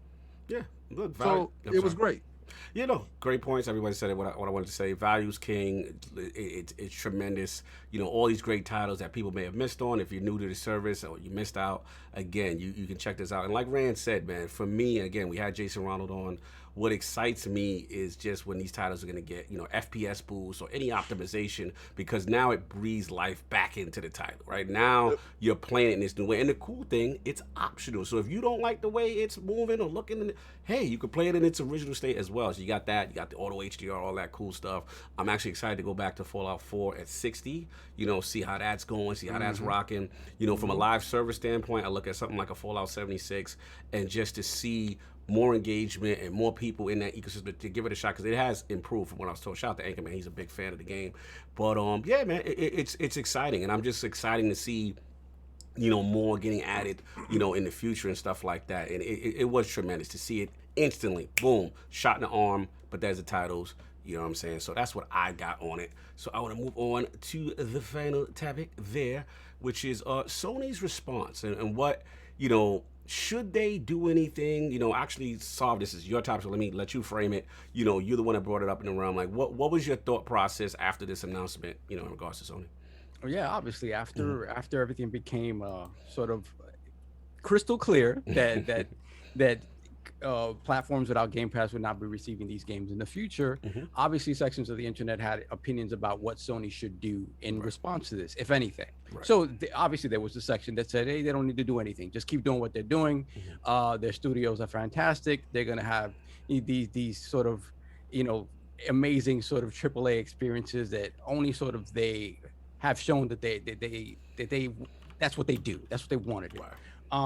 Other people have said, no, they need to respond in some way, shape, or form. They need to, I've heard everything from buy Take-Two Interactive to buy Konami and buy Square Enix.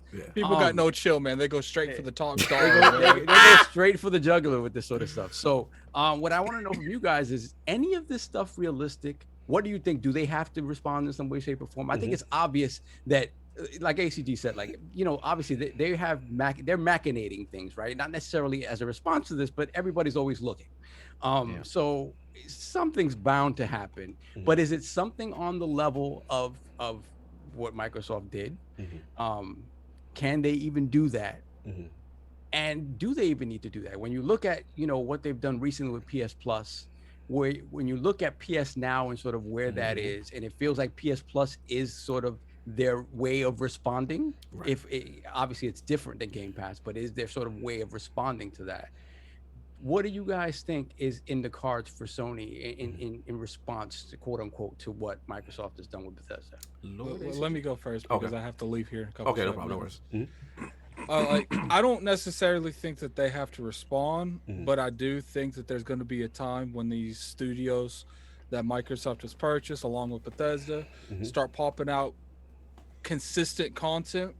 And I think that sooner or later, Sony's is going to get outpaced in content. Sure, they're going to make the God of War. No one's ever going to take them away from that. But to me, you know, when you look at it from like a perspective of value, look at a perspective of on just general content and all, you know, once the pandemic and stuff, you know, starts forming off and these games start getting developed out and get pushed out the door, you know, it's like we were saying this year, Starfield, you know, what happens in 2 years to 3 years when they got 3 or 4 studios hitting every cylinder every year.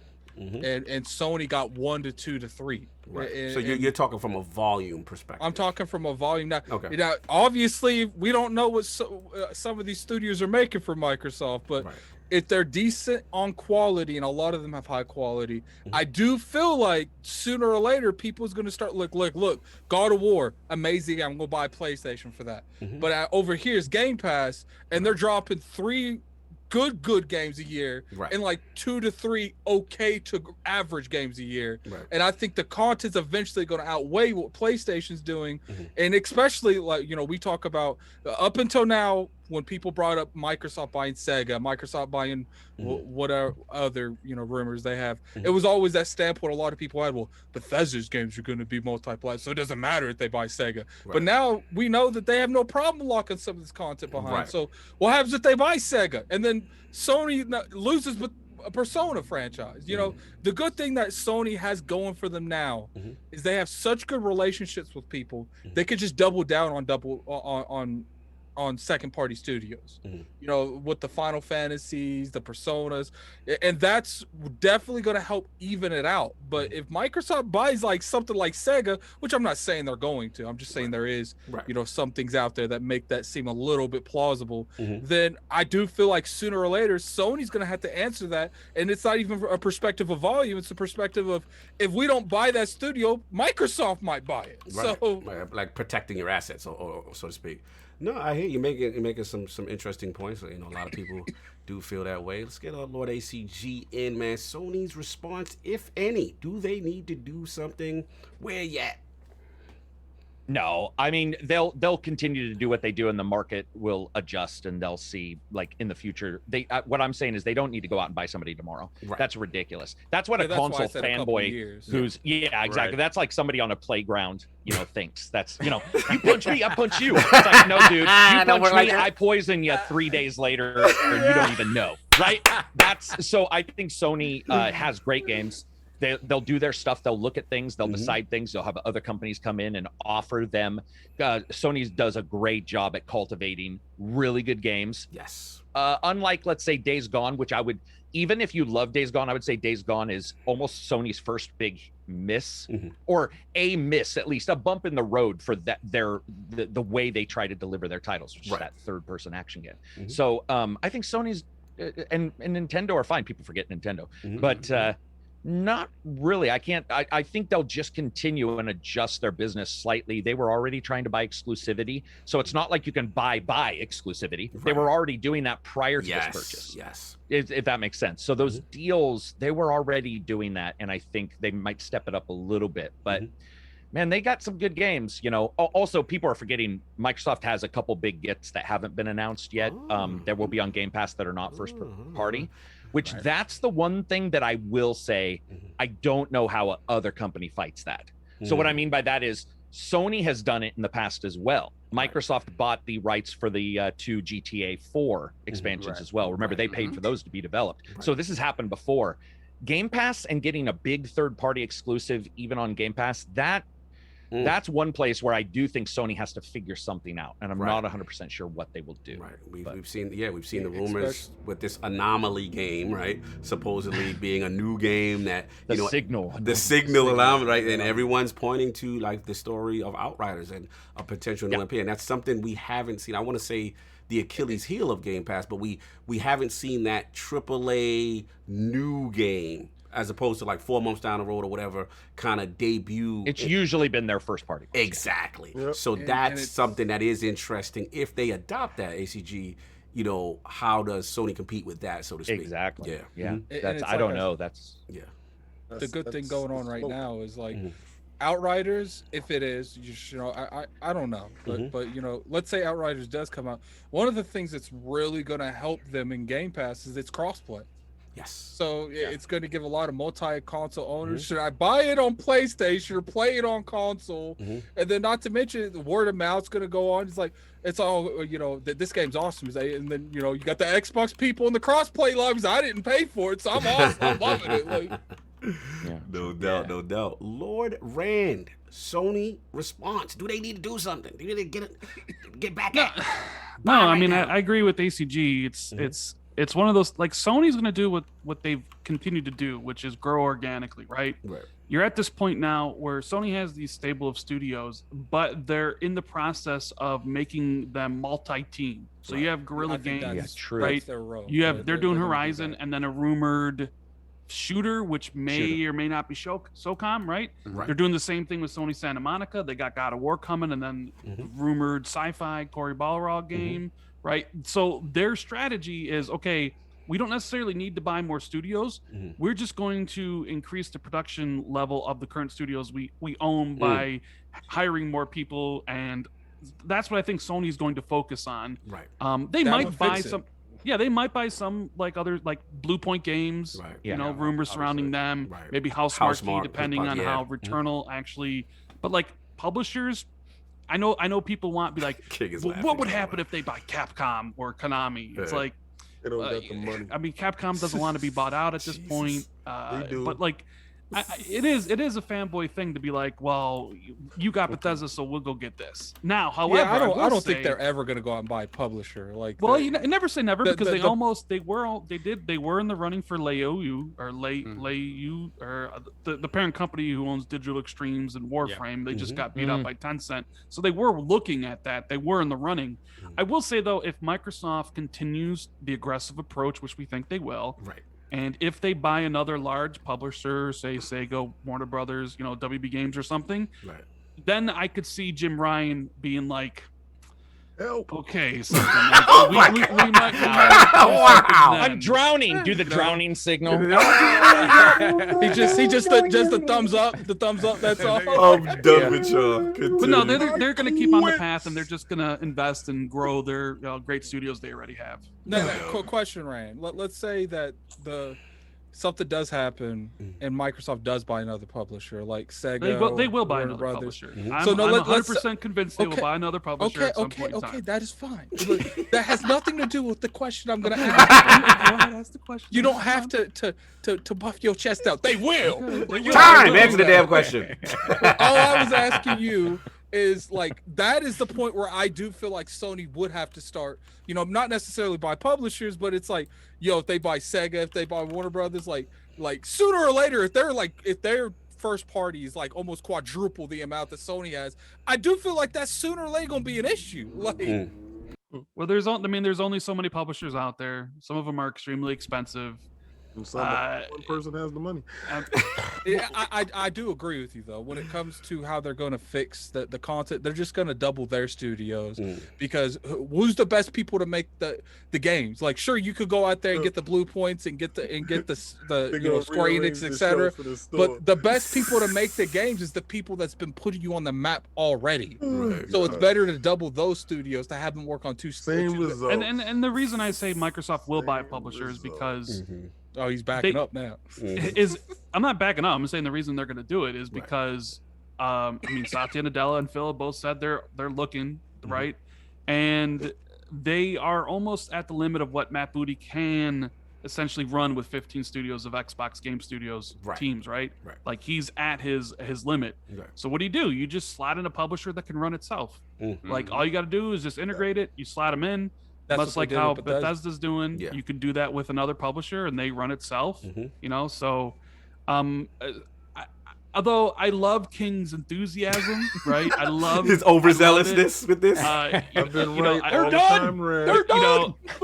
King said it's over, Ray. King says it's over, and King's right my guy all the time. I know you say it all the time. I've been right. You've been wrong some too. We ain't gonna act like you ain't been wrong some. He's been more right than wrong. Way more wrongs. I don't think there's a Sony has a major issue yet. If Game Pass can disrupt the market and become that paradigm shift eventually, there might be a problem, but that's for 5 to 10 years down the road. No, I think. Oh look, King ahead because clearly you disagree with this. A whole lot faster, and he knows it too. This is the thing. Like, I love your humbleness. I swear to God, I love your humbleness, and I love exactly what you mapped out. And what you did map out, you mapped out everything correctly. What you said was everything was correct. Matt Booty has 15 studios that he is overseeing, right? Fantastic. We have that. Microsoft understood we need development houses because at one point in time, Sony was outnumbering them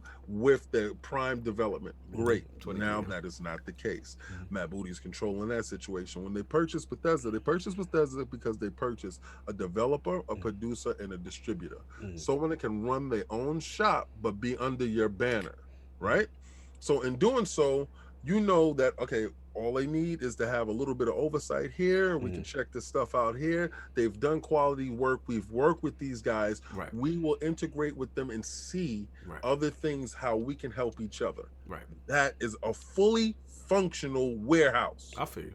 All right. This is not you going into a warehouse purchasing an empty place. You're purchasing a business that is fully functional, that has tendrils all over the place, and you're putting your name on it. Now, this is what Microsoft is doing now.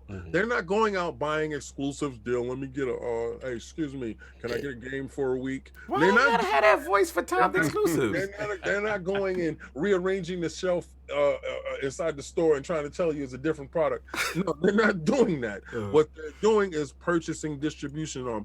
Sony's a mom and pop shop. Oh Lord, keep it real. They got mom and pop money, right? Oh my God. Walmart came across the street. Walmart is across the street. What is the mom and pop shop gonna do?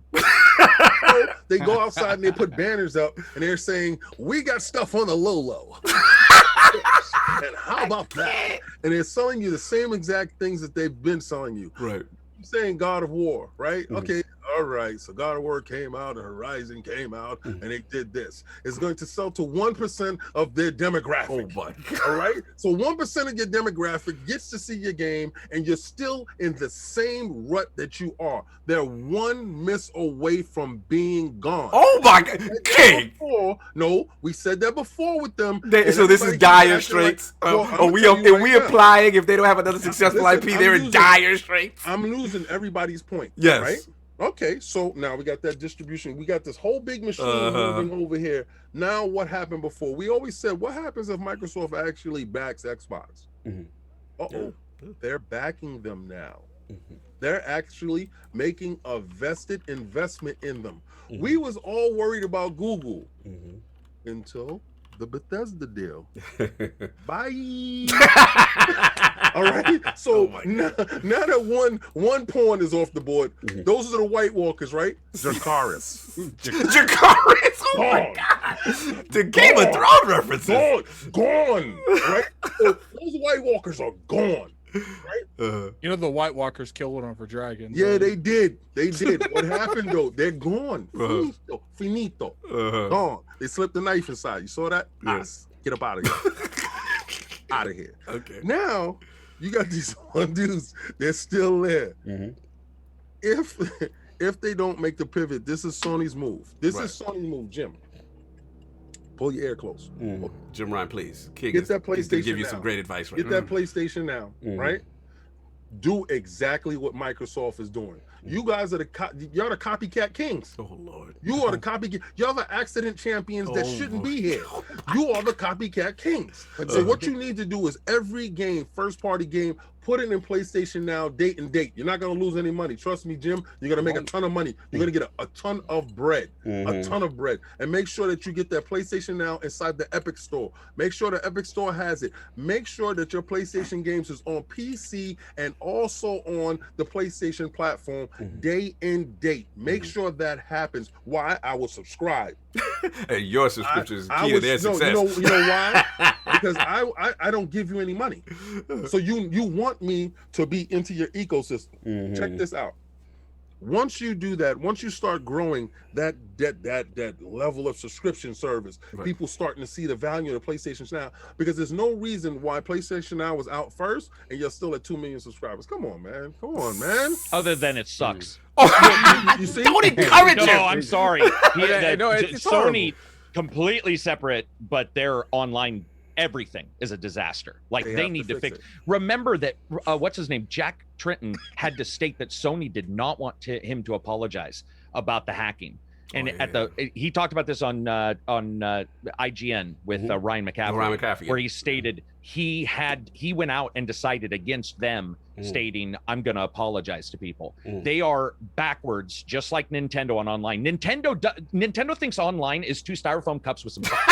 I'm with you on that. I'm with you there. I'm with you there. Yeah, I'm with you. Dude, they don't even know what online means. Yeah, where's the message? Service now. They went to Microsoft and got help. Sony's the same way. Yeah, admittedly, Sony and Microsoft did discuss Azure, so that is absolutely true. With some little chips and some little trinkets from them, we give them help. So we can turn the lights off. Oh my God! It's almost like you want a competitor in the NFL, so you give them a couple players, keep them there. You're like, But I will say that hiring Bethesda is like hiring a quarterback that can call their own plays. Yes. Which is a little, and I think that King was absolutely right. That is a different. We've never seen that before, so that'll be very interesting to see how these two, who are pretty close, I would say, in the pecking order, how they're going to handle. Absolutely. You know, finish. The future. So, Jim, you're gonna do it because Jim is the number guy. Remember, Jim is gonna get these numbers up.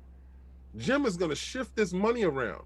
Now, for the PlayStation Hearts, I don't want my games date no place else. I want to pay $75. Nobody listening to you. Are you implying they're the vocal minority? You are absolutely out of your mind. Yeah. I want a PlayStation Now service with date and date. It's pretty tone deaf about the price. Yeah, it's they're pretty crazy. Tone deaf. Yeah, insane. My son is not getting a $75 game. He's not gonna No. If I had kids, I wouldn't be like, here's a set. I scrounged together like $3 and I was happy for a week. $70 game for a kid, maybe once every 3 or 4 months, maybe. Christmas. Yeah. See Christmas and your birthday. You get these milestone dates that you get games. Yeah, exactly. Your birthday. Right. Yeah. Let's stop that. Let every day be your birthday. My son thought yesterday was his birthday. Oh my God. It wasn't. It was just Bethesda Day. Your son is gonna have He's gonna have a messed up idea of how old he is. Like in a year, he'll be like, I'm 75, man, because multiple games have come out. I've just had multiple birthdays in 1 year. Oh my God. Gonna have a beard like us just suddenly. You're like, what the hell? But that's the pivot that they have to make. Look, they're gonna hunker down. I don't want them to do what y'all said. I don't want them to not react now. I don't want them to go away. Really? No, I don't want them to go away. This is new, Solve. It's inevitable. This is new. This is new, Solve. This is Concerned not what we heard. Trolling at the highest level. Yeah, this is Oh my, this is new. This is where I turn the knife. This is where I turn the knife. Phil is gonna do what he said he's gonna do, which is, and just like he said, those games that you want so bad, because you guys want them, because you're crying about them, and if you want them, your bosses want them, and in order to get that, just gotta put that. So wait, this is about Game Pass. So let's get that. Not a bend the knee, but I wanna get King on this. Do you think during this generation, we get Game Pass on? Yeah, that's the question. No, not this generation. No. Okay. I So you think they when will refuse die, that? I think when they die, that'll happen. When when the generation is one and PlayStation started, like when the PlayStation 3, when the generation was over and PlayStation 3 was like, yeah, The Last of Us. The funny thing is that we have these conversations about what these platforms do and are accustomed to doing, right?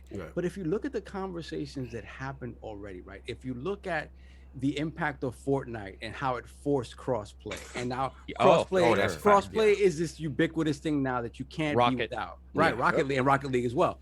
And then you look at that MLB deal, right? The MLB deal, I guarantee you this. If that contract had expired at the start of the PS4 generation, and MLB comes to PlayStation and says, hey, we love your game, we want you to keep making it, but we want you to put it everywhere, I can almost guarantee you that the answer to that is, thank you very much, we're done making baseball games. As opposed to at the end of the generation where you had new management in charge, the ideologies changed somewhat, and now you have different thinking. So I don't honestly, man. I honestly don't know what will happen. Right. But I do feel that if Xbox makes these power plays, right? And again, we haven't seen these games yet, right? If the quality of the games suck, then all the movements that they've made mean nothing. Exactly. But if they hit with banger after banger and they keep getting more products for Game Pass, I do think the conversation about a pivot on the PlayStation side happens sooner rather than later. It's weird because again, I would have never in a million years thought that they would acquiesce to crossplay. You remember, PlayStation, we care about the children. Right. The children cannot have access. The children. Then after that, they didn't care about them babies no more. Yeah, they were like, we don't care about babies. Hey, Sav, don't forget that PlayStation allowed Xbox Live on PSN for Minecraft. Minecraft. Something that you would think would have never happened. Never. Same thing on Nintendo. I do have a question though for you guys. Where Phil's comments about where Game Pass exists is pretty much like he's not shutting the door on Nintendo or PlayStation eventually in the future. So I'm gonna ask you guys this: what is more likely, Game Pass xCloud coming to PS5 in the future, or Game Pass xCloud coming to Switch in the future? Come on, man. You already know it's coming in hot. Come on, man. I don't think there's a competition between Switch or Nintendo and Microsoft have a weird different idea. I agree. So I think that they could. Sony has an ego thing with Microsoft too. There's something there where Nintendo, I think they might just be like, okay. That would be a huge, Ryan, absolutely he's huge complicit. announcement. I think he's complicit. I think Jim Ryan is in pocket. Complicit? Listen, okay, all right, listen. This is like straight up Illuminati. Yeah, this now. is Illuminati. Thank you, ACG. Right? Thank know you. what? Thank you. ACG, check this out. Remember that picture where Phil was standing on stage and he had Sean Layden on one side and Reggie on the other? Yeah. And I told these dudes that same day, I said, that means a lot.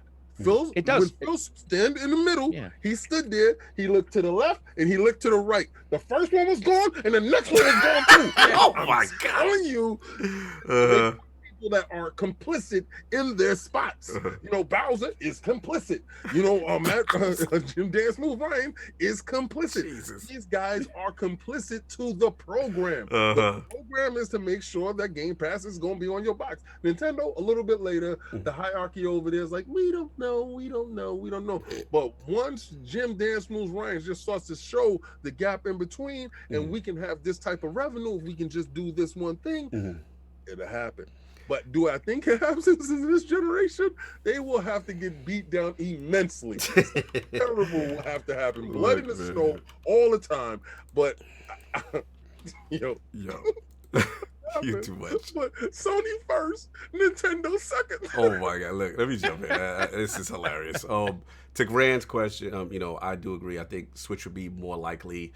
I will never say never with Sony, but again, I just don't see it right now. But look, to Saab's overall point, you know, as far as like what Sony got to do and all that stuff. I mean, look, I'm in agreement with Rand. Just keep doing what you've been doing. Make great games. You know what I'm saying? They're still going to be competitive in the gen, provided the games, you know, come out with the same cadence they have, and they're great. You know, I am curious, Lord ACG, if one strategy we heard that they were adopting at the beginning of the gen was the timed exclusive route. You know, they heard they were going to third parties and try, and obviously we heard with Starfield, things of that nature. You know, so I want to see if they continue that, you know, as even with the DLC practices and stuff like that, as well as exclusive games. To Addict's point, you know, in reference to volume,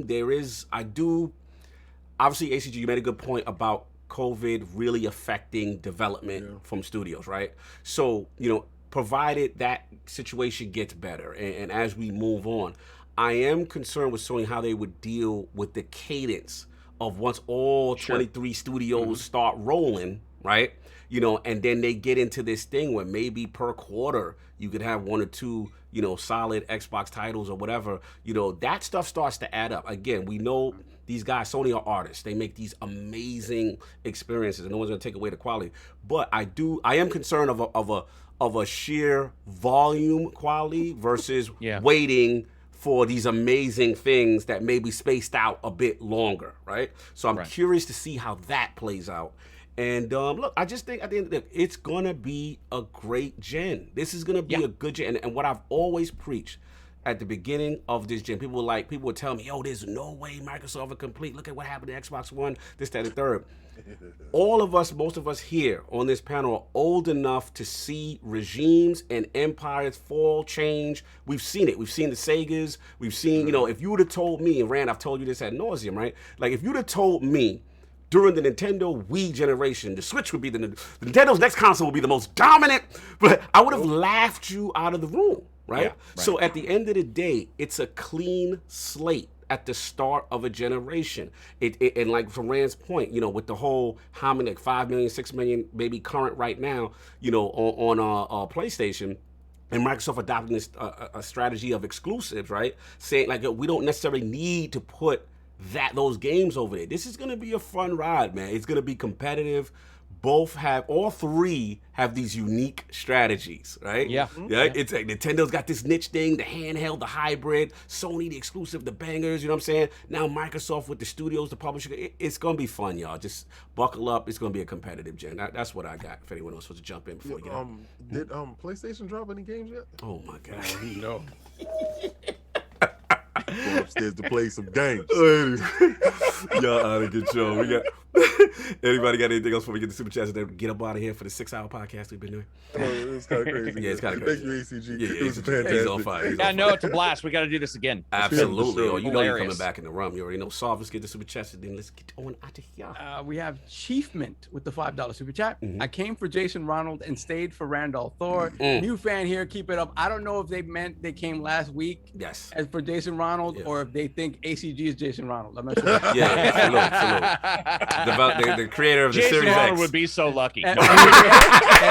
Epic beards all the way around. Epic beards, man. That's what it does. True that. Facial hair, yeah. Salute. Then we have a Rodimus with the $5 super chat. Rodimus Prime. Xbox signaling a move towards Game Pass. Does this make promoting the console anomaly? This mystery to me. I'm out and riding no matter what. Yeah, everybody's Outriders saying the same joke. thing. That's what it is. I would feel that if it wasn't Outriders, Square Enix would have been putting out that fire immediately. Right? Like because that would affect your day one sales. Yeah. So if it wasn't, they'd be like, no, Outriders isn't coming to Game Pass. Yep. So they haven't said anything yet. So what if they brought them? God. And I tell you, this speaks to that whole idea of finally getting that big third party day and date on that service. I love first party games, and they're great for establishing identity.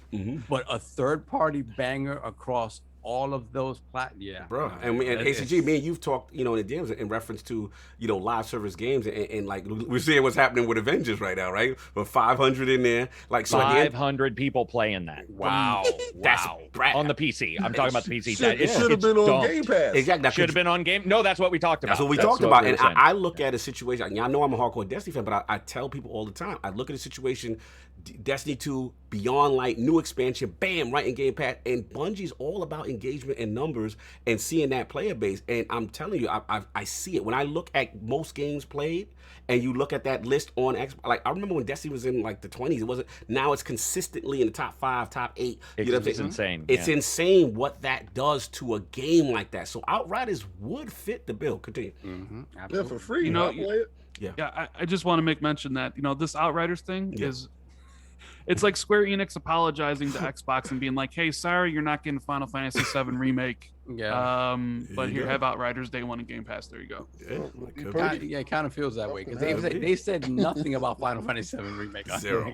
They purchased them stuff. Another game that people have said nothing about, Capcom and Resident Evil 7 VR for PC.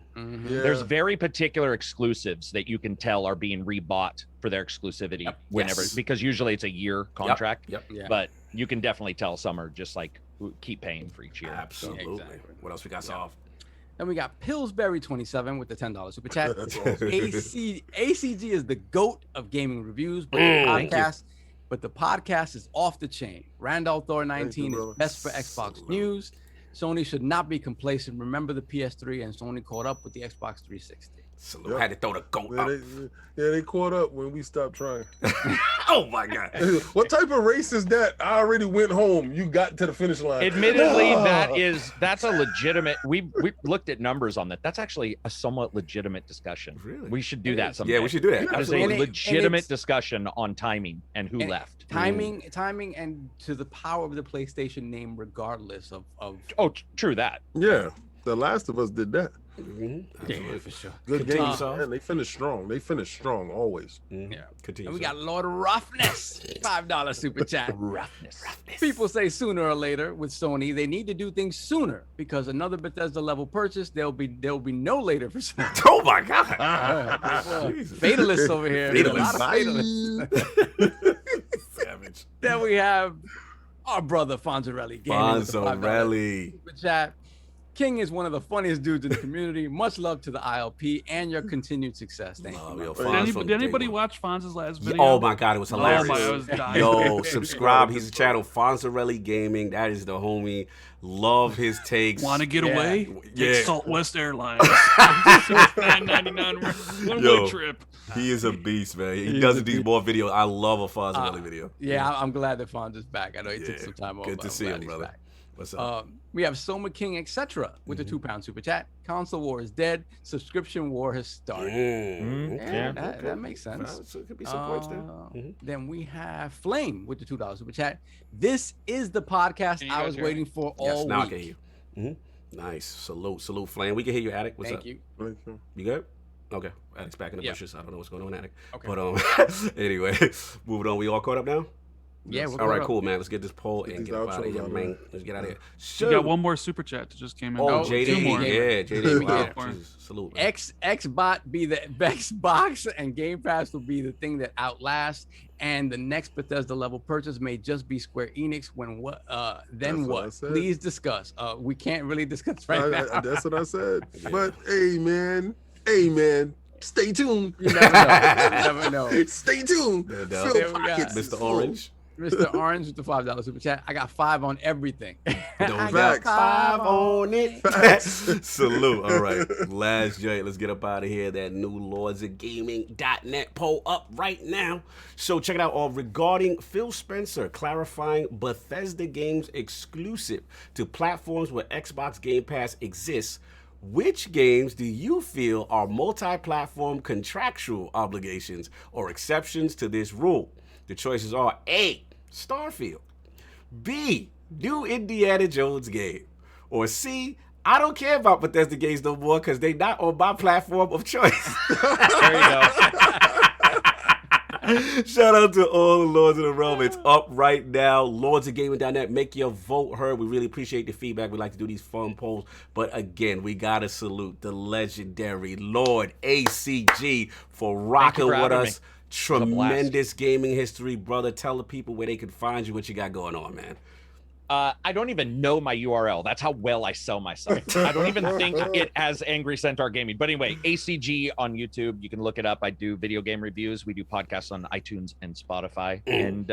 And I will definitely be on again. This is hilarious. Like we do ours, so I'm gonna have to get you guys on ours too. I want to do like an 8-person because we have 4.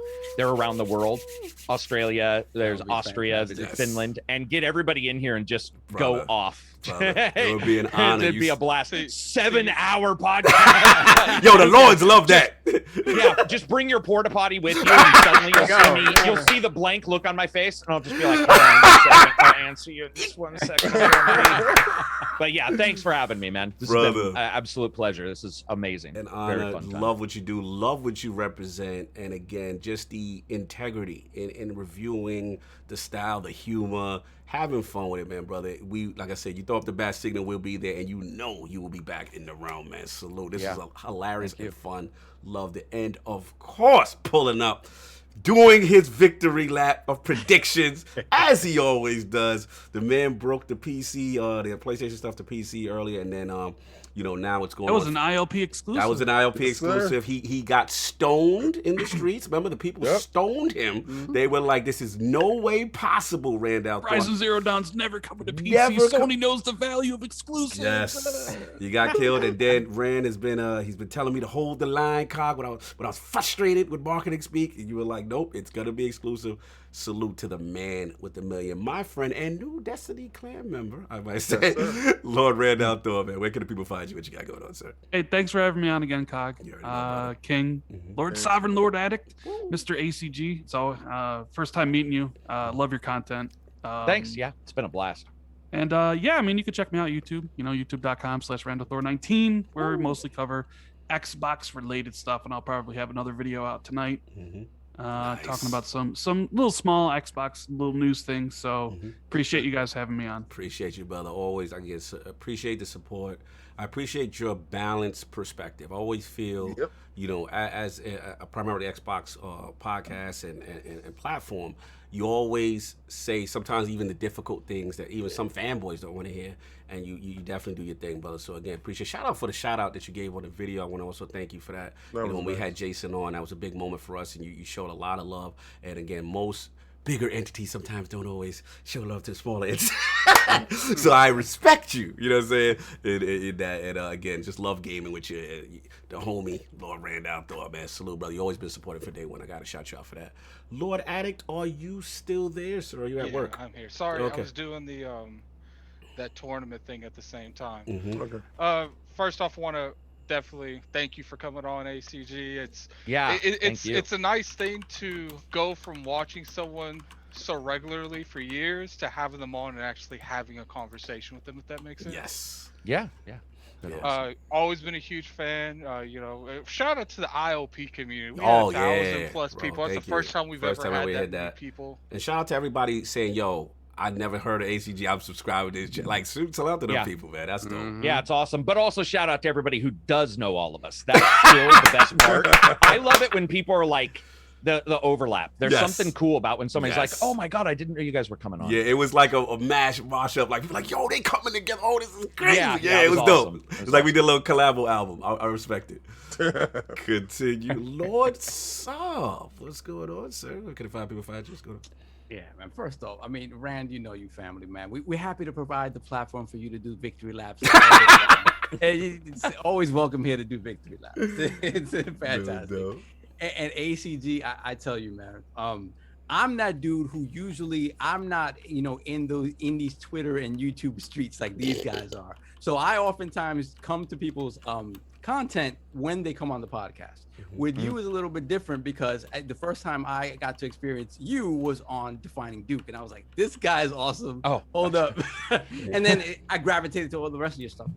But I tell you, the fact how you approach reviews, how it's no nonsense, and you take the time to break down things in your reviews in ways that other people don't do, is absolutely amazing. And just thank you.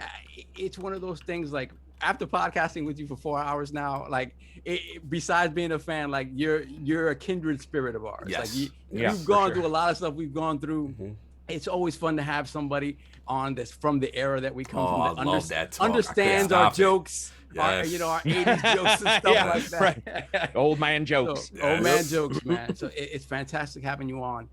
All the best to you. Fantastic success. I love the fact that you're on Colin's platform because I know that's a platform where it's like you can be you. You can be you. Yeah. No questions asked. And that's fantastic. So much continued success to you. No doubt. Thank you. Lord King, the fans, like I said, they were chastising me. Cog, don't interrupt him. I don't unleash King. I don't want to hear any of this PlayStation balanced perspective garbage. Who's this the ACG jackass? Exactly. They're like, King's gotta talk. King's gotta talk. This is his moment. This is his moment. Exactly. They were killing me. Okay, I want to address Rand first real quick. No doubt. Right? I'm happy that you're playing Destiny. Woo! Can you guys hear me? Yes. Yeah, we can hear you. Okay. I just want to point out real quick, King, that ILP is participating in Halo tournaments, so you can go on my channel. Oh yeah, right now. Go to Gaming Attitude. Yeah. We got Attic and 5 ringers. We're trying to win the title. Cog told me later. I'll talk about that later. Yeah, no doubt. But I want to thank Rand for all the stuff that he does, because we talk at night when I get a chance, when we get a chance. We took for granted that we were on each other's friends list when we wasn't really weird. And so we are now. And he's in the clan, so I can't wait to run Super Nightfalls with him and stuff Last like Wish that. Raid is up next. Yeah, and show him some stuff. That's going to be amazing. Now, I gotta say that he is probably one of the most humblest people that I know. Because he is a regular humble guy, and he sits on a ton of information, and he goes at it with an even hand. Very even. Where I tip my hand all the way to the left. He's in the middle, and he's very even, and I really respect all his videos. I gotta say this though, I don't know what you did to my television, but every time I go to sleep, I'll put it on YouTube and I'll let YouTube run. I wake up to you and just shout out to the algorithm. Every single time. Literally, you're in my ear when I'm sleeping. It's kind of creepy. Thanks for the kind words, King.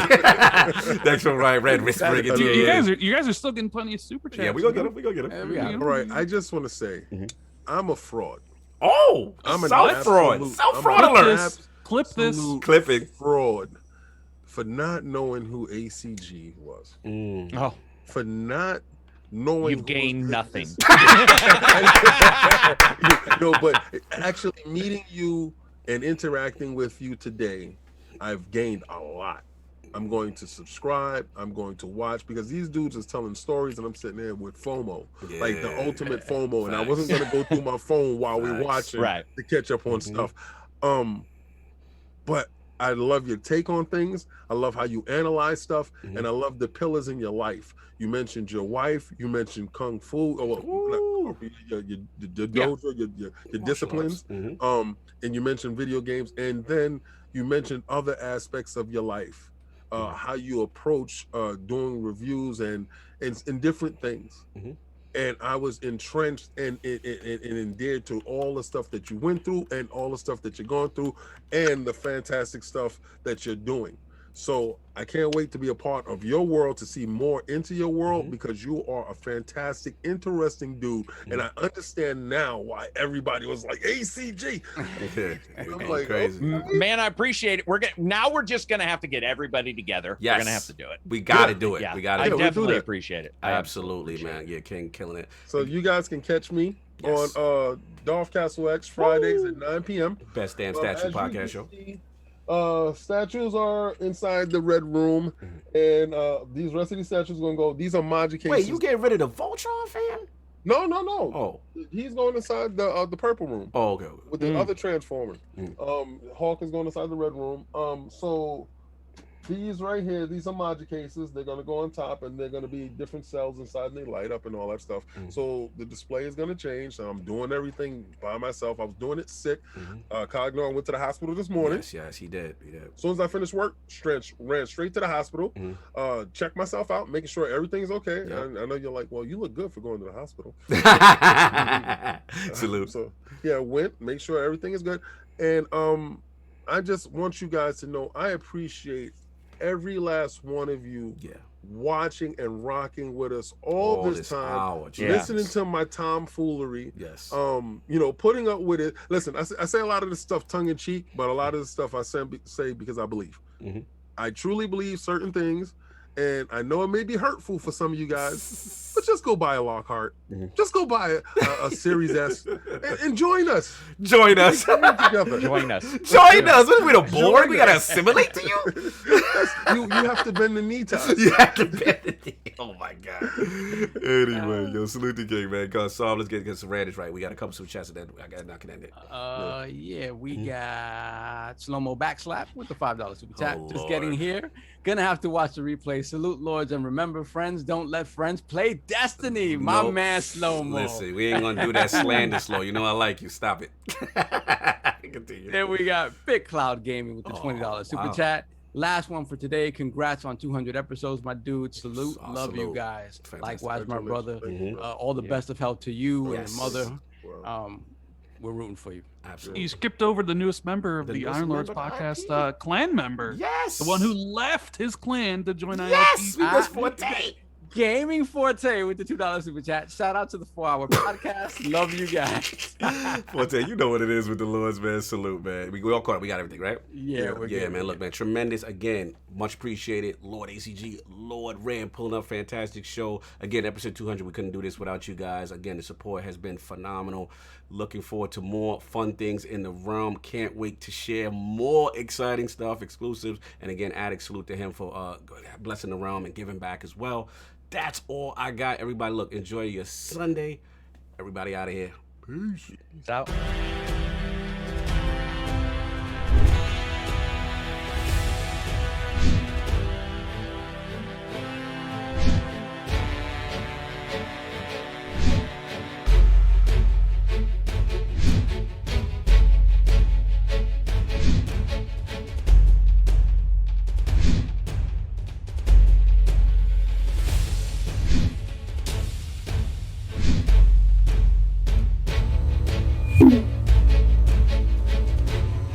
you